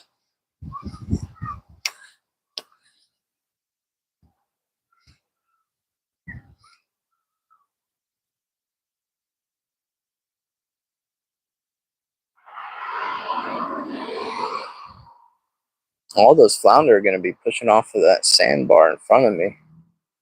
Have to come by through here.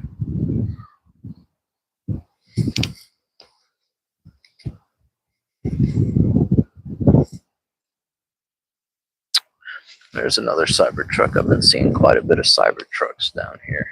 I've heard that they rust though. They rust from the salt.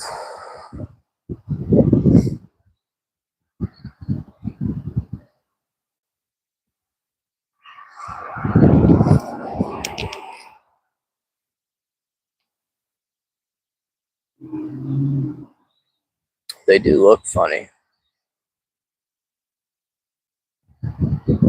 I don't know if you guys have driven a Tesla.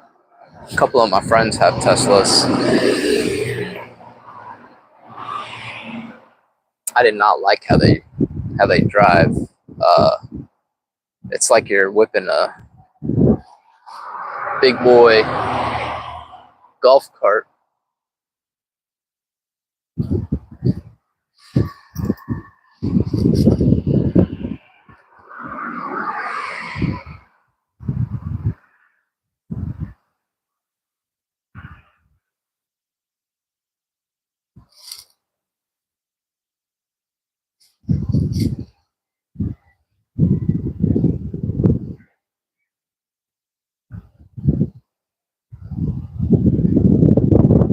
Man, we're already in June. That's crazy. Shoot, July 4th will be here in no time.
Should have kept those rod bells that I have in my car. They're in my garage on my workbench. But they'd be perfect for right now at night. It's kind of hard to see the tips, even with the light. I think it's because I'm sitting against the light right now. So I know that's why, because it's flashing into my eyes too. But it'd be easier to hear these than see them right now.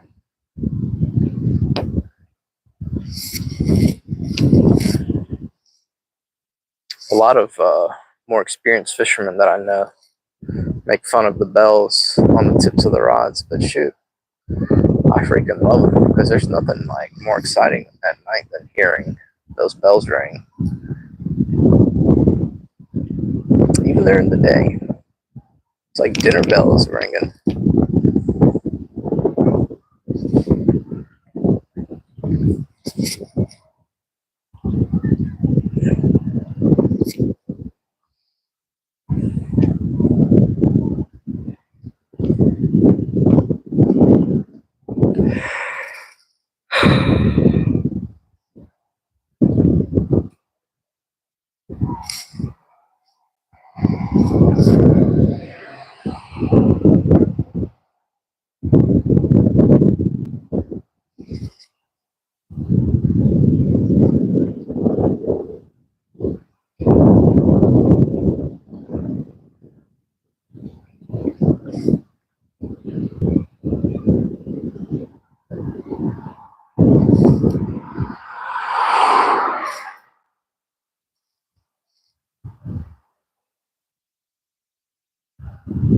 Here's some fireworks.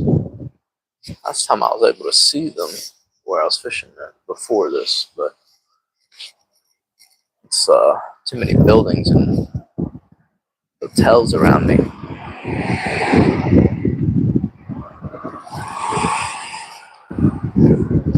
I'll see plenty of them July 4th, though, I know that. Saw a few Memorial Day weekend.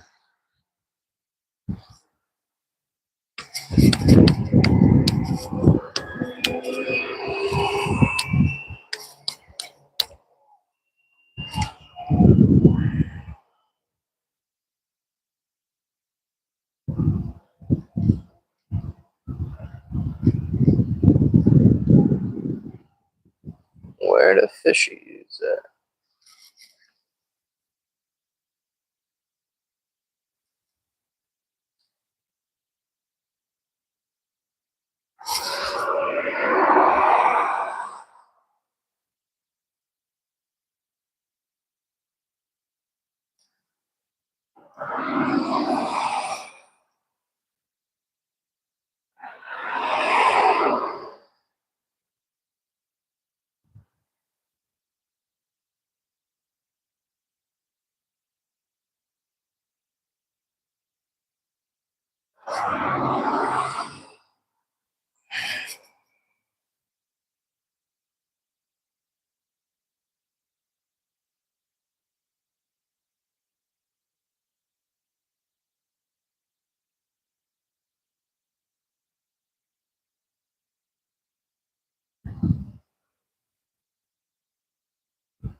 If I had more live mullet, there's a different spot that I would go to. But since these are the last two, it's not really worth moving.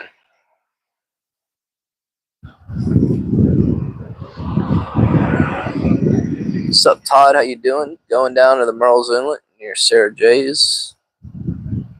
What's good bait for the marsh? Voodoo shrimp. Get you some voodoo shrimp. Get you some. If you've got a cast net, go and net some mullet. There'll be plenty around at that time. Our pinfish rod over there is starting to move a little bit. So voodoo shrimp, you'll be able to catch all inshore species on that. Trout, flounder, reds. Mullet, you'll be able to catch flounder pretty well with that. Also could catch drum.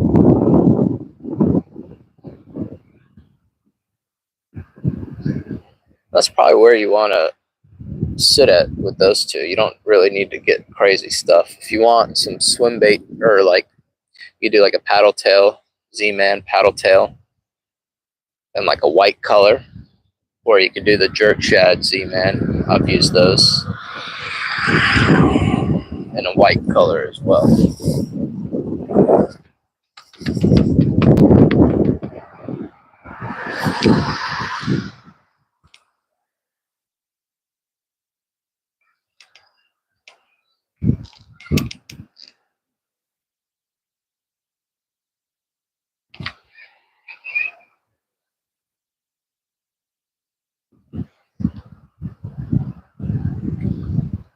I'm gonna sleep really good tonight.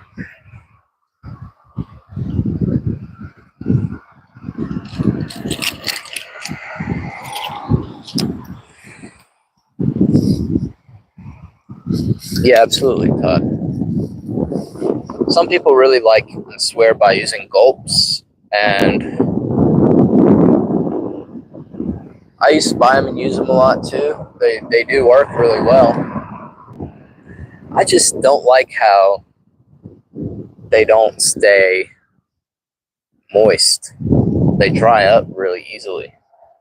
You could open up a pack and it'll be dry the next time you come to use them to fish.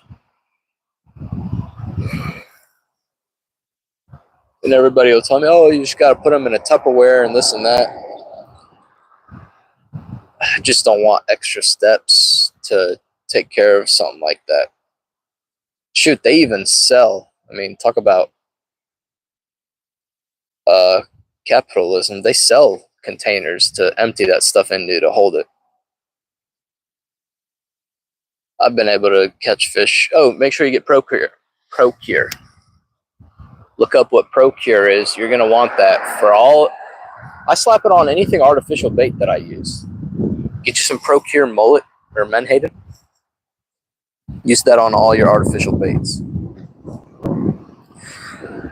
If you go to the beginning of the stream, you'll see me slap some of that on, and if you go to some of my older videos, you'll see me.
Sound back on. I think our, yeah, this one's dead.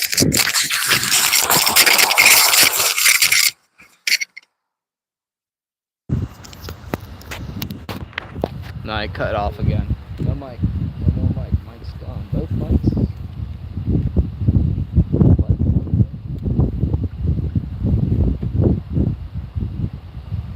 But I'm not going to be much longer anyways.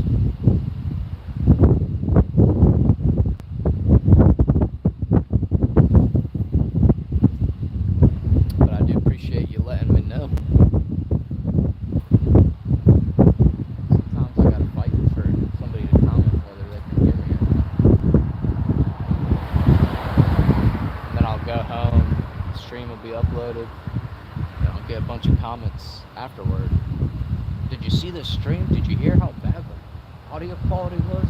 This, and that. I'm like, none of y'all let me know while I'm live. But you guys have gotten a lot better about that.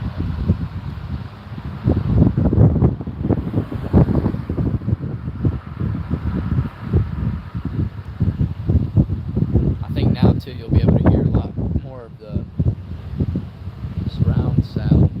surrounding sound of vehicles and whatnot.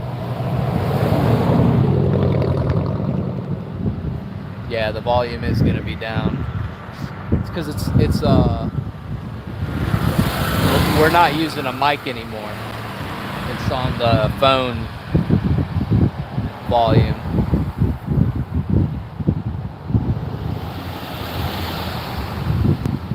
But probably gonna give it like 5 more minutes, 10 more minutes, something like that. Get out of here. I'm purposefully not putting the cooler away. Not putting the cooler away yet because, you know, I got the feeling that we'll be able to get one more. That can go right in there.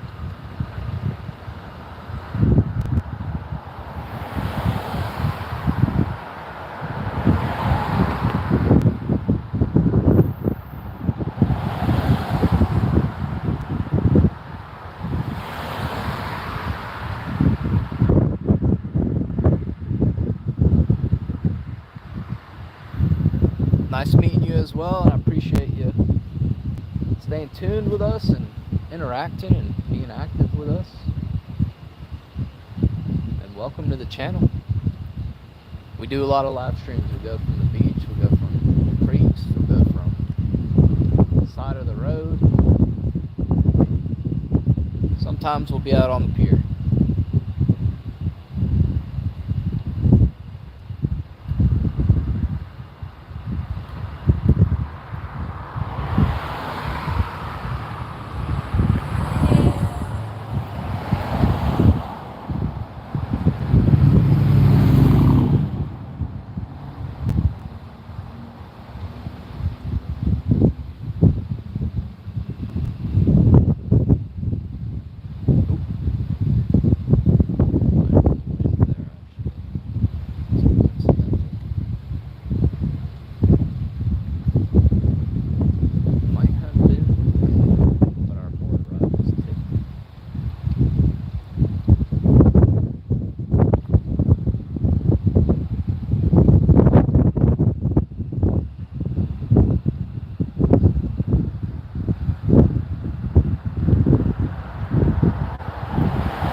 kind of want to let them drift one more time and pull them back in. I think I might do that. See if they'll fuck with it.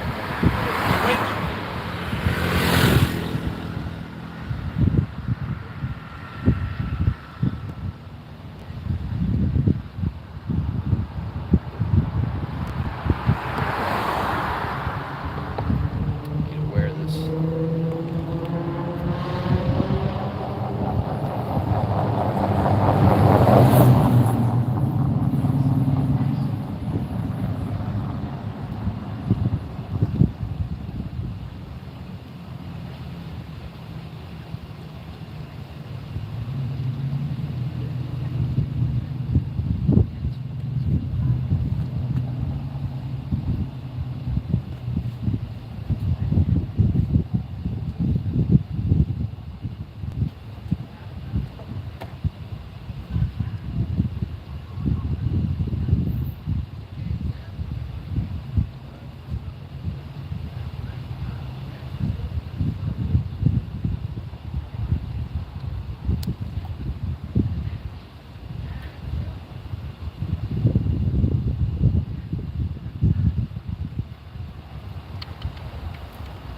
That mullet was RIP. Yeah, that mullet was RIP. I'm sure this pinfish is still going, but yeah, it's still good. We'll give it one last drag.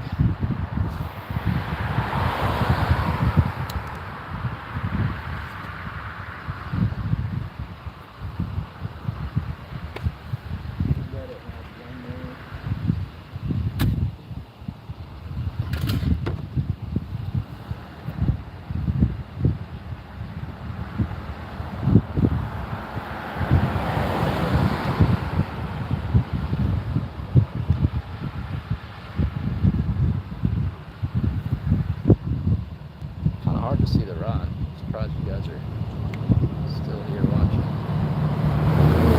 When I fix it to a point like that, oh yeah, y'all can see it pretty good there.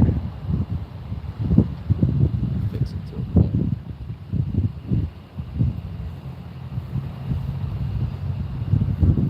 I'm gonna let it drag the bottom one more time and then we're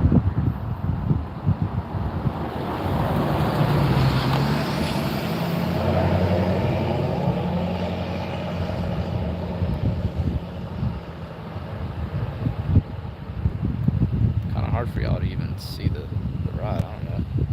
I don't know what y'all are watching, but you must the same thing I am, that we're gonna get a buzzer beater on that pinfish.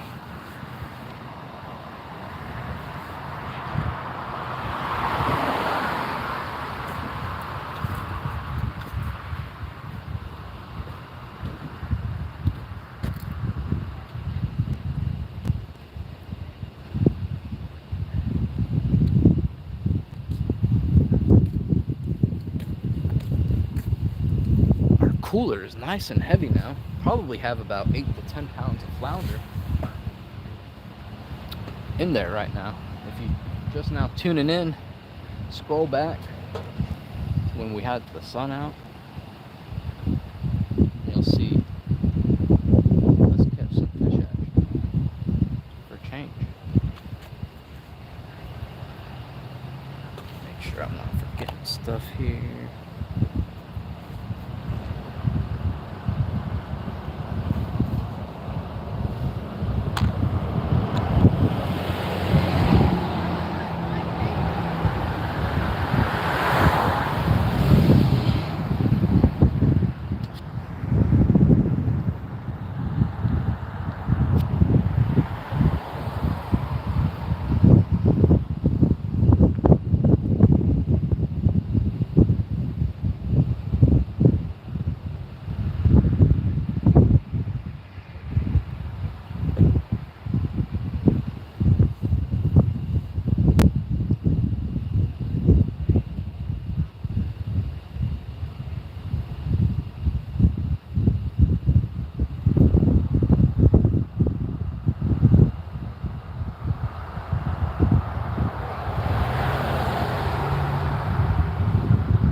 10:11. Doing pretty good on time here. I didn't want to stay out past 10:30 for sure. So we'll give it to like 10:20, 9 more minutes.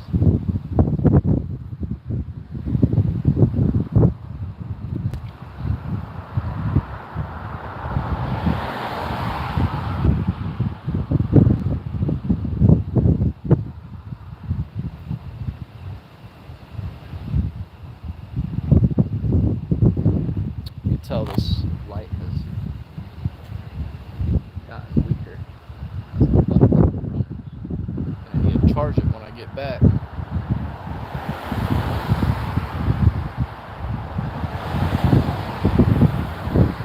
guys can see the ride there like that.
I'm surprised y'all are still in here. I barely could see anything, but like I said, you guys must have the same feeling that we might get hooked up here. That pinfish was looking good when I pulled it in and threw it back out. Time for it to get clobbered. Time for something to slam. It's on the other stick rod. I forgot about that.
more minutes here, and then we're gonna have to call it. No matter the state of our bait, we've been blessed enough. We've got some keepers, dinner for tomorrow. I'm happy camper.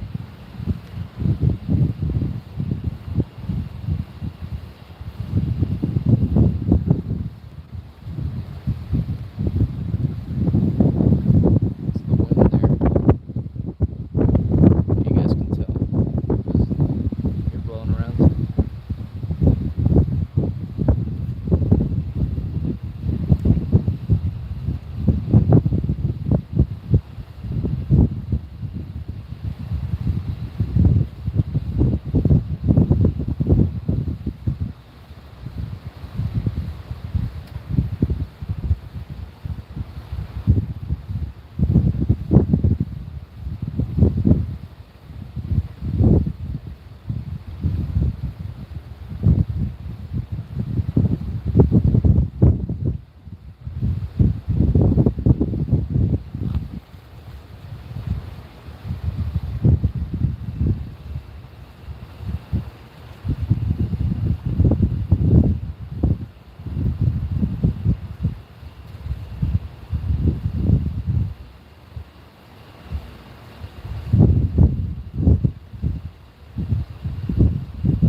Alright, that's it, y'all.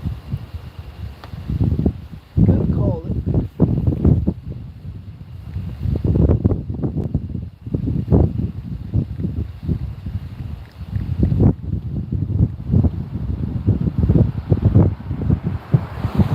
Let this thing go. I wonder if fish can grow back their dorsal fin. I'd imagine they can. But he'll probably get eaten before that happens. Thanks for tuning in, y'all. Hope y'all enjoyed. It's a longer live stream than we normally do. Yeah. Have a great night. Happy fishing. Pray for me, and I'm going to keep praying for you guys as well. Dust off those Bibles.